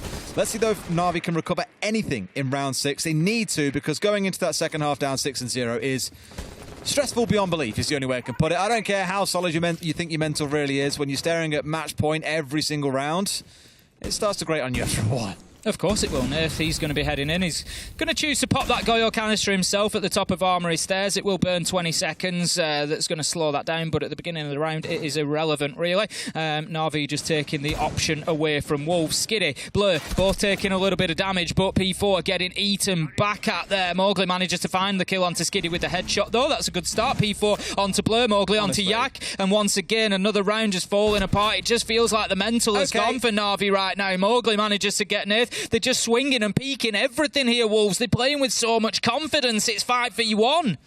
They are, as in Na'Vi, are quite literally Wolves' chew toy right now. But at this point, they're burying him out in the backyard, digging a hole for him, ready to bury that bone. Thunder finding a great shot onto Mowgli, who was looking to find himself out the window. But the problem is, Tim, he's got to find 4 more of those. And the raid boss, Bibu, still stands. I think we know how this half ends. Certainly looks that way. Thunder is going to continue his way through. 1 minute 23. He's got time, if nothing else. It is the one commodity that he has by the bucketful. He's going to open up that wall. That could be an interesting one. It's going to make P4's life a little bit difficult. He's kind of stuck inside security, but as Thunder decides to dip away, challenge him, he's going back, thinking about a second attempt. I think that's an interesting... It's a smart play there. There you go. That's nice from Thunder. He's opened the wall, and I'm going to give a little bit of sound. I'm going to let him think I'm moving away. Then I'm going to come back and get that kill. 1v3, 55 seconds left to go, but Wolves, they just need to play this smart. Don't give him a 1v1. Just hold your crossfires, hold your angles, keep yourself behind hard surfaces, and wait for him to appear. Just wait and see if they'll swing on him at this point as well, Thunder. I think he knows, look, I can't win all these 3 separate, 1v3s. I've got to take the 1v1s as they come. So he's waiting and hoping they'll swing onto him. They know where he is. You've seen the yellow ping come out. They know exactly where he's coming from, Tim, but I imagine the call is don't swing. Don't swing. We've all been there in rank. Don't swing. Don't peek. Just wait. Is exactly what they're calling for. Down to that last 25 seconds. I doubt he tries to make a plant here. Otherwise, it is going to be swing city coming out from these other 3 players. And of course, why wouldn't Bibu go 12-0 in the first half? It's hands off the keyboard time at that stage. In a 3v1, you don't need to be moving. Get your line of sight, get your angle, hold it down, and just wait for the player to move into your line of sight, into your ADS, and then just click mouse 1 as Bibu does and has done 12 times now, as you say. Absolutely flying. Wolves 6-0, completely dominant, and Na'Vi switching onto the defence and desperately needing to find something. There's no more mistakes, there's no more opportunities. This is it for them. Is this the kind of time where Wolves pull out something spicy? Because we'll always say the best time to pull off a rush, go a little bit crazy, is in that first round. Just catch them by surprise, really set the tone for the rest of the half. The thing is, there wouldn't be a rest of the half. It would be done and dusted. At least for now, by the looks of it, though, Wolves sticking to their guns and going for very much tried and tested style composition. On the other side of things, though, Na'Vi really looking to hide in behind Mute and Mozzie here. Deny away as much information as they possibly can, leverage their own through the Mozzie and through the Valkyrie, and play from there. Okay then, this is the opportunity, and as you said, the Mute, the Mozzie, just trying to get there out in the map, try and get aggressive. At this point, you might as well try, because you're already looking at a strong situation. You're going to have a strong performance to get this one locked down. P4 is bringing along the IQ. That's going to deal with the Valkyrie mostly. Yep. So that is a good shout. Shinka on the Amaru, interesting one. We start out, it's usually to get into T3 quickly. I don't know whether they'll have had a drawn up there or not. Obviously, they really need to be throwing one in there if they want to get up. It can be done up the ladder, I think, with a little bit of trickery, but it's not an easy one. It's also a very spicy play into Kid's window. But look at the difference here, by the way. When Skiddy was pushing up here separate, got swung on and died, Mowgli is playing the patience game. He's letting his teammates drone ahead of him. They're pulling out pings at this point. They've got someone controlling green as well. Mowgli up towards that side. Everything is just being done very carefully. They're nading out inside of security to get rid of the mute jammer as well, so drones can get on through. Everything's just being played by the book so far and being played very cautiously, making sure nothing is being left unturned. Rise is heading in through Master, looking towards Trophy. Dumps a nade inside, again looking to clear utility out. And potentially the player. Sometimes you will have a player that plays tight in there, just inside the Trophy door. Yak makes the peek and manages to get the headshot onto Rise. This could be interesting. And Shinka thinks better of it as Yak manages to find a second kill onto P4. They do not have the numbers to be risking an Amaru up through Kid's window to try and see what can be gained up on the top floor. It's been a difficult round so far for Wolves, and Na'Vi might just be able to break the momentum. You'd hope so at this point. Here comes Mowgli, seeing the one, but not quite able to find the man himself. Ibu steps down as well. Not quite aware of Highway. Surely the call would have come through that someone sprayed him down from Highway there, but Mowgli not quite making that call, it seems. Now looking to step round into Deep Freeze. He's got himself tucked in, but Skiddy sees him first. A very convincing round coming out from Na'Vi here. Makes it to Shinka, the last one left alive. Na'Vi have still got some fight left in them, Tim, even if it's still a long hill to climb.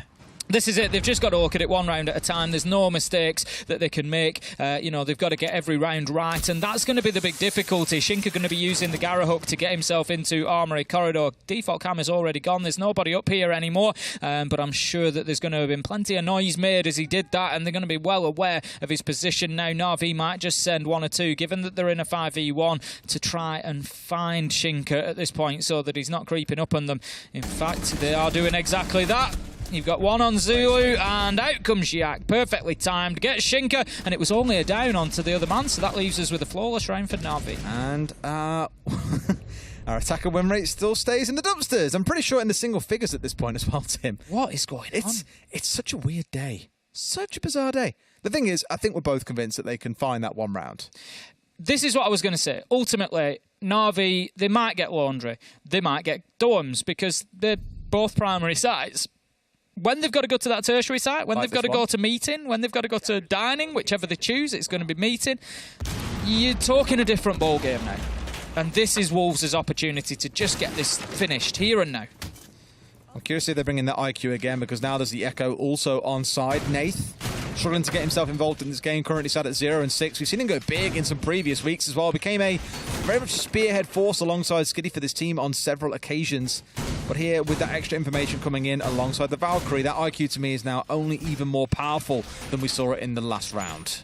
Thunder opening the attic hatch, pretty much a similar setup to the one that we saw coming out of Wolves. We've only got the half reinforce at the minute. Don't think that's going to change. We do have, I think you mentioned, as the Ossa coming along with Bibu, who has taken the first death as well, 12-1. Na'Vi might be happy to note. Well, it means his KD isn't infinite for this game. It does have a limit. It turns out the man can be killed. He isn't immortal. But still, for me, the big focus in this round is to be watching on towards this top side, because with that Ossa on side, we're so used to seeing this, Tim. Open up stage wall, drop an Ossa inside, get the plank going down, easy peasy, 1, 2, 3. Behind the smokes as well, no less, of which they have 4 of those on side alongside the 4 frags in the back pockets of the Sledge and the Iana. So to get that one sorted out, they want to make sure they've got enough control. They want a drone downstairs to watch for any flanks through basement. They want one on the upstairs to stop any rotations coming in from attic side. That is, of course, if they try and go for that, they may yet have a completely different plan for the Ossa. Thunder just playing on those back stairs, just trying to avoid that Ossa plays, just trying to be the deterrent that will force them elsewhere. Right now, Wolves are having a good think before they get themselves into the building, just paying due diligence to the potential peak. We've seen that come out of small tower occasionally. A difficult one to hit the shot with. I do remember Kajeka managing to one-tap with a pistol from there once. It was an absolute beast of a kill. I think it was onto Rampy from SSG, if I remember correctly. It was absolutely wicked. Out comes the nade. They're going to be looking to clear attic here. Skiddy looking to just hold them off for as long as possible. Has the ADSs, going to be playing his life there. A real big commitment as well from Na'Vi. They've got one ADS down in lower tower stairs. They've got these 2 down inside a pit with Skiddy. They really want to challenge onto this spot. And again, it's like you can see why Wolves want to establish control in the basement and up here on this top floor. Down goes Blur. Mowgli with the entry. Not one of those 2 players that was holding quite an aggressive spot. That privilege is with Skiddy and with Thunder, as you can see on the stairs at the top of your screen. But keep an eye out for P4 as well here. You've got Yak trying to look for him on the bottom side, but instead Thunder swings down and finds him first. That's well played from Na'Vi, nice and patient. There's no panic in them. 4v4, 1 minute left to go. Mowgli operating in a funny area here, knows where Thunder is located now, or at least was located. Looks to make a challenge, but Thunder has wriggled away and will be scurrying back underneath to come up freezer stairs. Nath on half health. Skiddy's still in place, and this could potentially be a problem because obviously he can shut down a plant from that attic hatch, but if they place somebody up there and just hold the angle, that will prevent that happening. So there are options for Wolves. I think it's a really good read by Na'Vi overall, though, to commit so much resource up towards that north side, top side of stage. Does mean that Wolves are forced to rotate away here with only 30 seconds to their name. They've got the hatch under their control. They can now force and try and clear their way through this top floor, but they basically have no time left, Tim. It's a 3 versus 3, and it's going to get explosive on site. Mowgli starts the killing. Thunder is in a perfect position here. Takes shots and misses them from security. That could be a big misplay. Shinka is going to try and get the diffuser down. There's a yellow ping telling him exactly where the man is. It's a direct trade, though, and now a 1v2. Nath gets shut down on only half health, and that is going to be Wolves, as we thought they might. Finishing things off in quick fashion, 7-1. The attack's obviously not quite to the standard that we've come to expect in some cases, but you cannot knock a 7-1 victory. I think that might be a reference to flying to the major. You reckon? Yes, we had a lot of sort of aeroplane arms. Or flying high, or... Go on there. I think it'll be flying to Berlin. Either way, they've locked themselves in there with a knockout performance. Bibu ending 12-2. I wish it had been like 15-0 or something, just to say, man, look at the beast, but you're going to take it anyway. You go into the major, you put on a wicked defensive show on Oregon. I can't imagine too many teams would be keen to take them there in Berlin, Tim. No, I wouldn't have thought so. Coming out of EU, for me, they are looking like the best and most consistent team. They had a blip against Team Secret, but why not get it out of the way there and then move on in exactly the fashion that they've done? Well, they've absolutely stomped their way through our game of the day. Rapid time as well. So, yeah, pretty quick, Tim. We'll go to a quick break. When we come back, the desk will break it down for you.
Welcome back, friends. It has happened. They've made it the first team from the EU League to join us in Berlin at the major in August. It's Wolves Esports, a French squad to make it. Usually it's BDS the first to make it, and being a French team, this time around, it's the Wolves, Jack. Yeah, and I think they're going to be very happy about that, aren't they, Milosh? Because Well, it's not just the fact that they're going. What's that pause? Like, got to like a 2-shot. I was like, do I have to say something? It's not just the fact that they're going, obviously, but also the team that knocked them out of groups in Charlotte, BDS, probably are now not going because they lost today. So it's like a double whammy. Ooh. I said at the start of the game, I said, it's not just about getting there, but it's about getting the points today. Because of the bounce back from the last Playday, we needed to see if they could get themselves back mentally. Yeah, they can. They did, and they did it very well. Did it very well. 7-1 victory against Na'Vi. Let's have a chat with our victors. Hello, Mibu! Hello, Miloš. Congratulations! You're the first European team to qualify to Berlin. How are you feeling? Thanks. Amazing, just amazing. We were feel a bit disappointed after the last Monday, but we bounced back either in French League and today in EU League. So we are very happy to confirm another major. And so yeah, just feeling amazing today. It seems like those Wolves jerseys are really doing something for you, right? Having an organization and actually being able to represent them going into these events and into the league. But let's talk just a moment about our last Playday, because you went up against Secret and it wasn't what we expected. So from your point of view, what happened there that didn't really allow you to close the game? I mean, we couldn't close the game. Because we didn't have the opportunity to do it. They were always in front of us in terms of rounds. Just to clear out things, I think they play well. They are a good team on Chalet, sorry. And they proved it again today against Pwnz. It was a close match. But obviously the disconnection, the lesion bug, all that, like the accumulation of everything, kinda shut down our momentum that we are building over the rounds. And to be honest, when they went 3-1 up on the fourth first round, sorry, it could have been on our side if we didn't have the disconnection, and I think it could change a lot of the game.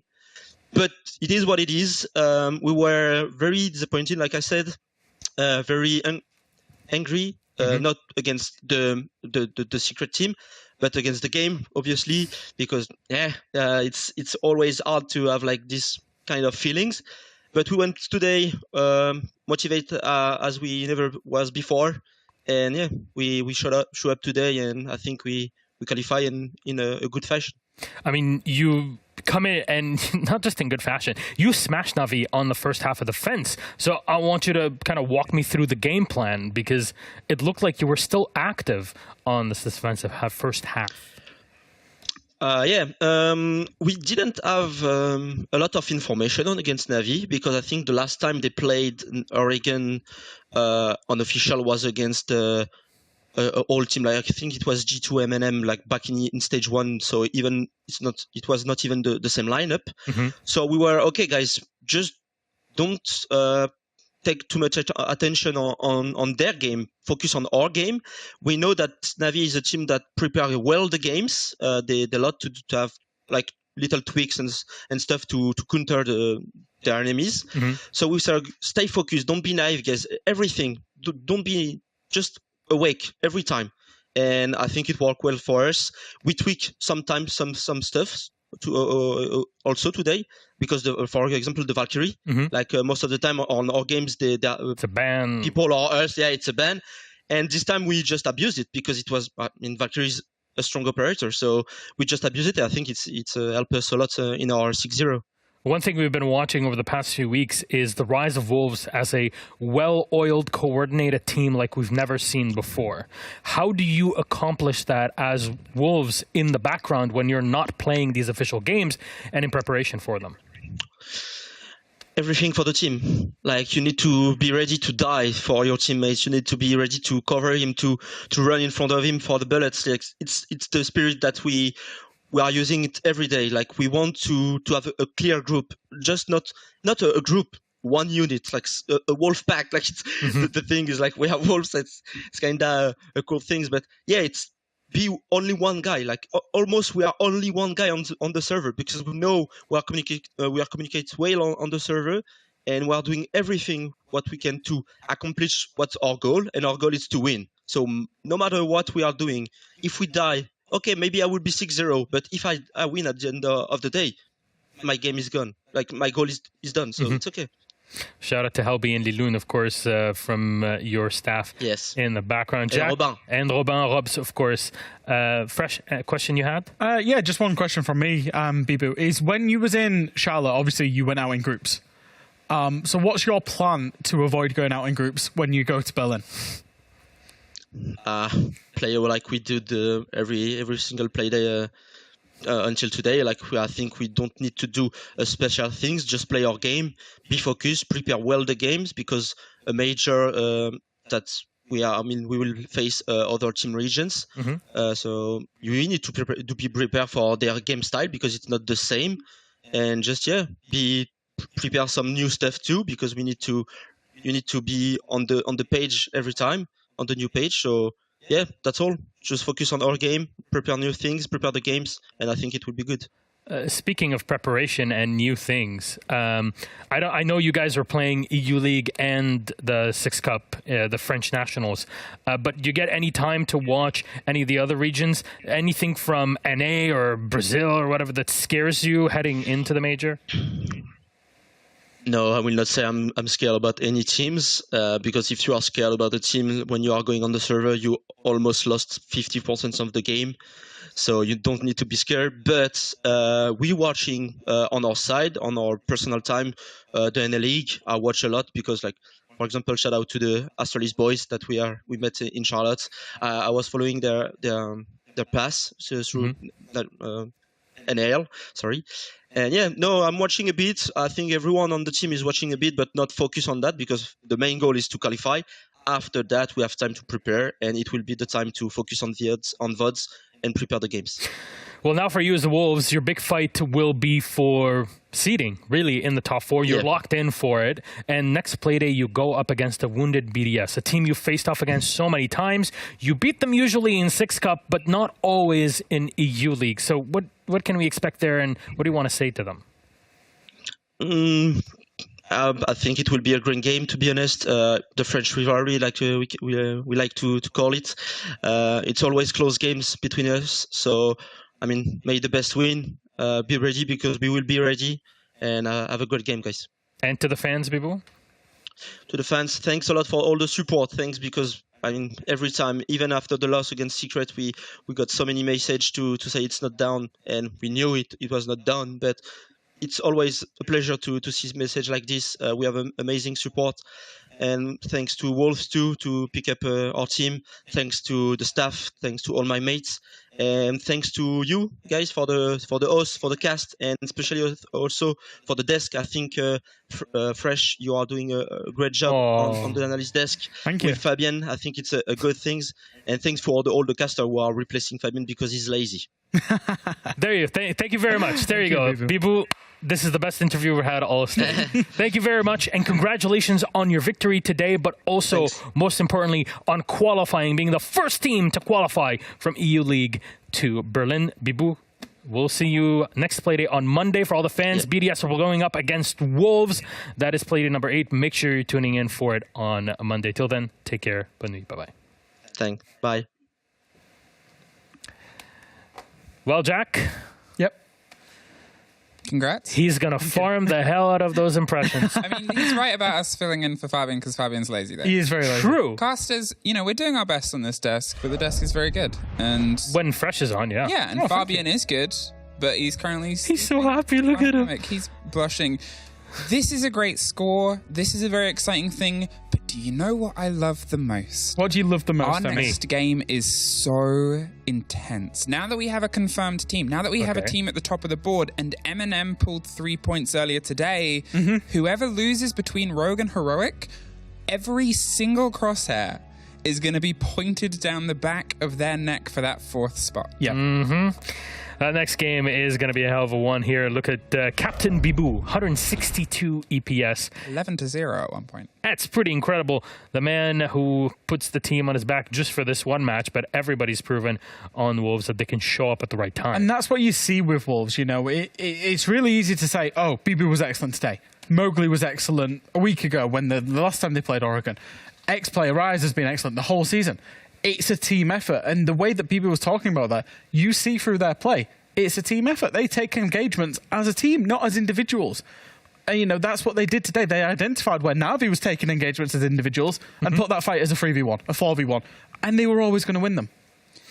That fight for Na'Vi is still not over. By the way, because of BDS's losses today, Na'Vi can still go up. It'll depend on how Rogue Heroic goes. Yep. But also, somewhat in Na'Vi's hands, they're playing Heroic in the next Playday. So that might also have repercussions on the rest of the league. Heroic will be playing G2 in the last Playday, and Na'Vi will be playing Rogue. So 2 very tough games, but still doable for the Na'Vi boys. That said, Wolves are in, and they're through to Berlin, the first team to do so here in EUL. Fresh, Ami, thank you very much. Okay. Speaking of that next game. I'm casting it. Yes. Heroic versus Rogue, and Ami's casting it. See you in a moment.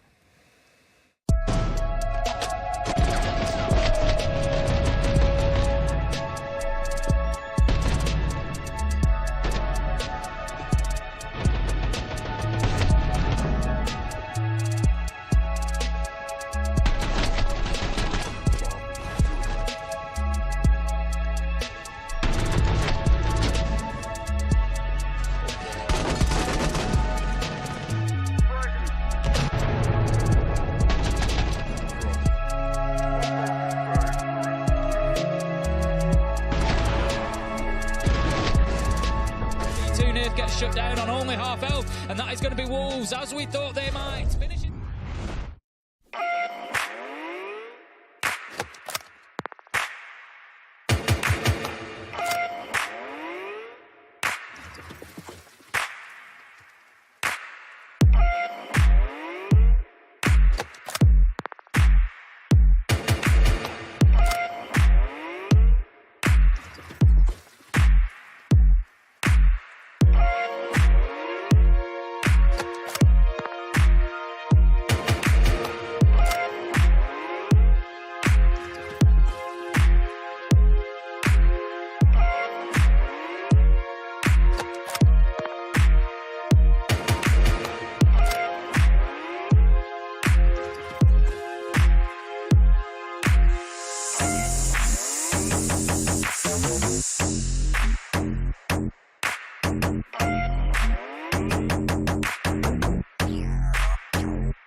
closer. Hello, everybody. Welcome back. Heroic versus Rogue is up next. Yet another piece of the puzzle that is the top 4 fight. 3 games. This Playday number 7 are linked to it. Only one team has made it out to Berlin just at this moment. That's Wolves. Congratulations to them. But one of these 2 teams won't be able to lock it in today, but they'll be getting quite far ahead, especially when they are both in the top 4 currently. Welcome back to the Analyst Desk. I am Milos Dometic. I would like to introduce to you my wonderful friends here, friends of the show on the desk. Ace, Pirate, and... We are friends as well. Yeah, we are. Huh? Yeah. Play ranked together Friends sometimes. of each other. Friends of the show. Yeah. Friends of the show. Friends of everyone. Friends of everyone. In fact, Tim's name in Siege on the privacy mode is like "Be nice" or something like that. Nice is best. Nice is best. That's it. Yeah. I'll have to change it now. But. Sorry. Thanks, Jack. You the are non-privacy mode that I've just announced to thousands of people. You're something else. Let's talk about Rogue in this case, Ace, because last Playday, they took down BDS 8-6. It was a massive piece for them. They got 2 points. They took down a massive opponent and stopped them from breaking into the top 4. Can they repeat it against the Heroic? Well, it was a big comeback for them, wasn't it? Because they'd had the upset against Wolves, and it was a question that we had. How will Rogue bounce back? How will they deal with adversity? And they dealt with it pretty well. Coming up against Heroic, I feel like that's a question that is in my mind for Heroic as well. They have had ups and downs so far this stage. It hasn't all been one way for them. So I think there's a good opportunity for Rogue here today, yeah. And Rogue, what if we talk about them a bit more in detail, Fresh? Do you happen to have a telestration? Do you know what? It's funny you ask that, Milos, because I do have a telestration. As if he knows. Just about Rogue. It's as if we know and we plan this out. Always ready. So I'm going to scoot. Oh, I did it wrong. I'm going to... we were so close. I did a big swipe and it went wrong. I'm going to scoot on over to Rogue. And the message that I want to convey about Rogue is the same message that I conveyed in the pre-show about Heroic, about how they operate as one unit, as a team. The same message I convey about Wolves. And that's why they're the best 3 teams in my mind. And realistically, this is probably a DPEC appreciation telestration, because Spoit gets 2 kills in this telestration, but I want to show the teamwork that goes into it. So it's from last week against BDS, 5-2 up. Now, they do go on to 6 from this round. Spoit gets a kill. He's down here, actually, inside of stock. Manages to get a kill from the window, and then moves back to Janitor Hallway and gets himself another kill. So 2 kills, and you're thinking, oh yeah, Spoit, best player in the world, getting loads of kills. Not saying he's a bad player whatsoever. But as we roll this clip through, what you're actually going to see is there's an Echo drone from DPEC giving him the information and a C4 used by Cryan. You just see it get thrown up just there. I'm going to zoom in just for those that can't quite see. So in terms of the engagement, you've got DPEC giving out information, Cryan trying to use C4 based upon that information, and Spoit's gun. And this is how the best teams navigate themselves basically into a 3v, 1-2 gunfight there for Rogue. And that initial gunfight gets Spoit 2 kills. And we're going to see it from Spoit's point of view now. The drone gives out the information. He does that like ranked ratty thing. You know, he is the #1 champion in all of Rainbow Six Siege. He manages to shoot out the side of the window without actually getting the glass, as you see here. So it doesn't give any sound away to get the first kill. So his mechanics are on point, but the information comes really well from DPEC. And he knows the second guy's coming because you could just see, if I can go back just and get the right frame, right there, it's going to be right in the background. There's an Echo drone right in the air giving the information for him. So he's not just running around gunning people, he's doing it with information from his team. Thank you very much for that, Jack. And that last shot was incredible, guided by the Yokai drone, as you so clearly pointed out. Heroic on the other side, Tim. Last Playday, they got the win against Outsiders. That was last Monday, but it seems like something is missing a bit for them to really push forward. Yeah, it does a little bit. It just seems that they're not quite clicking like they did previously. You know, they had a good stage 1, but we've had good performances from Benja, from Gorgona, from the players we would expect, but just need a little bit more teamwork. So our map for this series, which one will it be? 8 are out, 1 is left, and who'll have the last say? It'll be Rogue this time. Cafe Dostoevsky banned out as Clubhouse will be our decider. Rogue start off on defense. Heroic have opted for attack. Jack? It was a map that I had as a potential map, but one that I thought I would be wary of if I was Rogue. If you look how they played when they played against Wolves on this map, Wolves caught them out, particularly when Rogue were on the defense, and that's the starting side for them. Wolves caught them out, punishing that early aggression, that double jump out from Spoit and Cryan that got punished, and then rushing on them. the teams controlled the attack really well against Wolves, so I'm hoping we see some slightly different defenses, a little bit more information, I think I would like to see from the side of Rogue. Final thoughts, Tim? Lobby's ready. I think it's going to be a very close game, closer than we might expect. I think Heroic are going to turn up, possibly in overtime here. All right, thank you very much. Fresh and Ace, let's toss it to our casters. It's Happen and enjoy. Thank you very much, Milosh. And yes, a very important game coming up. My name is Hap. That's Amy.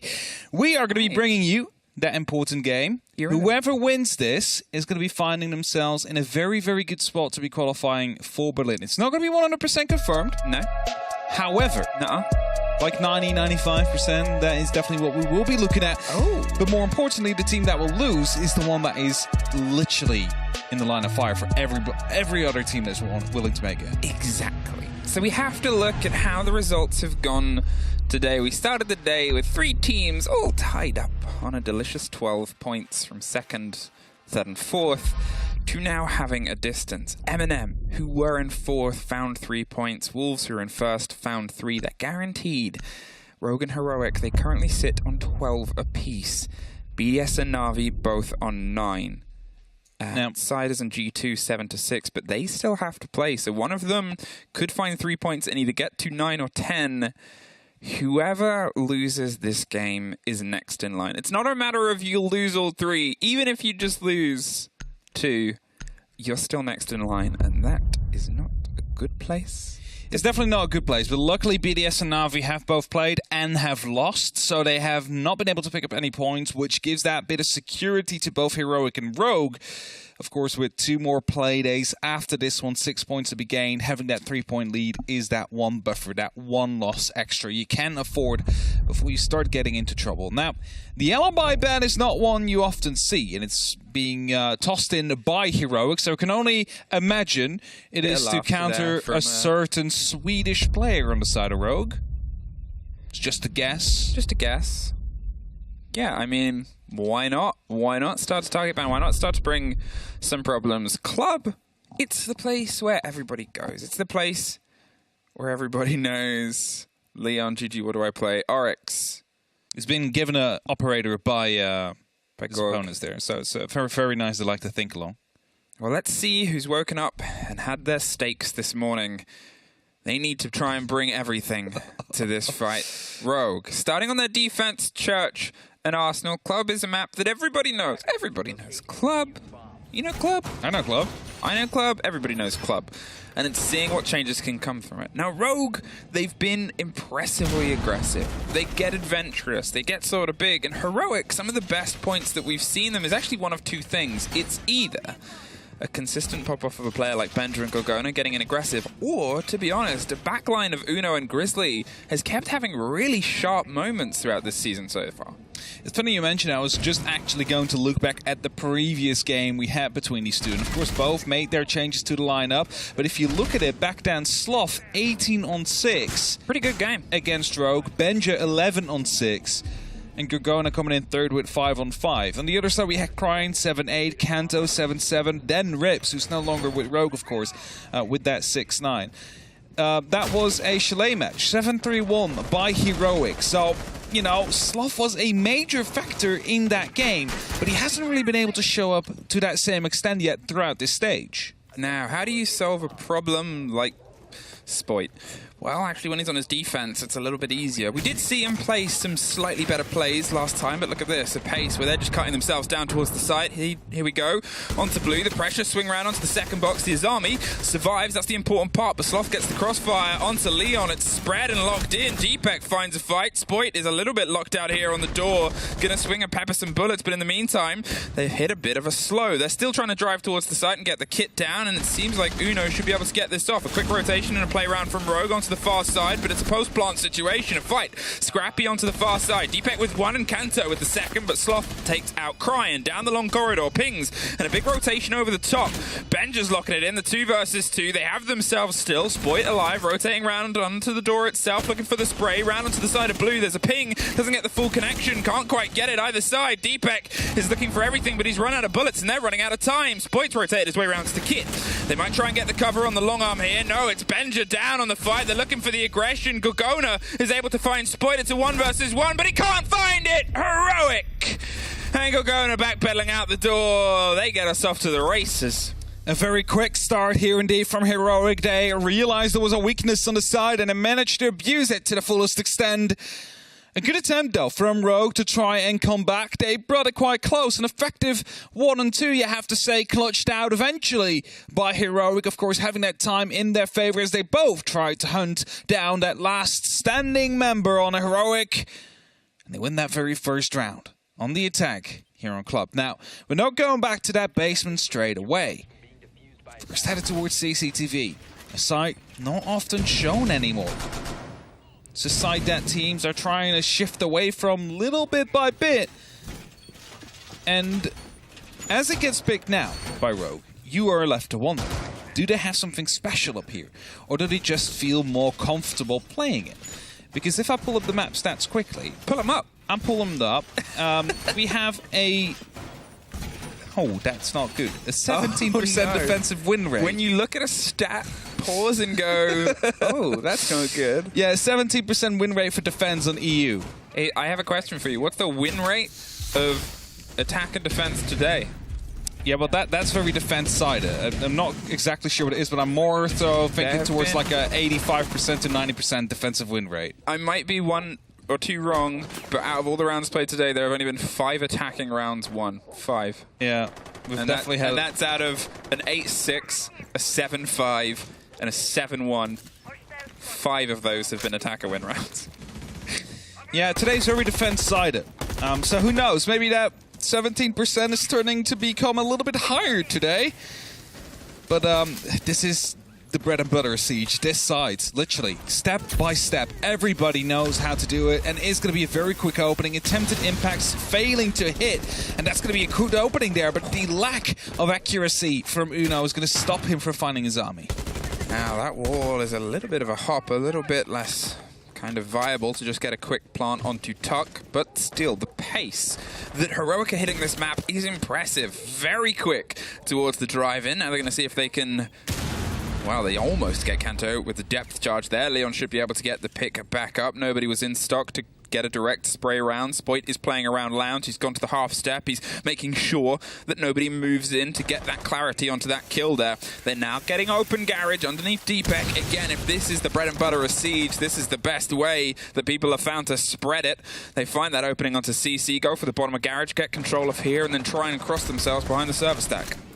Now, there is one of those ADSs. They need to make sure that these grenades are not reaching Deepek. As long as you have control of the rafters, you are in control of the site, especially with the default opening out there. So that's going to be the first concussion, not eaten by the ADS. That's good for Deepek. They might think there's nothing out there now. Spoit takes a small amount of damage, but he gets naded out anyway, as he's not in the right position. And that is an entry, a very important one for Heroic. There it is. But Spoit finds him from underneath Oil Pit, screamed his way through, and just gets an escape sloth.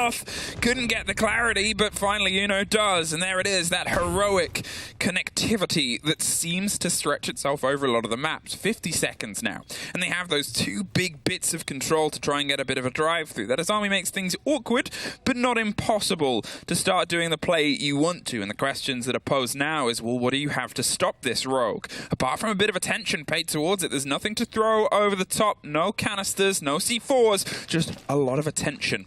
Gorgona, he's digging his way underneath, still has 2 grenades and might try and cause some trouble with them. They seem to be flirting around with angles, but look how low health everybody is. They know they cannot be in this territory because of this very reason. They'll suffer on the split of it. Sloth's still trying to find a swing and a fight. They have a big stretch of the players smashing through that barricade quite late, but how's the push going to come through? Covered in smokes and blinded. He cannot act and cannot swing. Gorgona does find Kanto on the door, and now the plant is going down. Leon, he's looking for an engagement, can't find the second. The plant is going to get itself onto the ground and crying. He's trying to fight his way into the site. Gorgona once again is the last kill of the round, and that's 2 for 2 for Heroic. It's 2 for 2, but I really have to give some credit towards the planting position there. They knew what they had under control. There was no one in cash. There could be someone on red. There's definitely someone in construction. What do? You plant next to that window. It could be dangerous, yes, but if someone manages to peek through that smoke, the server stack plan could have been ended. That would have been the time running out, and that would have been Rogue that wins the round. So they put it into a position behind the keeper barrier to use the defense setup to their own advantage. And with that, Heroic find that second round. And now the gym and bedroom is to be called up next here by Rogue, who are still looking to find themselves a victory. Now, the Church in Arsenal is by far, if you look at sample size, is a normal defensive win rate. It's like 48%. It's not quite the 50, but, you know, it is still out there.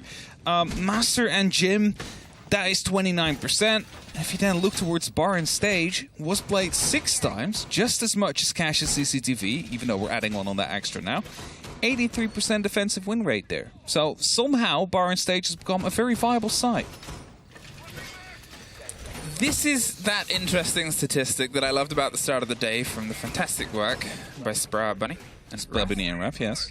Is that the win is 96, and then it drops to almost 50% for the loss. It's such an extreme today. It's a do or die. It is. Not entire death, but halving the chances. One of your 9 lives that you lose, but in this case, one of your 2 lives that you lose. Yeah. So, you've already lost. you've already been through one of them, a couple of them. But either way, that's it. It's such high impact. It's such high pressure for this matchup, Emmy. And with that, both these teams will feel it. But if you look at it now, Heroic has definitely been dealing with this pressure better because they just decide to, you know what is the best way to deal with pressure? Put up the pressure even more and just rush the side and use this high pace. They have been so, well used these last couple of rounds. And normally this is Rogue's playstyle. Well, that's it. Heroic sort of giving them a taste of their own medicine. We've had 2 rounds in the space of 1.5, and now we're going to see if this one can try and start to lean its way towards either of them. Benja's underneath with grenades. We've got Sloth on the Nook. Might try and make an entirely slow roll, but actually it seems like someone else has stacked into the place. Benja being droned ahead by Sloth, who can sort of play himself now underneath in billiards. Maybe, yeah, try and double up with these grenades, and will they catch him? Yes, Kanto, wounded last round, killed this by the depth charge from underneath. The early blow is theirs once again. Don't know if they had a camera on the side guiding that grenade or if they just had a general. I think that's a beautiful nade. However, Kryne will be able to just sneak up far enough and find Sloth. Now, instantly decides to fall back again. Sport still around the strip area. It seems like that first floor is not completely under control. But that's 2 players off site. And Heroic realized that, I think. And Heroic is instantly going for a bit of a push here. Benja just trying to push in a Grizzly, getting a grenade kill. Oh, it's such a clever read. As you said, they knew they were the players off site and said, well, the site is ours. Kryne. All that's left now in a 2 versus 1. They know where he is, but he doesn't really care. Peeks and slaps Benja off the map, pulls himself back.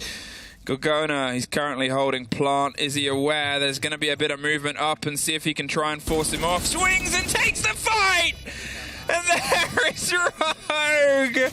And I would say I'm on the edge of my seat, but I've already pushed it far away.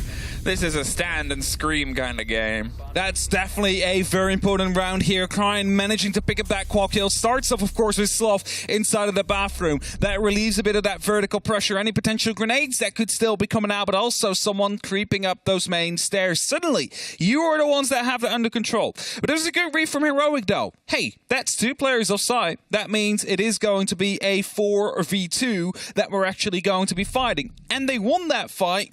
Just not against Kryne when he decided to go and retake that side. And with that, Rogue are able to find that first defensive round onto... That is going to be Master and Jim. This was lucky. That should have been the kill, but Kryne was just, I think, a meter or 2 far enough up to not get picked up. And this is just a beautiful shot. It's like the quick peek, instantly following up on it. That is the kind of gunplay where you meet a devil at the crossroads to one. That's the skill of like, why can't I do that? It's a lot of practice. Why I think that's that? part of like the 10,000 hour rule. Oh, it's good. I think the surviving of the nade was lucky, and he made sure to make that luck count with the swing round. Obviously pushed that, got the kill, sure. And then it's that siege timing, right? It's like siege timing. It happens. It's a part of this game. If that grenade was either cooked a little bit more, if he had come a little bit later, we're talking fractions of a second. It's like half a second, difference. possibly. Even less than that. And that's him gone. And that's that round Heroic. Exactly. It could have been 3-0 right now if that grenade just landed a little bit different. But we always talk in what ifs. And well, it's not really necessary at this point. you might look back at the end of the game and be like, oh, what if that grenade, right? That's always the dangerous thing that you want to head into at some point. Either way, we're up on that top floor currently with a bit of a roam setup because we're down in the basement, Emmy. And look at how many people are currently offside. That's it. Instead, Heroic aren't going to drive themselves all the way through onto site. They're going for the fight, for the roam. This grenade is going to try and find itself through 2 walls. No, Benja pulls off and hopes he can take the firefight as they realize more and more ground is being closed around Rogue. Going with pressure here. Grizzly, he's opened up Jacuzzi wall. Look at the positioning that Heroic's getting, and it's a full-handed catch around the roam. And you can see now Rogue has taken the drops on hatches and pulling themselves back. 1:20 wasted, and no bodies removed out the side of Rogue here. Ryan's going to go for an adventure, finds himself exploring towards the club on the far side, and just might cause some problems a little later, or at least force some play. Spoit in the meantime is hoping to catch some drones, finds one on the top and protects the player inside strip. Kanto's in that position as well, but you can see them, finding the breach, but Kanto actually finds the fight before Benja swings around. I was going to say they're looking it down from above, but he's at least able to get one on his way out the door. Crying, good luck, my friend, kisses and goodbye. You are now on your own for the rest of this round. Managed to find at least one, though. That's Sloth out of the equation. That's grenades gone. Also, some of your soft breach potential you might otherwise like to use on that kitchen hatch or around it. And now Heroic, they need to regroup. They need to rethink their strategy. And with rotations coming around, it seems like Uno might be either wondering to open up the kitchen hatch or maybe even go for a bit of dirt, as staircases all around are currently being approached by the side of Heroic, but they haven't actually figured out about the roam or about the Oryx that's still around and could just ram a dash back into existence, take out a double, maybe even a triple kill if they're lucky. That's it. All the pressure and presence is being paid. They're down the main stairs, and Grizzly's finding a body at the end of it. Deepak, he rotates his way over to Church, just sees the tail end of some trace shots, but it's Cryan creeping his way around if he can get the take here above the hatch.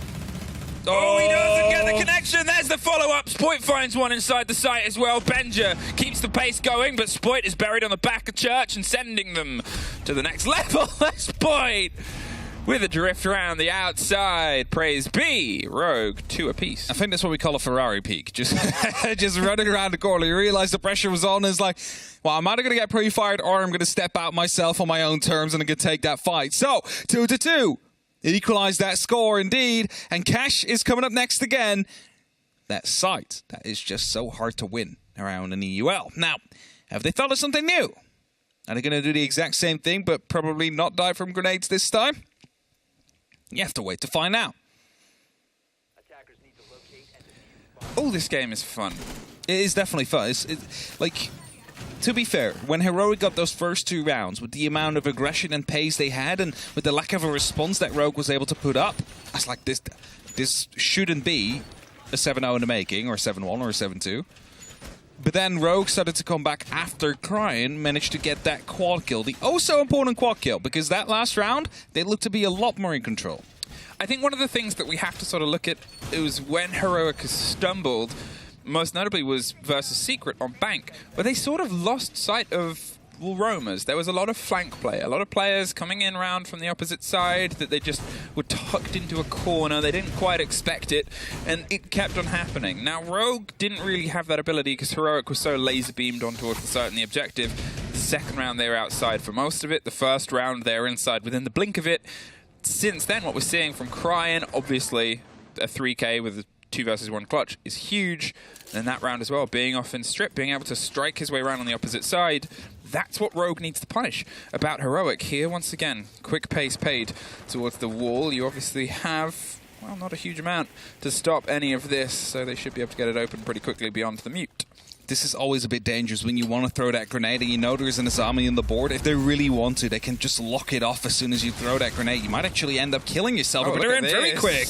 They're in, they find the fight. Azami, she's removed just on the split of it. A bit of a smoke canister pops a little too late. Benja, he's behind the default spot, but he gets knocked out. The kit didn't make the journey as well. We saw them drop off. Rogue, a very quick reaction there, but the sort of Saving Private Benja has been able to give them the control of Garage. Cryan, once again, a little bit loose, a little bit slippy, is able to find Gorgona, puts the body balance into their favor. Now they don't have the watch under lounge. They might have to dedicate someone to it. Sloth, he's going to get just some of this pop round onto that bulletproof by themselves.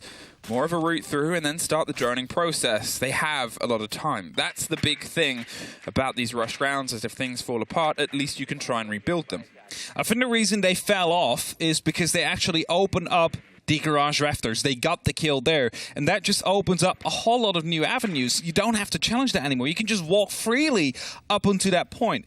If they would have continued, you might have been flanked, you might have been overwhelmed. So I think they decided to, you know what, we have that important kill. We have the garage under control. We only have to pay one body for it in the meantime too, but let's try and work from there. Let's see if in that way we're going to be able to get a more strategic kind of plan down.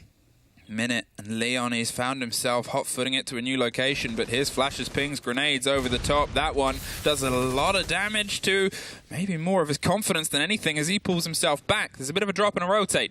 Cryin might see if he can cause some trouble, but once again, he's going to hold off. He knows when to strike, and he's been able to do it pretty well before. Grizzly does find Kanto, and Uno, he's going to try and move in. Leon, he still has the chance at canistering off at least another default plant, and they're aware of this. 30 seconds. They've got to try and make this stick as the Jaeger moves in underneath. It's Uno trying to put pressure onto Red. They had a call of this movement. They had a watch and the sound of a rappel. Where are you going to go, Cryin? That's the big idea, as Uno's going for the plant itself. They're just round on tuck. He pulls off. Concerned about the pressure. The shotgun gets a reveal on a player, but it's two apiece. Suddenly it's just Cryin. Once again, do they know where he is? Well, the pings are coming through. There's an awareness. He's going to go underneath and try and get the kill in time, but he can't quite find the angle. The spray is a little bit missed, and, well, now they definitely know where he is. A rotation round. With garage control, they can get themselves stacked up. They have outside CC. It seems like they have an awareness of him going for the entrance, the pings and the stuns, and they just pull out of there. It's not worth even risking the fight when you have somebody locked down. Heroic find their third. At that point, right, it's 45 seconds. You waste as much time as you can, and that's why that jump out came through. Well played by them there. They made good use of what they had in rafters, and actually that bait plant caused so much panic in Rogue that they just went out with that shotgun, ran out from Red at the same time. I believe it was Leon and Spoit, and they both got picked up in a matter of seconds, and suddenly you're finding yourself in a 1v3. Now, maybe if Cryin put a little bit more faith in the actual ping, he could have been able to stop it in time, but at that same time, though, Plant was already almost going down, so might have done some damage, but probably nothing more than that. And that puts us on that 3-2.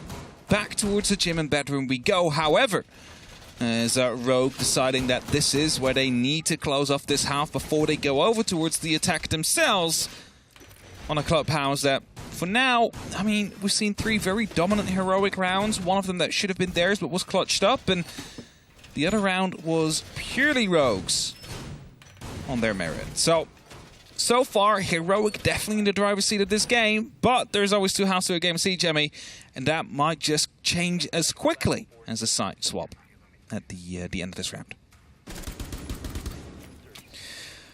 I think that's it as well. Neither team has felt that this is entirely out of their hands. I think when you have 2 top rosters fighting for a spot at Majors in that top 4, you kind of want them to have that energy of, we can settle this, we can better them, let us keep playing, let us keep going, coach, until the coach pulls them in, reins them down and says, look, we've got to try this.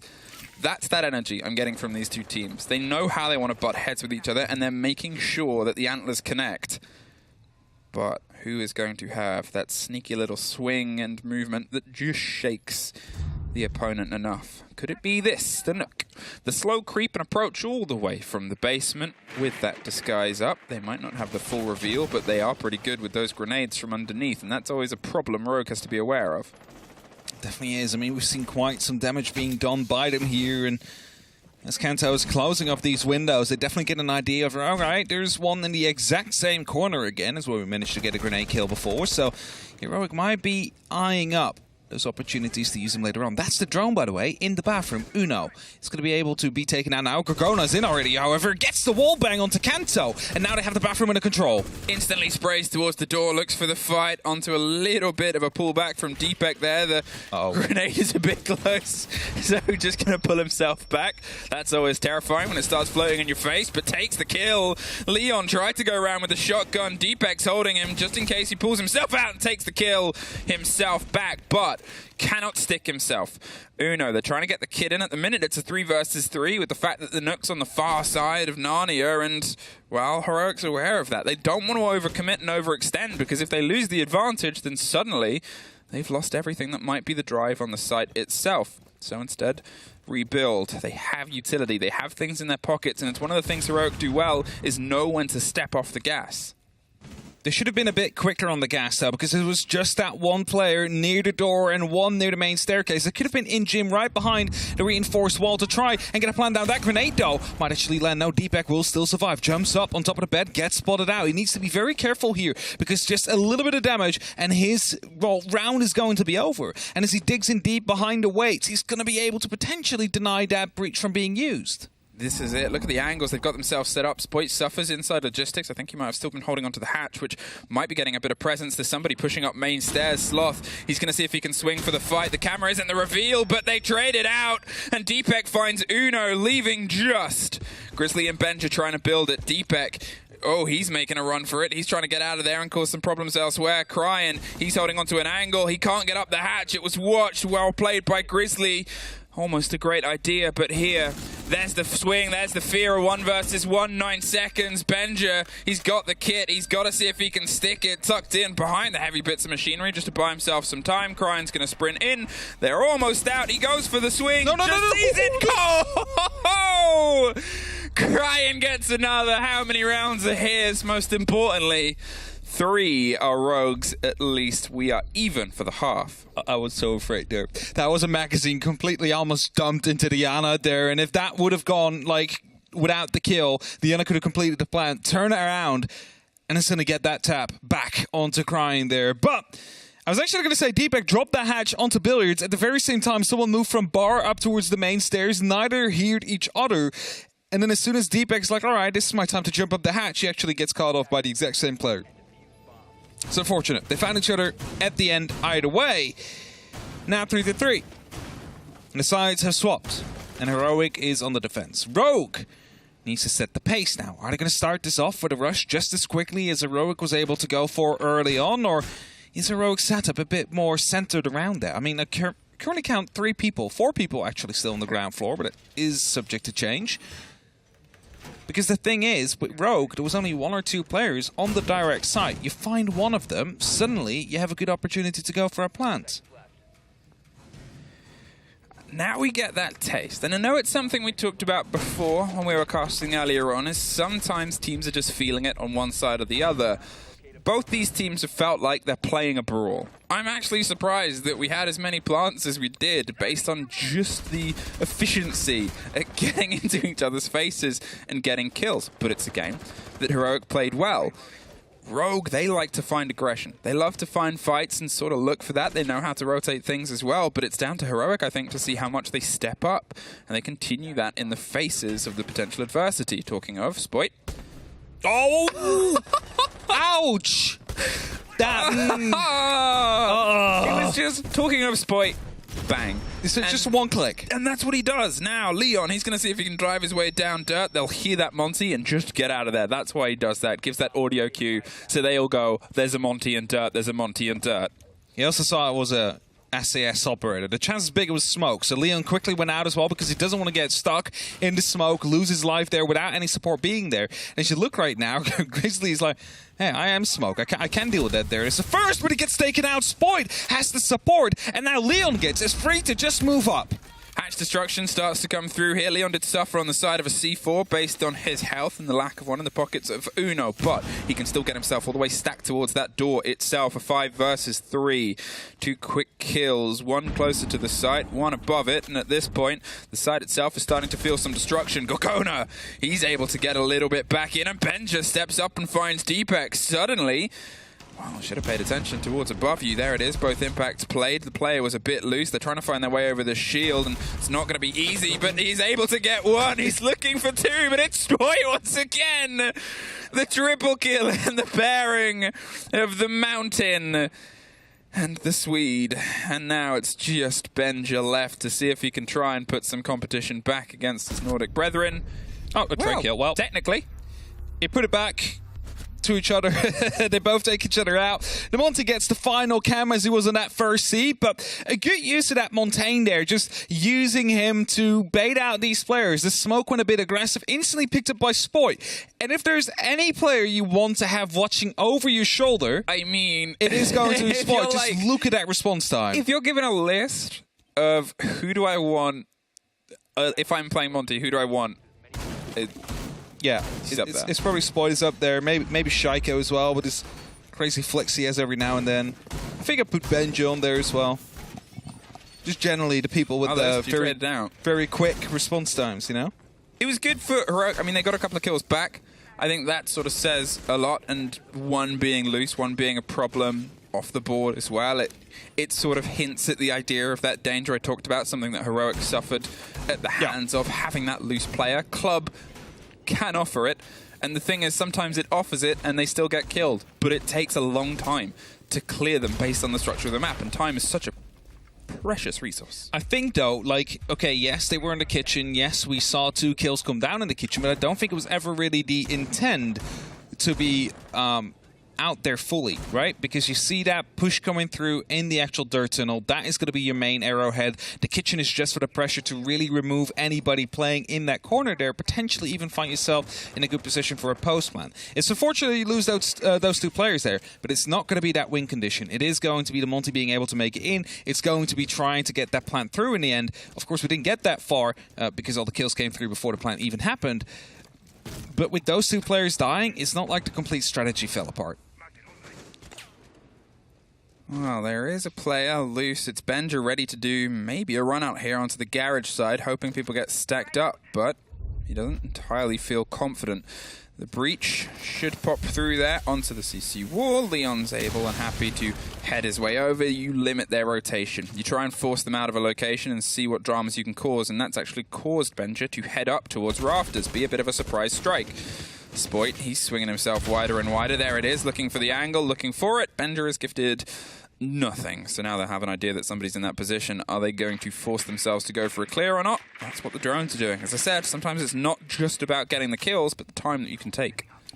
Flank drone being set up. Benja hears this, and he should know exactly where those drones go. Yeah, exactly. We'll take that one out, and we'll make sure that's not going to be too much of an issue anymore. But he doesn't stick around. He doesn't want to stay inside that garage, so moves over towards the launch area. As Slough actually finds 2 players there, but he's unable to connect to any of them. Wow, they'll know that he's tucked in. Spoit is still desperately watching for a potential rotation from Benja, but obviously it's caught out elsewhere. It's got to be the guns of Rogue that start trying to find a bit of that whilst he holds it sort of down, but at some point you got to make a move, and that's what they're trying to bait out, at least 1 kill. Heroic, they're giving some tastes, but importantly they're not giving them the full bite, and that's caused this, a bit of a stall, a bit of a worry. And there's the first, finally. There's the second. Deepex suddenly gets a double. Grizzly finds Spoit, close tucked in. Now they can start to prep. There is a player underneath.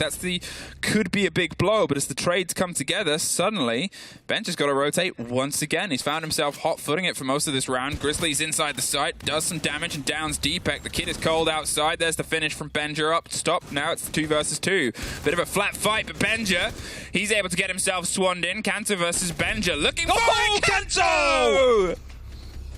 He shouldn't win that gunfight, jumping over this vault hole here.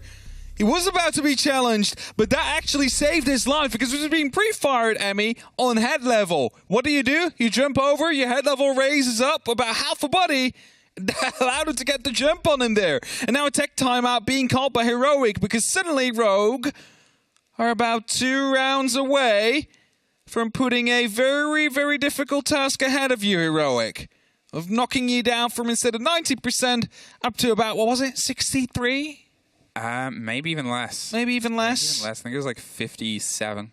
I'm pretty sure we can get the percentages as soon as we get back in. It's beautiful numbers. What do they mean? Thank you, Sprabuni and Raf. Appreciate it. It's this that I talked about here. When I said it earlier, around the turn of the half, or just before when it was 2-3, the teams want to try and do what they can inside the lobby. Yeah. Trying to match the pace of each other. Here, as I said, as well as the follow-up, we might see a bit of a change of that when it comes to the defense because it's down to Heroic, for my money, to see if they can try and stop Rogue, who have been a great exercise and demonstration of attacking. It's close. And close 3 rounds in a row now is something that they can try and work on. There it is. That's actually 64, so it's a little bit higher than I thought. It's a little bit higher than I thought. So, still a lot lower than 96. Yeah. And a lot. You're correct with that one. So, I mean, it's basically for both these teams. If they win in regulation, they need a extra point over the next 2 Playdays to confirm themselves, or they need one of their opponents to leave points behind. Based on round differential, that's probably why Rogue has an even bigger one percentage, because it's more difficult for them to toss that one away compared to Heroic, because they're currently both in the same amount of points. Round differential being the first head-to-head. Head-to-head, the next one, tiebreaker, I'd say. It's also worth noting their games in hand as well. Both of them still yet to play Na'Vi, and then Rogue has to play Pwnz, Heroic has to play G2. Still don't know which of these two will have the more difficult games ahead at that point. You would assume... G2 is tough. Been able to lead in. There's an early fight. Do they really know if they've done anything? Kryan's going to pull himself back. Sloth didn't get one-shot beamed this time round, but you would assume Kryan's going to sort of take his sliver of health and take his ball and go play elsewhere. He wants to use those grenades, right? That's the whole point. He tried to go for the same entry as Heroic used on their knock. It was not really allowed to happen. And thus is going to be pulling back, waiting for a bit of safe ground to appear, and after that use those grenades vertically to see if he can dispatch of any of these players. Now, quick openings here. Spoy was waiting for Deepak to blow up the breaching charge there, so he could instantly fire upon any player being there. Didn't find anyone, though. That's it. That's teamwork. Try and give your gunner the best possible chance. Now they have themselves some control of construction, but this, a very cheeky Valkyrie cam. He seems to know, yeah. Yeah, he found it there. The pings came through from the drone, and that gets dropped over the top, and suddenly you can see somebody on red set themselves up a slightly different angle. To just wiggle a meter away, just so you don't have to deal with that. There comes the grenades, though. These might be quite big. Pings are being given away. I believe that is for the actual utility piece first, yes. Leon will be opening that one up. There's no one there to respond to it. No Bender trick, because Benja is looking to go on a bit of a roam towards the main stairs on the bedroom. That's it. Deepak, I think, is watching it. He should have that angle locked down from the top. So if somebody comes round, that is something that Rogue's been quite good at. It's just being prepared for that. You can see the drone is there, and yep, Deepak has that fully watched, because unless there's an Oryx on the board, which there isn't, there's only really one route through. So you got to make sure that you have some clarity. You give yourself... Oh! What a nade!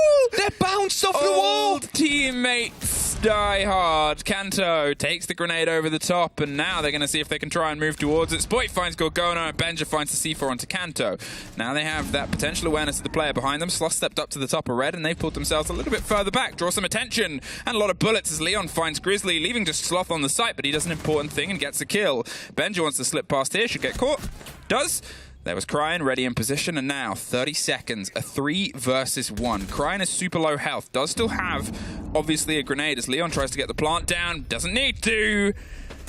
Rogue, 4 rounds in a row. Can we get a replay, a super zoom, and slow motion on the grenade kill of Kanto? Because you know skipping stones, right? Yeah. I think that's exactly what happened there. I think it bounced off that little bit of the wall and continued on to Uno there.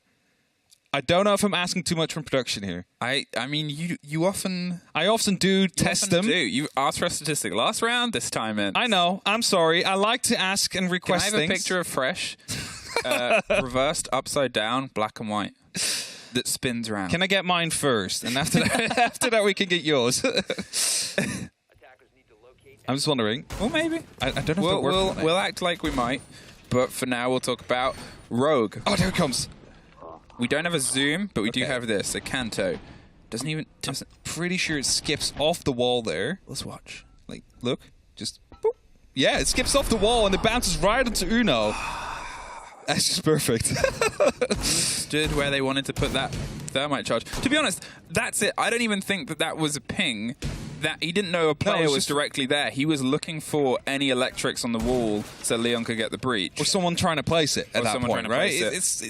And it just was perfectly played. Okay, let's talk the statistics thing that came up before. So Rogue, even if they lose in OT, I think they still had an 84% chance of making the major.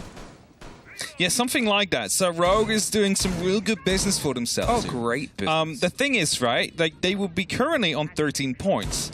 Overall, you need between 14 and 16 points to be qualified for the major. So they'd still need to find one somewhere to make sure that they are. And you know what? They can actually do that now. If they manage to win in OT, they will be on 14 points. But they can also just win in regulation, and that will be 15 points. That's just way better. Then you don't even have to win any other game anymore. Well, it's looking more and more likely. Sledge waits for the spray to come through and then gets his job done anyway. Can pull himself back. Just going to get the drone ready to use at a later date because he knows if he rolls it through instantly, it will just get shot. And here, the Twitch is actually going to be that first lead, I was going to say, but no. A lot of awareness paid. They have the multiple angles, whether they were just caught on the rotate at the wrong possible time or not. That hatch is still being watched. So this Twitch drone, unless they send... Oh no, they're going to bring it back round. A different avenue to be discovered here. Free fires to distract from his teammates. Where's the Electroclaw? There it is. Manages to take that out. Is going to lose a Twitch drone though, but it gives the opportunity for Leon to start opening up. It's an important wall. It's an important wall to get open for this site. You have to isolate construction, and you isolate Sloth's point. He's able to find the one kill there. Once again, opens it up now. We say he sparks the life on attack. It's more than a spark. Can Heroic hold off with the man disadvantage? Uno, his army's trying to keep control of logistics hatch at this point. There's pressure coming across the bow and the windows itself. They're just seeing if they can get another gift, another little slip through onto an engagement, and nothing as of yet. Whether they put focus towards logistics, we're just going to let Spoit quickly move forward, seemingly clear his own utility, and now try and clear a fight. With that spray, you get the feeling they have an impression. Minute left. There's still an Electroclaw placed on top of the Jacuzzi wall, so they need to clear that somehow. As zombie barriers are currently being put up, that's the kill from Kenzo onto Gorgona. This might be the end of it if Uno didn't strike back just now. Finds one, gonna get out of there, but doesn't find it all the way. The smoke didn't hide just enough of him. Leon was there, but Grizzly's there back. 30 seconds, a 3 versus 2. There is pings coming through from Benja. He's in a really tricky situation. If he's untested, which he is, there's one. They know where he is at this point. He's not able to survive. It's a 1 versus 1. Would it be any other way but Spoit? Well played by Rogue there. Not quite sure why he stayed in that same position, because we're just going to get pre-fired there. But well done by Rogue. Some incredible attacks that we've seen from them here. They were able to outdo what Heroic was capable of here. And Leon, he's just shouting at the camera. I've no clue what he just said. I'm sure Milos will be asking that in a matter of seconds. But is it 99.4% confirmed? You might see Big ET on the Major. We might see Spoid on the Major. Their first times. The others have a bit more experience. I mean, it was what they needed to do. The first half, a 3-3, pretty much split either way. The second, Rogue on attack, which is that terrifying thing that you prepare for. That's their half of their game. That's kind of why they prep themselves now for another couple of play days, but they are pretty much within touching distance of Berlin. It's not over for Heroic, but now every single other pair of eyes is on them, as yours will be after a quick break, onto our wonderful desk.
Welcome back, friends. Rogue are victorious, so let's have a chat with our winners. Hello. Hello, how do you do, Brucey? Leon, how are you two? I'm good. He's very moody right now, actually, but I'm doing good. I mean, he's moody. Now that you won, you can spend the weekend playing Stray together. How fun is that? Exactly. We can co-op campaign on stream. Honestly, I really cannot. Look how beautiful eyes. Look at those whiskers. He's watching. Oh, this is my boy who's winning right now. I'm so proud of him. He sees himself. He's scared. Anyways, Leon, congratulations on the victory. First up, what were you screaming at the camera at the end? Try to humble me, Mr. Officer. You can't do it. Try to humble me. I dare you. Please humble me. Lessons in humility is usually what we get to hear around on socials. But victorious as you were today, it was a hell of a game that you came in. 7-3 victory for you and the squad. And everybody was stepping up today. What do you feel has changed over the past couple of days? I think as a whole, like the team's kind of changed their mental in a way. I've been speaking a little bit with Tristan about it, about pressure and how we should like feel the pressure instead.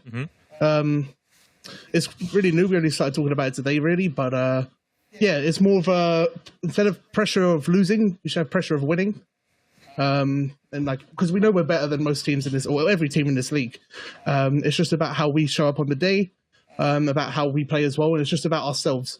As we're playing ourselves, we're going to beat every team here, and that's the mental we're trying to have from here on out.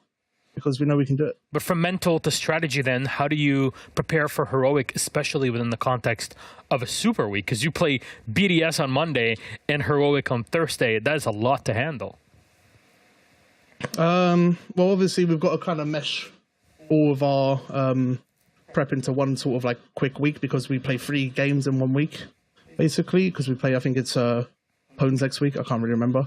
But yeah, you know, we do our normal prep for every game. But we just have to start prepping for these other teams alongside the next team we're going to play as well. All right, you went to it. You got the win today, and Heroic banned the alibi in this game. And I don't know if this is a target thing or not, but a lot of teams in Europe, and I want to hear your point of view on this. I think it's quite important. They will play alibi as kind of this 5th operator that just gets thrown in there because MX4 impacts and the whole setup. Do you feel that this is worthwhile on Clubhouse or on other maps? And what do you think EU does it and nobody else really? Well, for us personally, we've kind of just thrown like preference ops out the window. We realize this game's really attacker side at the moment, so we need to have better guns. And to work more in teamwork than actually rely on like strategy, smoke grenades, all that nonsense. We realize like, you know, if we put like, for example, me and Deepak who play on site a lot, give us a couple good guns. You know, when it comes to these clutch situations, we have better opportunities to actually win these out. And that's why they banned alibi because, you know, I play alibi all the time now. What do you think about Europe in general? Because like I said, it's not a common thing outside. Yeah, I definitely think it's becoming more prominent in the EU.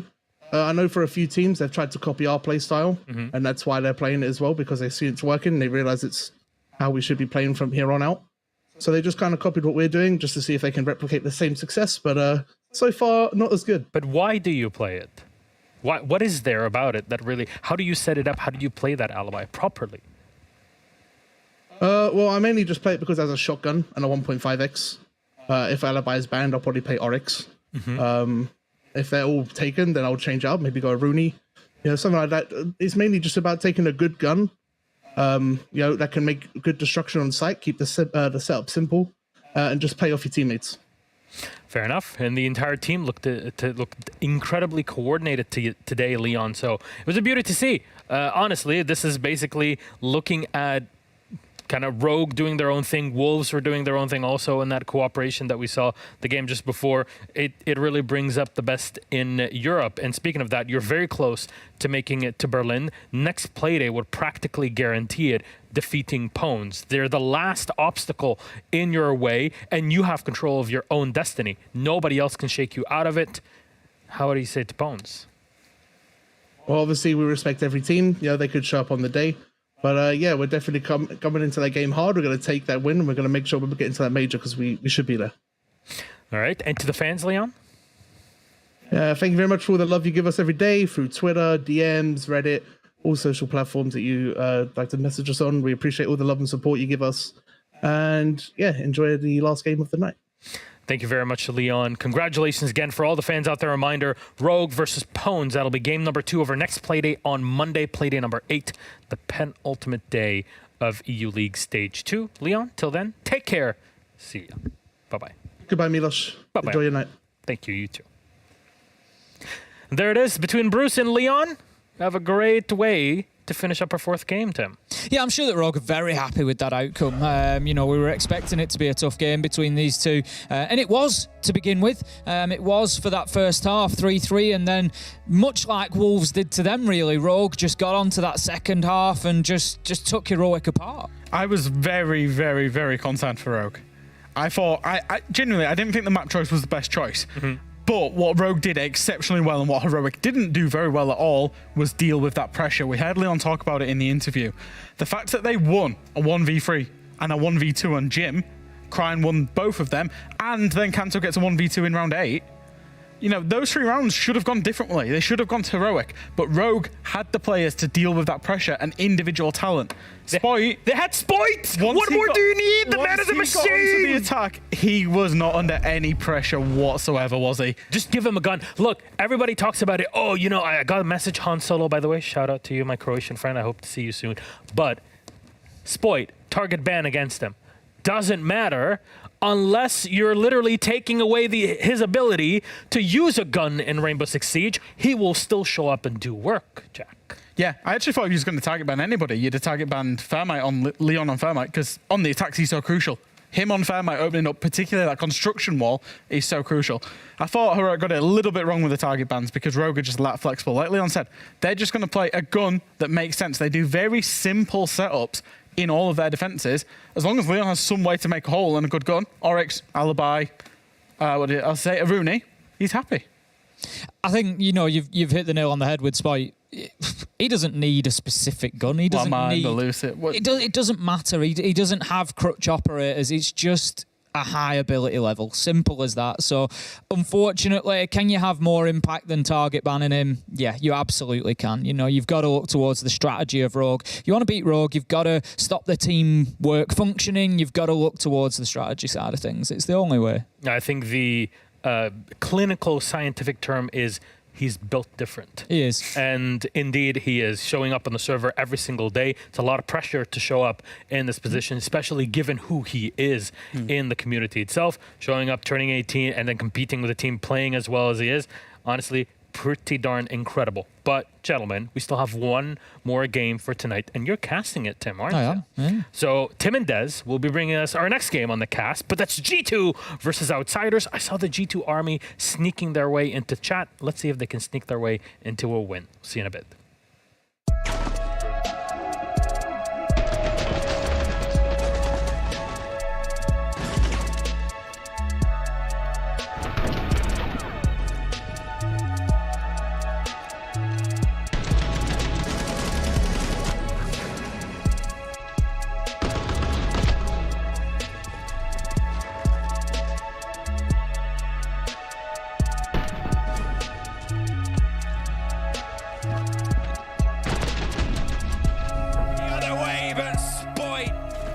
Well played by Rogue there. Not quite sure what he...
big fucking hole coming right up.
Fucking hole coming right up.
Welcome back, friends. Our final matchup of this 7th day of EU League Stage 2. 2 more days remain, and this last matchup is basically all that we still have left for today. Outsiders versus G2. Welcome back, the analyst desk. I'm Medic. With me are the wonderful Emmy and Fresh. What was that? Nice, beautiful curtsy. Thank you. G2 having defeated Pwnz in our last Playday. Can they take down yet another Russian team today, Emmy? They don't really have an option. They've got to. I think that's the thing. It's sure there's a question of will they be able to pull it together, but you have to look at this G2, where they've been, where they're going. Probably not Berlin, but it's not entirely out of the question. And their last showdown against the Russian team was pretty handily. This second one should be a lot closer. You would imagine so, but G2 should have enough. And I think that's the big thing about G2 is they should have enough to beat every single team in this league. It's as simple as that. You look at the player history, they call themselves the super team. You know, they've said about this team that they want it to be the next dynasty. You know, we can keep going back to all these big buzzwords that they talk about, but the fact of the matter is this team is still significantly underperforming in league position. One player that a lot of people keep talking about is Citizen. They have been for quite a while. So what's the deal with Citizen? So Citizen, we've got a player highlight card just to bring up on Citizen. Now, the reason that I wanted to highlight Citizen actually isn't going to be anything to do with his statistics. It's going to be to do with the fact that he's actually taken a much more vocal leadership role within the team. I spent a lot of time watching G2 comm videos to try and figure out what's going on at G2, what's going wrong. In the most recent comm video, Citizen is the one that is basically coordinating the team around the map, calling what's going on, telling Doki, he was restraining Doki, come back. We've got the man advantage. You don't need to give your life. He was actually being the quote-unquote IGL of the team from his position, which I think is quite a curious one and a bit different from G2. But it's a correlation with the upturn in form of G2. It's one of the things as well that we used to sort of see as a criticism from an outside perspective, is it looked like he was quite often the last one alive. Baiting was the word that was thrown around quite a lot. And he wasn't always doing that strictly, as much as his team said it in all chat, but still there was an energy and a lack of togetherness. If they can start to find a drive on those pieces, who knows where they'll go? Well then, their opponents, Outsiders on the other side. And at some point, we're looking at Outsiders as, man, they really have improved. They brought together the right players for the right kind of situation. And now it's a 50-50 shot for them to make it still to the major, Jack. I'm not convinced by this team. I think this is almost the Russian G2, in that it's a team of individually talented and cracked players, but strategically, dynamically, it just doesn't work. You really have to do them that dirty. Yeah, because they tend to, their victories have come when teams have imploded. Because Outsiders, one thing they're very, and they are excellent at, by the way, is capitalizing on aggression. Because they more or less set themselves up on the back line, on the outside of the map, funnily enough, a lot of the time. And then when defenders are trying to run outside them, trying aggression, they punish it. But if you delay against Outsiders, you really have a lot of fun. And that's what we've seen teams do. And that's why we've seen Outsiders have such a poor attacking return. It's tricky because they're a team that we've always enjoyed watching. And they're a team that, to be honest, when the meta started becoming aggressive, you were like, they could be good at this. And they weren't. And I think it's that sort of other symbolism. We got that. Of what can be the driving force of a team. Having a voice is that other thing that we don't get the true take of, but can be everything. Where will we need to hear them roar then? This is a callback to another episode of the EUL show. Which map are we going to be on? Let's bring them all up. 9 in total. 8 are out, 1 is left, and it'll be Villa this time. Outsiders will have the last say. They start off on attack. If G2 have picked up defense. Jack, does this align with the predictions? These two teams are very hard to predict in terms of map bans. Okay. So I would say no, it doesn't. G2, in terms of Villa, it's like their 8th or 9th rated map. They don't really want to go there. They don't like going there. The last time they went there was quite frankly one of the worst games of Villa I ever watched, which was against BDS. That rush from Doki on the blitz where his teammates are in Narnia, it was really sloppy. So I do worry about this map ban, the fact that G2 have ended up on Villa. We haven't got recent statistics of it from Outsiders. We haven't got it from the recent thing. And obviously, Chalet being that last choice between Outsiders, I'm curious if G2 expected a Chalet again. I think so. Hoping that they would bring it back down. Obviously, both teams have played there, and it was the most recent showdown for G2 versus Russians. And instead we get Villa, which is a little bit of a curveball. Definitely unexpected in this one. And our game is pretty much ready. So you still going? G2 can take this? I put in my predictions. Did you? I can't remember. Nobody does. Jack? I think I put it in my prediction. G2 should have enough to take this. My worry for G2 is on the defense. If they get a little bit too aggressive without the synergy, they will be punished. All right, let's see how it goes then. Our final matchup for today, my friends. G2 versus Outsiders. It's CEST and Des to take you through it. Enjoy. Thank you very much, Milos. We're here for the last game of the day. Tim, got my cup of coffee. We're ready to go. Not that I needed to stay awake, because watching G2 is always quite a delight. A curious delight, that is the way I can put it. One way or another, it's entertaining. And Outsiders have got a surprise at the seas as well, potentially here. Many of you at home going with G2, clearly inspired by their performance on the last Playday. They have been warming into things, Tim, but as much as Outsiders may have slipped throughout the stage and not quite looked as strong as they did back in stage 1, you just know there's a 15+ kill game waiting in Milan, for example. Pash, we've seen go nuclear once or twice this stage. When the stars align, this team can be really deadly. Certainly can. We're going to have the bans coming in. To begin with, it's going to be G2 to kick us off because they start on defence, which, if anything, is going to assist them here on Villa. They are certainly taking the time thinking about that first attacker. Citizen is a Sith Lord today. Come in. He's playing in absolute darkness. Hibana's going to be the first one. Interesting choice. Obviously, no requirement for hatchers, but ranged breach can be useful here on Villa, particularly master bedroom and study. Exactly that, yeah. Especially when you're trying to get, for example, triple wall open safely. It's very good for that. Getting study opened up, as you mentioned, also a good pick as well. Outsiders there, ban. Let's see if there's anything spicy or if it's pretty straight and narrow. It's straight and narrow. It's going to be the Thatcher. Wouldn't surprise me if this next one turns into being a Kaid or a Mirror, for example. Yeah, I think we'll see fairly stock defensive bans. I don't think we're going to see anything too wild out of either side. Outsiders come in with the first. It's going to be the Valk, and then the next from G2 is likely to be the Mirror or the Kaid. Anything else would be quite a surprise, I'd say. Yeah, absolutely. And we'll get through that in just a second and then see how things shape up. Always curious to see the rotation of sites we go through on Villa as well. We've said this a few times that we've stepped around a little bit. The Malusi, I think a target ban. I want to say it's Citizen who normally charges around on the operator the same way Shoko would for BDS. G2 banned it. Sorry, other way It's a around, G2 yeah, ban. completely. So looking on the other side then, you're looking towards someone like Milan, like Rask, like Pasha. Those three players do like getting out on the more aggressive operators and getting out and about around the maps. Maybe it's leading in towards that. Could be. Right, let's get ourselves into things then. It's going to be round number 1 on Villa. G2 on the defence, G2 versus Outsiders.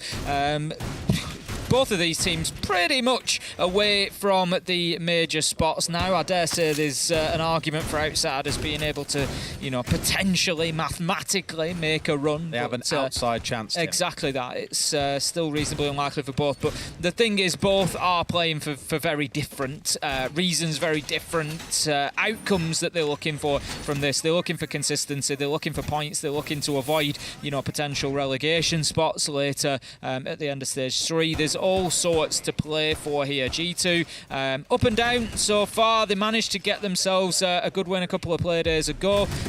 They seem to be turning it around a little bit. Picked up another one on the last Playday. But Outsiders, they are really the roller coaster team in EUL Stage 2 so far. You just never know what you're going to get. It's like a bag of revels, Tim. Really not sure what you're going to get.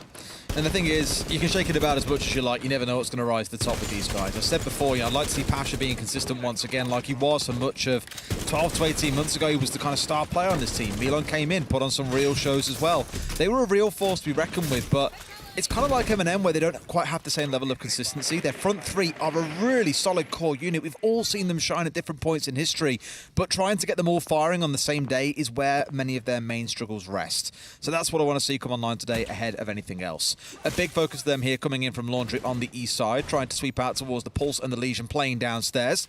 Understandably, the last thing you want to do is step inside a Master and get yourself C4'd in from below. So completely understandable what they're going for, but we'll see just how much time G2 can waste. Yeah, it's the first site from G2 is going to be Kitchen and Dining. They've gone downstairs. They've got Virtue on the Pulse. A little bit unorthodox, I think it's fair to say. Usually teams will take one of the top floor sites, but for the time being, Outsiders are going to be trying to get themselves into the top floor and in control. It looks like they've managed to do that. Nitro goes out onto a ping spot, but I think it's going to be a pre-place rather than anything else. They're going to wait for... They know ultimately that floor will start opening up. Astro is one of the floors that you do want to open up for this site, so as soon as that starts happening, they'll pull the pin on that Nitro and hope that they can get somebody. But Citizen going to find himself down. Virtue low health, not looking great for G2. Behind the reinforced wall, still have this information being fed back and forth, mind you, by the Pulse. So G2 have got all the information here. Things should be going their way, and that's the kill you're looking for. Prano to bring down FMX, relieve a little bit of pressure on the team, because you can see all of Outsiders now, all 4 members scattered here towards the east side of this building. This is when arguably resources have to be moved over from the west side of things and more over towards the east. Virtue looking for that Nitro. Not going to have enough joy. Does a little bit of damage to Pasha. Quite a bit, in fact, leaving him down at about 40 HP. Nade comes in. Not going to finish Virtue off, but I tell you what, it's not a million miles away. They need to be very, very careful there. 4v4 as Milov manages to find the low HP Citizen, and that is going to be Outsiders maybe having an opportunity to start moving in here. Virtue's there. Nade comes in. He just keeps managing to dance with death, and he manages to avoid it every single time. Doki finds Smash. Good kill for G2. 30 seconds left to go, but Diffuser's going down.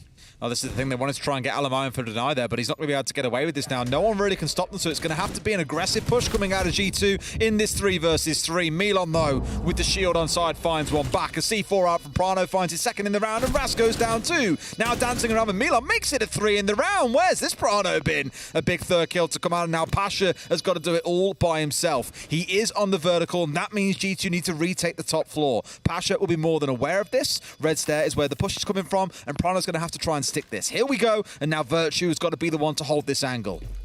Pasha doesn't quite know exactly where the attempt is coming in from. Essential challenge coming in from Virtue. Gets his man, and that's going to be a great retake from G2 as they have about 6 seconds to spare and manage to get themselves round number 1.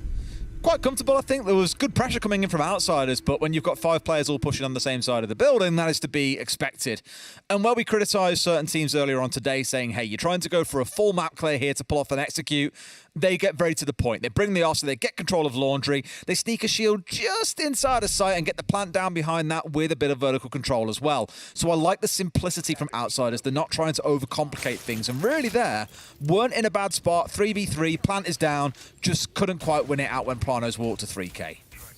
Round number 2 then is going to be Trophy and Statuary. G2 with a good performance in the first round, but that's fair to say of outsiders as well. They managed to keep things level, 3v3. They got in there and got the diffuser planted. Rask able to secure that for them. So if they can continue that objective play, they might have a little bit more joy as this one goes on. But the beauty of that for G2 is they've locked down what some would consider as the offsite there. And now they get to go to the more popular areas. So we could well find ourselves, if they can lock down these 2 primary sites of Trophy, Statuary and Aviator Games, they might just have themselves a 3-0 start, which would be huge for them. Well, look back at Villa's stats here, I can see what we've seen as the most popular. Trophy and Statue has been the most popular with 20 plays, Aviator Games 19, then Kitchen and Dining 12, Living Library 100% defensive win rate with 3 plays so far. Oh dear. And, I mean, a spawn pick I'd understand. A team kill? Less so. Certainly not ideal start for outsiders there. Hopefully not a sign of things to come. Rotero drone is racing its way in and gets away with that one. I'm not sure exactly what utility it's going to take out, but it will make it more difficult for Alamau to play in this position. I think outsiders have done their homework there, because we've seen Alamau on the Azami making an absolute nuisance of himself and looking into Master Bedroom before from that wall. So I think that's been the aim there, has more been to take that out. So he just needs to be aware of his position. Absolutely. Well, here, Alamau is aware of the pressure coming in from that Master Bedroom side. Wants to be able to keep on contesting through here. Whenever I've seen this castle barricade team, I've always mentioned it every time I've been on the site and we've seen one. It is so you can play through this rotate here to be able to step through the triple wall rather than completely reinforcing it all off. And it gives you a safe angle through. Thing is, that's going to now start getting threatened. The beauty, of course, being that with both the castle and the Nazami on side, you've got a lot of side transformation that you can get away with. Certainly do. We've got a keeper barricade being destroyed. We've seen previously that Alamau just keeps replacing those. That is going to be the case once again. We've got Prano just supporting as well from that concrete door, looking to try and get the angle where my magnets are grabbing up all the utility that's flying in at the minute. Beautiful kill from Alamau as he strafes across the window there, and that's going to be 5 versus 3 for G2. Halfway mark, and outsiders can't even get in the map. They can't get inside bathroom because of the constant challenge coming out of Alamau from behind safety as well. No one can push in and get this weird sort of diagonal angle where Milan is now trying to challenge in from the walk-in wardrobe. So it's just a really well orchestrated defense by G2 that outsiders haven't yet cracked. Smash does finally get the kill as Alamau bites off a few too much for him to chew, and ultimately goes down. But the thing is, he's now backfilled by Prano. So sure, you've got rid of one, but there's another man to step into his place. And there's nearly 2 minutes burnt as it is. They're going to have to try going in through bathroom potentially. It looks like that's where a lot of the focus is going to be. Smash goes in. Is Milan going to follow?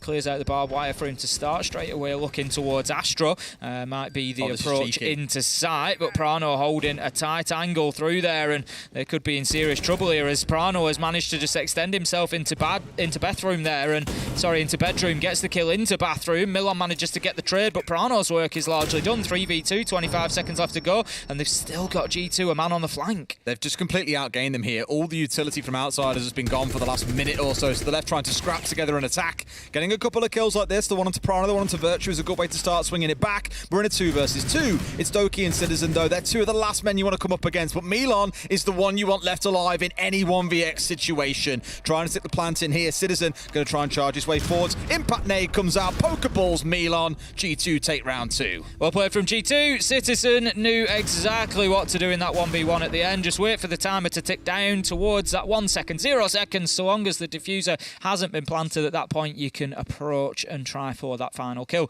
Closes the round out, and G2 managed to get themselves a 2-0 lead heading into round 3. Outsiders, they need to wake up, and they need to wake up quickly. It took them far too long to get inside of the building in that round. It was about the 2.5 minute mark that they were hopping in through the bathroom window, and it's just too late.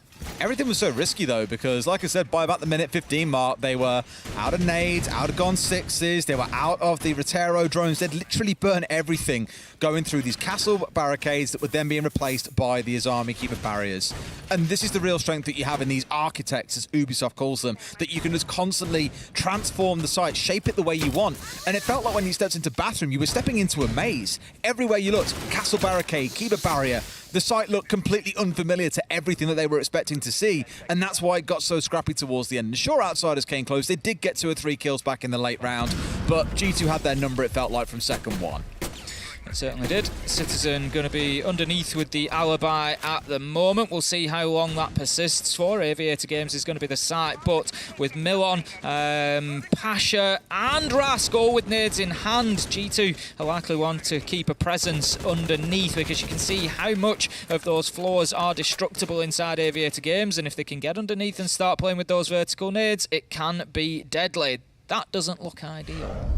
It does not. So we'll come back to us for just a second, and then, well, not back to us, but to the players, so you can enjoy stuff. I think the round is ongoing. I think by the looks of the constant flashes now on Pasha's screen as he's flicking through drones, same for FMX. That means their round will play out. We'll wait here for the round to conclude and then jump back into the game.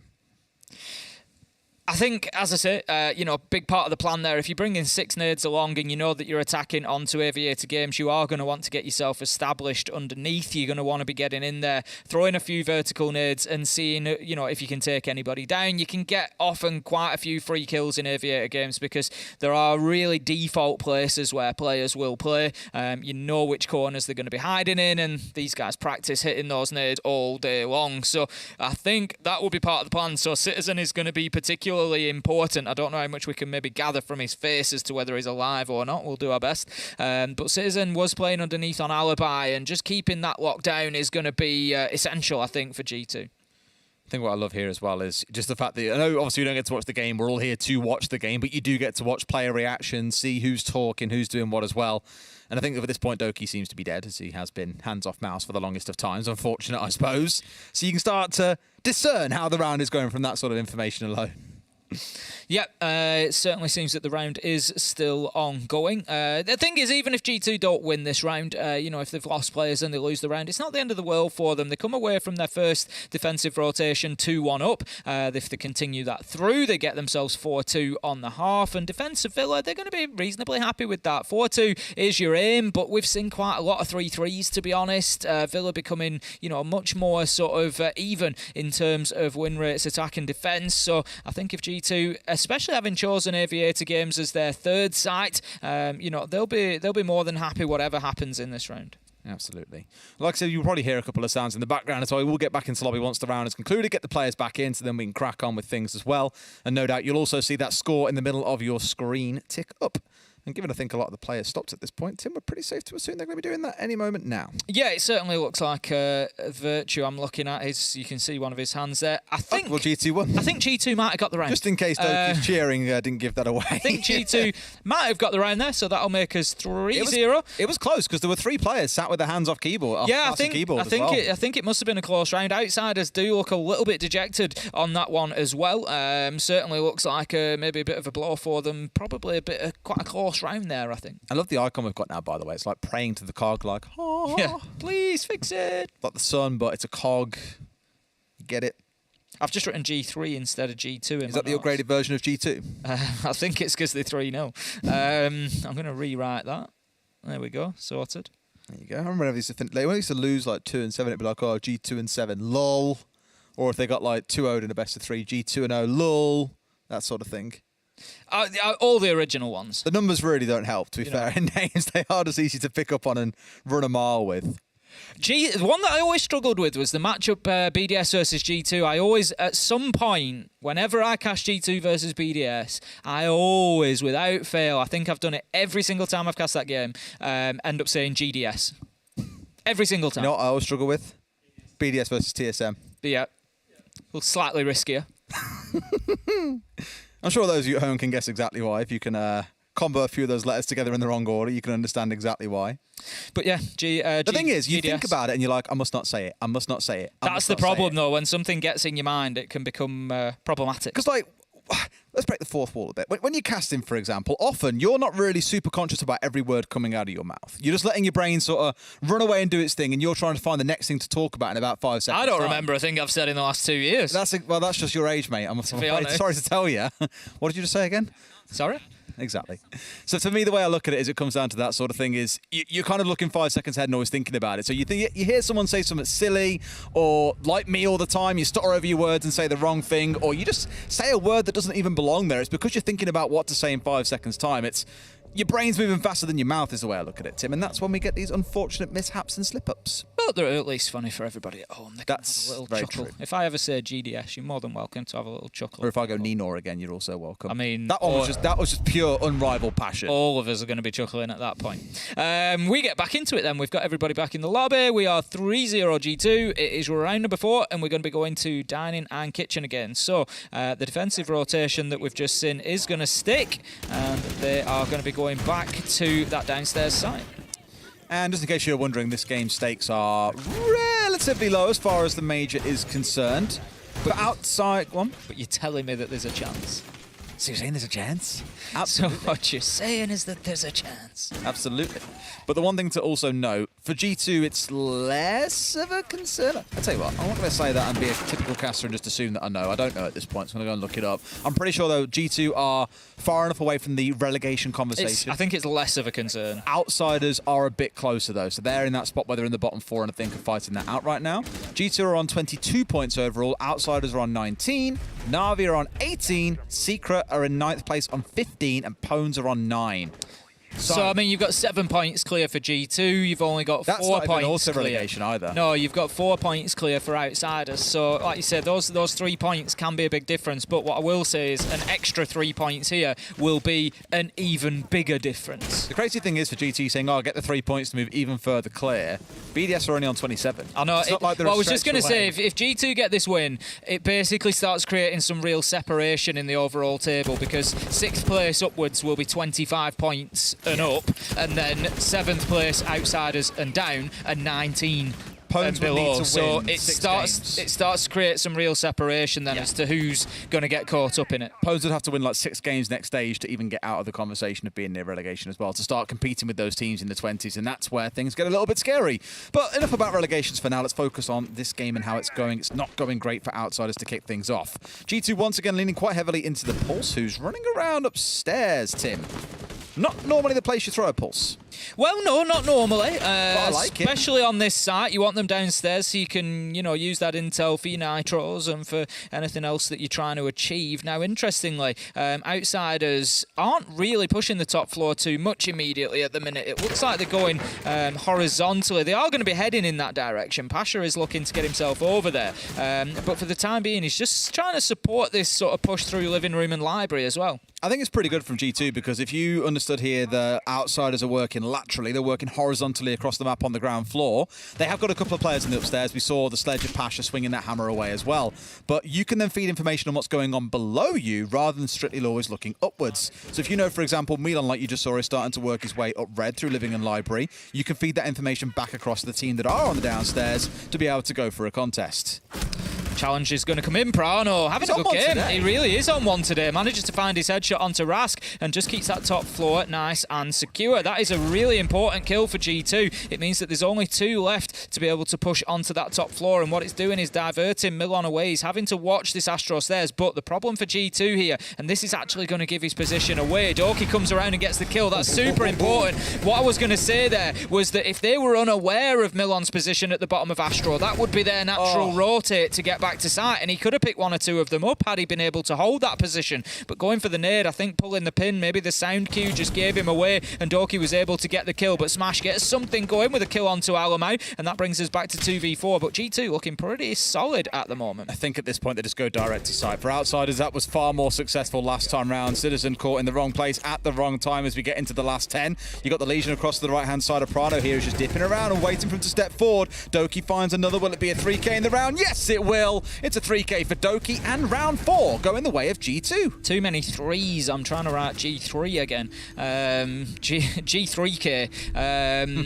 It's going to be 4-0. G2 absolutely flying on Villa at the minute. I don't know what it is about games that we cast tonight, Des, but every one of them has been a little bit of a runaway to start with. Are G2 going to be able to get that 6-0 that we saw come out on our previous game? As it is, Outsiders, they've decided enough's enough. They're going to be taking that tactical timeout. You know what I have just clocked? Outsiders are at a boot camp by the looks of it, because we're very used to seeing Pasha and I want to say Rask playing together from what I can only imagine is his nan's bedroom with those curtains that we see in there and the wallpaper that's decorated around it. Whereas here, or one of my shirts. Or one of your shirts. It tells you a lot about your age, Tim, and exactly what... This is probably the discovery of your shirts, wasn't it? You saw your nan's curtains and thought, you know what? They'd make a great shirt. See, a few people have said that. Are you surprised? I mean, the one you're wearing now is probably not... Would I see it on a curtain? I've never seen hummingbirds on a curtain. But I do have hummingbirds on my shirt. I've probably seen hummingbirds on curtains somewhere. I can Google some for you, mate. We'll get some ordered express. Hang it up in your hotel room tonight. Yeah, just start getting some shirts run up. Or just take your shirt off and hang that up and there's your curtains. Do the reverse. No one expected that one, huh? Little replay for you here as well. A Pasha on his step through against Citizen. Just wrong place, wrong time. It felt a good little step across from Pasha. Doki with the tried and tested Mark 14, Tim. Just showing up. I mean, it's a very solid weapon. Very solid weapon. Even if you're not hitting those headshots, you know, you can be downing people in 2 shots. You know, killing 3, just absolutely hammer away on mouse 1. Not a massive amount of recoil. It is, you know, in the hands of somebody like Doki, it is a very, very powerful weapon, and he's going to bring it along again. We're going for a similar setup as last time here as well. G2 going for the castle, the Azami. Nobody's figured that Azami out yet. Not yet, but then admittedly there's a lot to deal with when there's also a castle on side here, right? They have 3 of their castle barricades put out towards Master Bedroom. You knock one off, the instant replacement coming in is going to be a Kiba barrier. At this point, Alamal's just letting those charge in back pocket. He's going to have 3 to his name in just a second. So for every Rotero that comes out, every nade that comes through, every Gon 6 that is fired, they have as many replacements to go through, also considering there is a 1-my on side to catch out some of that gadgetry too. So it becomes a utility war. What you want to see here is Outsiders learn from round 2 and get this right this time round. Either that or completely circumvent the whole setup, which is maybe what Pasha's looking to do. Certainly could be. Going to be heading on in towards site straight. Well, sorry, not in towards site, in towards dining and kitchen, just trying to force Citizen out directly. They want those vertical nades, but Doki's down there as well. Basically, they want to deal with Alamau. If they can get in underneath, they tried with the Rotero drone last time to open the floor below him and try and force him away from that angle, but he still managed to get, I think, 2 kills it was on the round. It was at least 1. And he's just an absolute nightmare. He just will keep replacing the Kiva barricades. He'll just make it very difficult. That's well played from Outsiders there, just using that combination of the drones and pushing at the same time to take Doki's focus away and get themselves a nice entry. Yeah, a little bit away from sight there as well, the kind of time where maybe Citizen would be calling, you know, Doki, come back, we don't need to be that far out, but you straight the path and the little lamb is gone. One more coming up from downstairs here, and Pasha's just ready. Prano can do no good against him there. A big 2K to start the round, and this is the kind of performance I was on about from Pasha as well, Tim, and picking up some of those big kills to get the team rolling. Those mute jammers behind, I didn't see those last time round. The jammers behind either one mean that realistically, the Roteros aren't going to do the trick. Citizen manages to get Mill on. Can he get himself firing and find another? If he does, it'll be 3v3. And the big area to be keeping an eye on at the minute is Alamau. He hasn't been cleared out of that spot inside of Statuary. He's still watching onto Master Window. He's still got his Kiba barricades, and he is going to be a nuisance if they don't have an answer. And interestingly, they've got the kills underneath Des, but they're not going looking for the vertical nades. They are not going to be challenging in that way, and Alamau is going to continue to play this position as he has previously. Tim, every single one of them is stacked up outside in this balcony. They're throwing literally everything in towards this setup. And again, G2 just keep on replacing things. More Kiba barriers keep on rolling out. Nades not quite connecting too. Yes, they've finally got rid of the mute jammers, but they're chewing through utility once again, which is what makes me so nervous. Alamau can just replace it once again. That is his last Kiba though, so the next one that comes through, this one, will be able to get something opened up. He's got to be careful on the south side here as he's being chased down, but this does mean that Kiba barrier is going to stay in place. Manages to get FMX. If he holds that window for another second, he would have got a smash as well.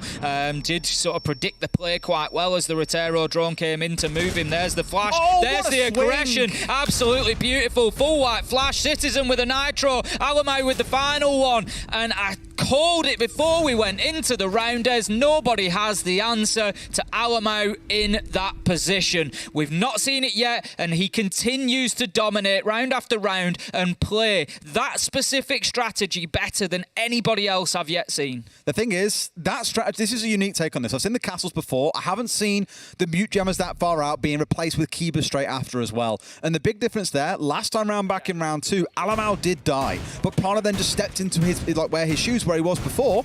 It doesn't matter. All the Kiba barriers are down. It doesn't matter who plays there with what gun. Your whole job is to challenge onto the master bedroom window and to watch the bathroom window, which you can do quite securely at that point. No one can comfortably challenge you. But for me, the ordering from outsiders was a little bit wonky. Again, putting all their focus, all their utility in master bedroom, and only then do they rotate over to the bathroom window and clear the mute jammers off. That should have been step one. You can get rid of those jammers so comfortably and chuck a few nades in to force Alamau to stay inside of site itself rather than trying to rotate through. So I think outsiders there just a little bit perplexed by the problem and not able to assemble the steps in their mind that they had to go through one at a time. Heading into round number 6 there, and it's going to be the final defence for G2, and it is Aviator Games. Stop bringing it up, Des. It's going to be Aviator Games. Nobody is ever going to want us to cast them on attack. They're going to be wanting sort of a dual team of casters, an attacking caster set and us on the defensive casting. Like American football, you're rotating in your special team, exactly your offense, your defense. Exactly that. We're going to be the defensive casting team. EU, as you say, struggling to pick up the attacks at this point in time. G2 going to be looking for a final successful defence. It's Aviator Games for round 6. Last time around, again, outsiders didn't have too much of an impact on this site. They didn't really get anything. They didn't get control of 90. They weren't able to push into maps. They weren't really taking control of study, and they're not going to be taking control of much if this continues. Prano manages to get the kill onto Milon straight over the balcony to get himself safely back to site. Prano's had a great game so far. By my measure, 3 entry kills in the game. I didn't see the one in round 3, but 1, 4 and 6, all entries going Prano's way. And we had a certain moment last week where Virtue hit a wicked shot on Chalet up on towards the library stairs, and then Prano draws circles around someone else's head. And to see him hitting shots today is a big improvement on last week. I mean, he's playing the year. I don't know if it's just a case of... Look, playing the carbine these days is no easy feat. It's not an easy feat, like a mule. And he's just been out on the roam a bit more, and I don't know whether it's maybe a little bit of like, right, just go and get some kills and just settle things down a bit, but whatever it is, it's been fantastic for Prano. Rask missing by a hair's breadth there as he can't see the player above him, doesn't have the good grace of silhouettes as we do. Doki just keeping himself out of dodge there on top of Map's table, playing in behind that keeper barricade. Vertical nade attempt will be unsuccessful. Citizen does manage to get the kill onto Rask to repay the favour. Doki onto Pasha, and this is looking like 6-0 all day long. The real question for me, Tim, is what comes in the second half. Absolutely, it's looking a bit wild at this point. FMX stepping down towards 90 to see what he can do. C4 up and over the top, catches onto the ceiling. Otherwise, that could have been round, done and dusted. Smash staring down towards where a shield would normally hold, but it's Doki behind a keeper barrier. Finds 2. It's a flawless round. G2 looking transformed today. I love the confidence from Doki there. That's the Doki that we're used to seeing. He gets the first kill, well, he gets the down, and as he pops up to finish the kill, he sees the second man and he's happy to go back in for another challenge. He's got that confidence. I don't care, I'm going to hit this headshot. And that is the Doki that is really dangerous. When he's playing like that, when he just doesn't care whether you know... They knew he was there. They knew where the peak was going to come from. They knew he was going to peak, and he just didn't care because he knew he was going to win that gunfight. He had that confidence that he was going to win that gunfight, that he was going to hit his shot. Much, much better from Doki. From G2 as a whole, fantastic to see Prano laughing, Doki laughing, you know, plenty of smiles throughout the team. Much, much better. Absolutely. Well, let's see if this is going to be a 7-0 game from G2. I think if 3 weeks ago you'd said to me G2 are going to start 7-0 in teams, they'll dumpster Pwnz 7-2, I'd be like, you're having a laugh, aren't you? They aren't that good. Whereas so far today, at least on the defense, we've seen a really cool defense come out inside Trophy and Stats. We definitely want to break that one down a little bit more over the weekend. Smash already being shotgunned by a friendly. It's not quite looking so good in the outsiders camp. But for me, the real teller for G2 is going to be this attack. Look back to the last time they played Villa. It was a terrible blitz rush. You had Doki in sight alone. 2 players were up towards Laundry by themselves. You had Prano holding on towards main where someone had just died. It was so miscommunicated across the team as to who should be doing what, that it was just painfully obvious that this team was not on the same page. So I'm hoping what we've seen in that first half keeps them inspired, keeps them happy, and we see a really good round here coming out. I think that's absolutely the key. They know that there's a peak coming onto that window from this army. Going to get the kill here.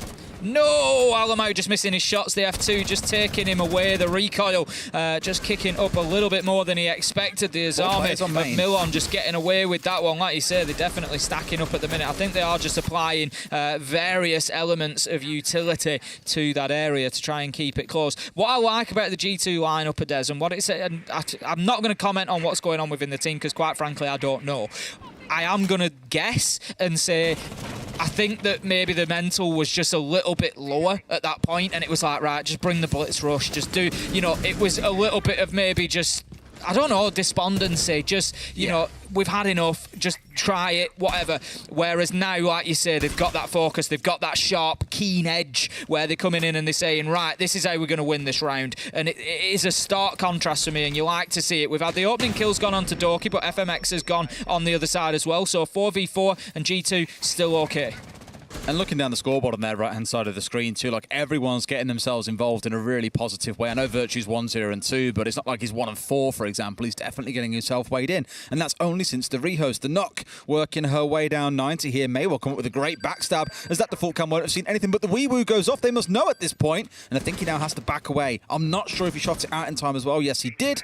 That's a large on the other side of this here, but goes down for the 1v1 up on towards 90. Milan not able to find his man. Citizen sent slightly low, I think it was looking ceiling side to try and find the proximity alarm, but it is on the back of the cabinet on the floor. There's no way Citizen could have known, and it's certainly not a criticism I'm making. If he just carries on into sight there, I think he gets the Azami and probably one or two more. But you're never going to do it. Do you know what I mean? You're never going to do it without knowing. He thinks he's going to get peaked from main stairs, but he wasn't. I don't think the Wamai of Rask was going to be peaking around that corner. So unfortunate for Citizen that he didn't continue. Nade is going to deal with the wee-woo, the proximity alarm there. Citizen figuring out a method of not having to find it. I'll just dump some explosives in there and they will do the job for me. When does Citizen go is the big question, because so much attention has been drawn towards site, because Prano's starting to line up. You've got Alamau set up inside a study as well. So G2 has set up a multi-point push here. The backstab from Citizen could be the big difference maker, but he's dropped down through the hatch, Tim. Nades from below. In fact, got no nades on side. He's going to have to come up down the bottom of the stairs here and challenge on towards Rask, whose attention is elsewhere. Certainly is going to take him a long time. Prano's just been forced away, but it might just work here. He's making his way around. He has to go for the fold. He's going to catch the Azami. 3v2. 3 seconds left to go. 3v1, 3v0. Wow. As G2 manage in the dying seconds of the round to finish off a rapid 7-0 destruction of outsiders. And you can see how much it means to the boys as well. I mean, Doki, look at him, absolutely bouncing in his seat there, smiles all around. They know that's the sign of what's to come from this team. They had a rough stage one, they had a rough start to this stage, but it finally feels like G2 might just be on the right path, Tim. You love to see it, you love to see it. I've said it time and time again. The last thing we want to see is teams struggling, players, struggling to find their place in the team and the wins and the rounds.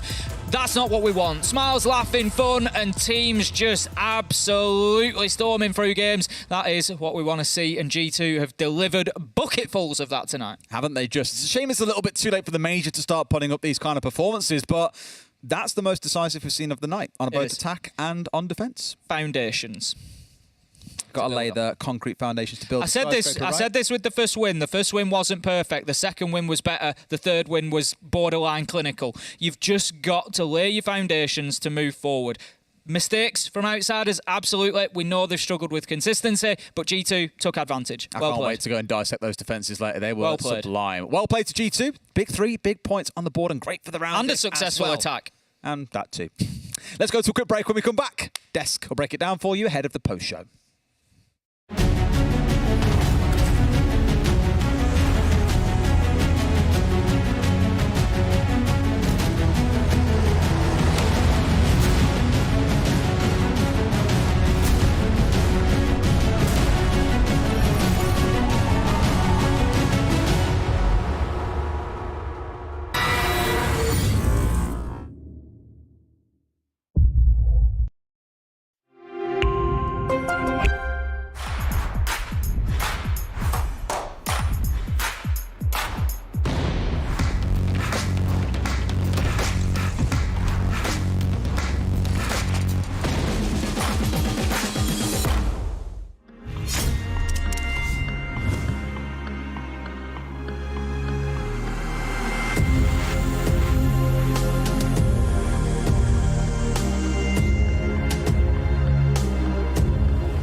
Welcome back, everybody. G2 demolishing Outsiders is a hell of a way to end our Playday number 7 here at EUL. Let's have a chat with our victors on the line.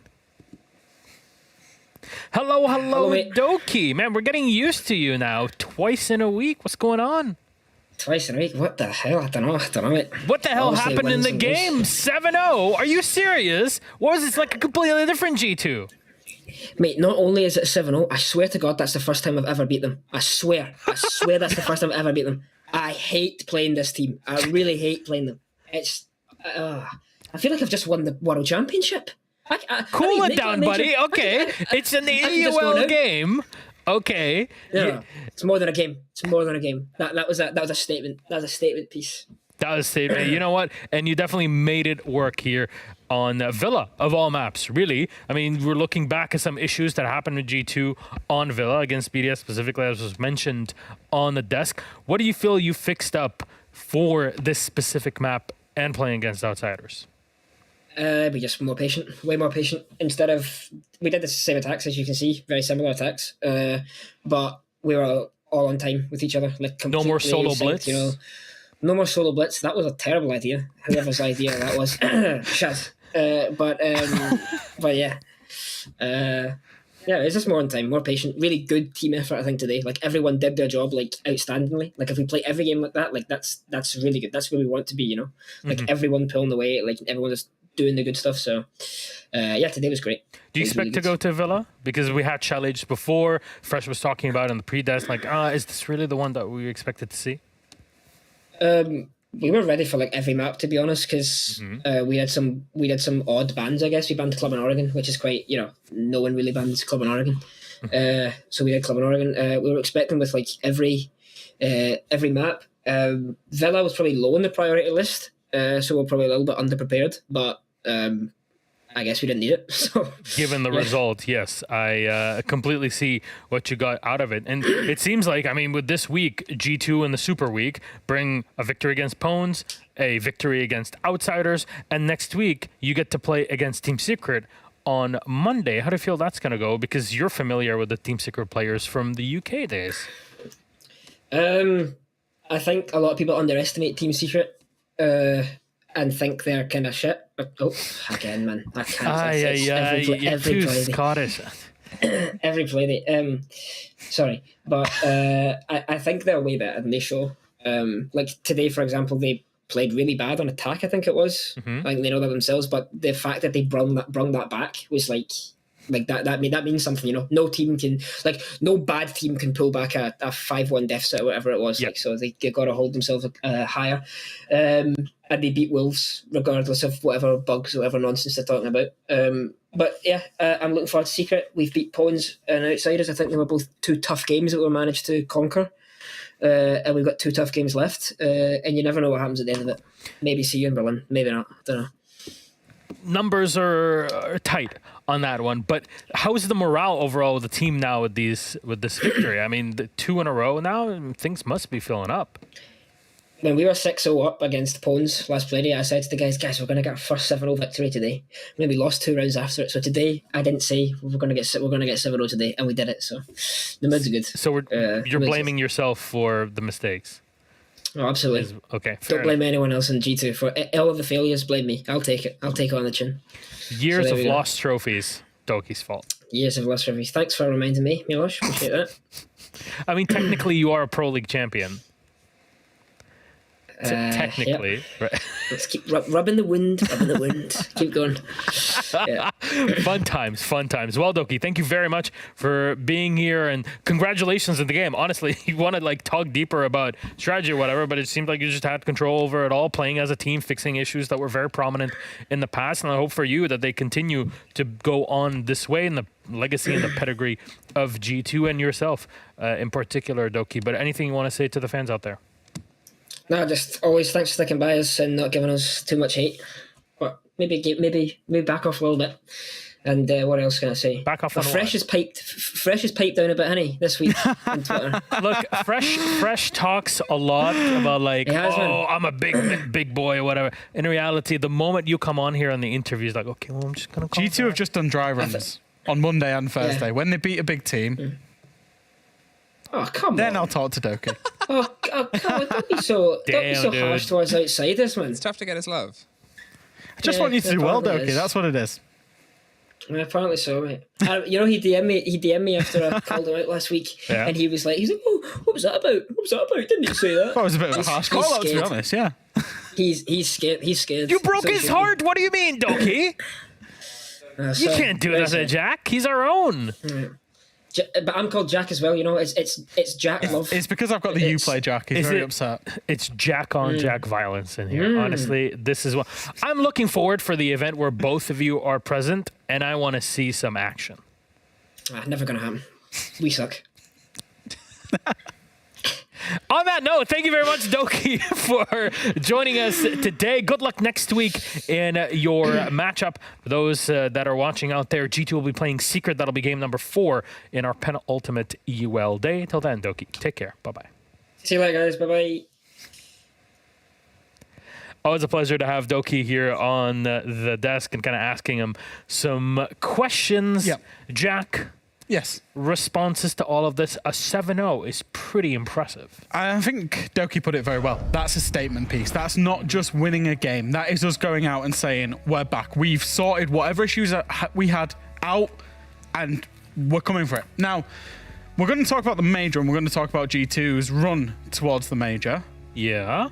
If things go correctly, it's not fully in G2's hands, but it is in G2's hands, particularly because Heroic have lost. Okay, what's the summoning circle for this? They're in 5th now. Yes. Hot damn. G2 have jumped to 5th. The fact that it was a 7-0 means they get the round difference. Yes. Especially with BDS and Heroics L. It's now a difference of 1. Oh, one round better than BDS were. They jump all the way up to 5th place. Damn. There's a real scenario because G2 have got Secret. Now, I'm not counting They Secret played out. Heroic in the last day. But if G2 beat Secret, it doesn't matter what Heroic do. G2 and Heroic potentially could be going head-to-head for a major shot in that very last day. It relies on a few other things going right as well, but G2 have stuck themselves right back in this mix of the chasing pack that are going for the top 4. Overall, and Heroic are there to be taken. With how the script has been going on here in EUL, with BDS's performance, with how the Wolves have been, because BDS do play the Wolves in the next Playday, with how Secret has been playing, they play BDS in the last Playday also. Honestly, it's still anybody's game to make it to the major. It's only one team that's set for it now, and it is the Wolves. On that note, how about we wrap up our day in our post-show? First up, the scores for today. We had 5 matches, as always, of their 10 teams. First up is Team Secret. 8-6, defeating Pwnz in overtime, coming back from a 5-1 deficit to bring it to OT. And there it was, 7-5, M&M versus BDS. Incredible match, by the way. All 3 matches that you see one after the other had some, I guess, bangers moments.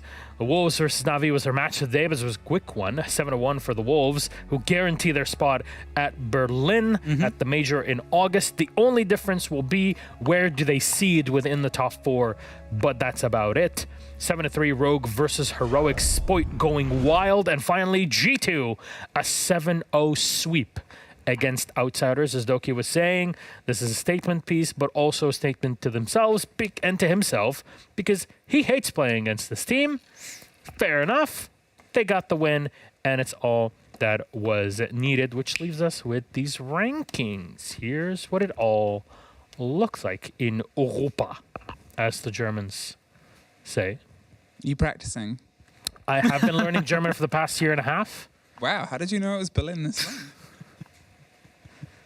I work in the industry. I know, I asked. Can we put up the rankings? You asked nicely. See? Like I this. don't. You didn't even say please me, Lush. You didn't even say please. Could we please have the rankings? There you Thank you go. very much. There it is.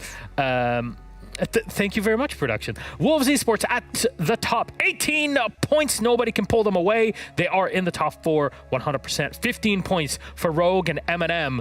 M&M to a major. Who would have thought? Rogue are pretty close to it too. And Heroic are at 12 points.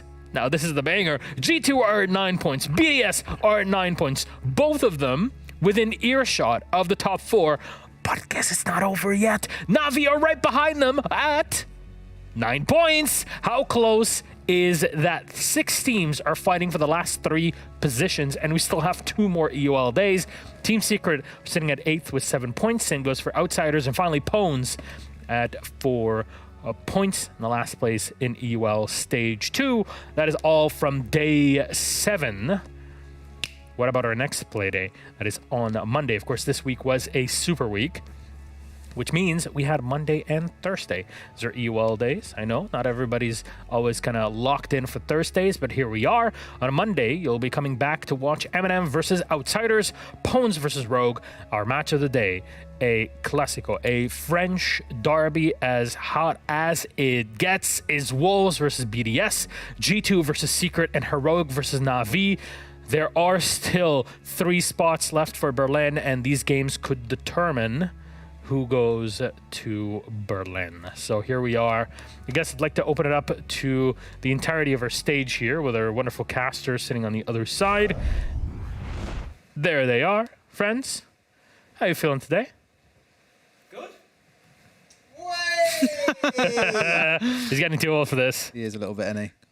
Bless him. Good? Happy? Yeah, really good. No, it's been a good day. I mean, me and Des have had some weird games today. Every single game has just like took off like a rocket. It's the antithesis of the overtime. Yeah, sometimes been reeled back in, sometimes not. It's been a bit bizarre, but it's been a lot of fun.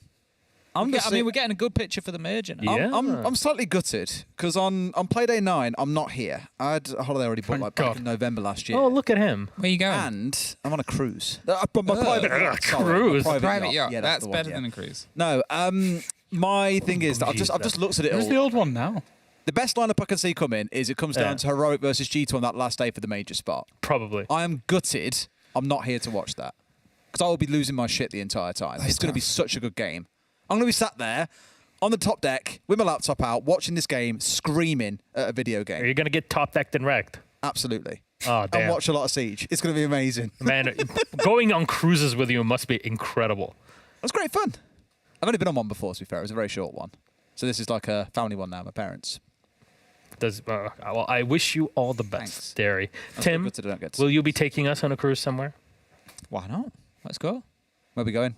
I've been on a short one as well. You have a boat? Not a longer one. Is that true? I've not been on a cruise. I've been Never. on those, those pedlos, the like swans. Same thing. Felucca. I've been on one of them. Same thing. I'm just nervous. I got proposed. I to spent 4 days on one of them. You got once. proposed? I got proposed. to? I got engaged on my last cruise. Sorry. You're engaged? I hope she's not expecting me to get married on this cruise this time. Oh, no, okay. It's a good thing you continued. I'll make that I clear didn't now. even know he was engaged. We're not getting married on this Engaged. cruise. You've been engaged for about 7 years. She's I think. Des is engaged. She's not thinking she's getting married anytime soon. Has it been 10 years? No, I'm joking. I've been engaged for like 6 years. Whoa!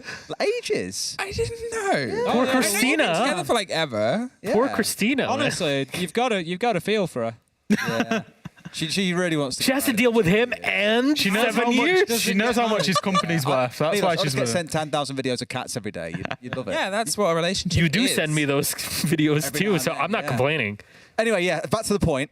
G2 Heroic on that last play day. That's got to be the decider because BDS and Na'Vi, I think, have got games that are just a bit too hard for them in the next couple of play days.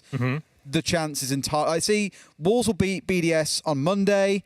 G2 and Heroic will win their 2 games. It will come down to those 2 playing on the last play day. Yes, Counterpoint. Yes. I don't know if Wolves will beat BDS. I know Wolves are playing very well, and I know BDS aren't. But I mean, after today, I've lost all faith. Wolves are qualified. Wolves are set in stone, and BDS knows Wolves very, very well. In that situation, that's where BDS actually plays the best. When they know everything about a game, they're very well put together. Wolves might save strats. I think that's it. So I think that game could be spicy, which for me means that the game of the week on the next playday is going to be Na'Vi Heroic. Either It's way. going to come down to rounds on the last play day. Yeah, what we're talking about is Heroic have a massive target on the back. They're the sitting duck that 3 teams are going for. M&M should win. They're either of their game in hands. Yeah. Pwnz versus Outsiders. Rogue, Pwnz versus Na'Vi. They should pull enough Rogue points. are miles clear on round death, Heroic so Rogue are fine. have Na'Vi and G2. Spicy. I mean, M&M Both and teams chasing them, Rogue. by the way. Both teams are chasing them. Should M&M and Rogue win their matches, they would be practically set in. M&M or Rogue get 1 point. And they're Yeah, in. because Rogue got the win today, and they already have separation. Both of them are most likely in anyway. Yeah, so Heroic are now the juicy target. Yeah, the worst for Rogue is Exactly. round diff now. And they're And this 14 is clear. on Heroic, who for the longest time looked like the best team Yeah. in Europe in stage 1. They go to Charlotte, don't play too bad given the situation that they were in. Come back here, start off the stage fantastically, and then they've bottled it. Yeah. Where's the Twitter videos? Where's the motivation? I won't leak the name, but I had a chat with one of the players after the major, and they were saying, you know, this stage might be a little bit shakier. There's some things we're now trying to kind of reset and figure out. And that's kind of been the story across both APAC North and EUL. Is some teams you can very clearly see are trying a number of new things this stage in terms of changing roles and what maps they'll play and strats and so on. It's a bit of experimentation for some teams. For others who have clearly already got it like nailed from day one, like Rogue, like Wolves at the top of the table, they're flying. If anything, this next Playday is going to be an incredible one. So make sure you're all tuning in on Monday because we might have Spoit at LAN, which means for the people that are going there, they're going to get to meet Spoit, which is going to be incredible for a lot of the fans out there. But we'll get to see how that all comes down in our next Playday. Make sure you're tuning in. Make sure you're calling in all your friends because it will be massive. So time for us to wrap up our day. Fresh, Emmy, thank you very much. What? Thank you very much. I am thanking you. I am being it's just nice. weird. The show's ended. We wanted to do more talking. Where's the bits? What Where's bits? the gags? Where's the jokes? Oh, prediction. All right. Let's Predictions? okay. Cool off the music. Cut it off. Oh yeah, please. show Thank you very much. predictions, Please. Oh, that Let's was do music? predictions. I can't hear anything. Thank you. Oh, yeah, that feels good. Damn, dude. I fucking nailing it. Sorry, that came out. I thought you was hosting them. That was audio After only. he told me not to say that word earlier. that genuinely came out of me. Just It did. what? Well, we descended to. One in the past few years is okay. That's very true. I'm not happy. You're a good boy, Norm. I'm not happy. I think we can get through this, but overall, a He wants to end the successful show day now. in He wants to be predictions. done with this. He wants to be done with this. Yeah. Let's bathe in your mistakes. I've jumped fresh. Are you trying to watch me bathe or what? You know it. I'm first. God damn it. We didn't settle on like who gets what if they win, by the way. A crown. I demand one. We can do a little crown for Emmy. A crown would be good. I mean, I think I'm first in EUL at the minute. We all have I to, think like, I'm walk Emmy second out in on our APAC. First in APAC. I'm like, but we're like, there's like a % difference. I'm first in APAC. You're first in. Do you want to surf our crowd? No, because everything's And gonna I'm go downhill now. Yeah. That's true. What? I thought you wanted to like surf us as a crowd around the studio. No, in this dress. Emmy, can you just predict the most desirable outcome for the next Playday's game so we get that dream final day? Listen, Manifest. my ability to see into the future is a gift that I won't squander. So no. Do you know who'll be in Berlin then? Miss, I have a gift. Okay. Yeah, I do. I did it by mistake. You did it on purpose. Yeah, that's true. That's true. Did you see that into the future? Mm-hmm. Huh? Did you gaze into the future? Also, I'm really sorry about what happens to you next week. Oh, it's bad. I'm going home for the first What week you in think? 6th. Ah, yes. Oh boy. Home. No, legitimately home. Hope you like prison food. Yes, Milosh. Home. You'll be calling it home. Now you play the sad music. This is like churchy kind. Feels bad saying think you this. do This well music in just feel kind of churchy, like organy, sad, kind of serious, Oh, no. somber. Okay, and now I have. Would you want a prison nickname? What would be my prison nickname? Nothing I can say on broadcast. Fair enough. I hope it's in a country that at least is in this continent. Yeah. Okay, fair enough then. Doable. Well, Fresh, Emmy, thank you very much. Thank you very much, Tim and Des. Thank you very much, Hap, who's already gone home by this point. Medics and Easy for observing our wonderful matches today. We'll be back on Monday. So from all of us, thank you so much for watching. We love you. Good night. Ta-ra. And now You know what that does means? his goodbye dance. Ta-ra. You know what that means? Goodbye. Ta-ra. Yeah, because I watched Art Attack. Right. Oh, did you? Yeah. Oh, wow. Neil Buchanan. He's a cool guy. Hey, where have we gone?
to give themselves the 3 rounds and all but tie themselves.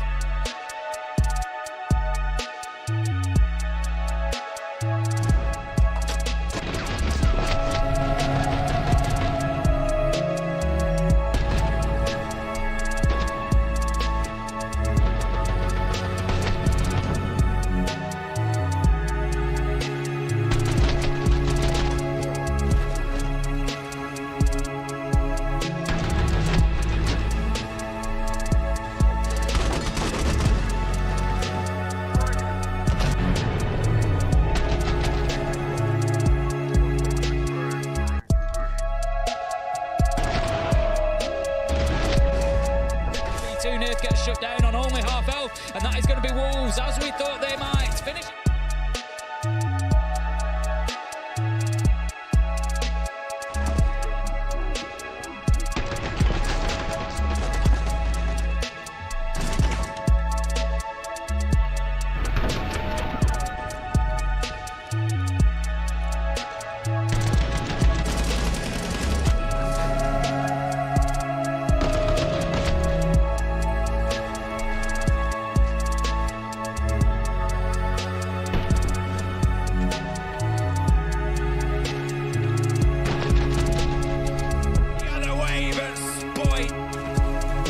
By Rowe there, not quite sure.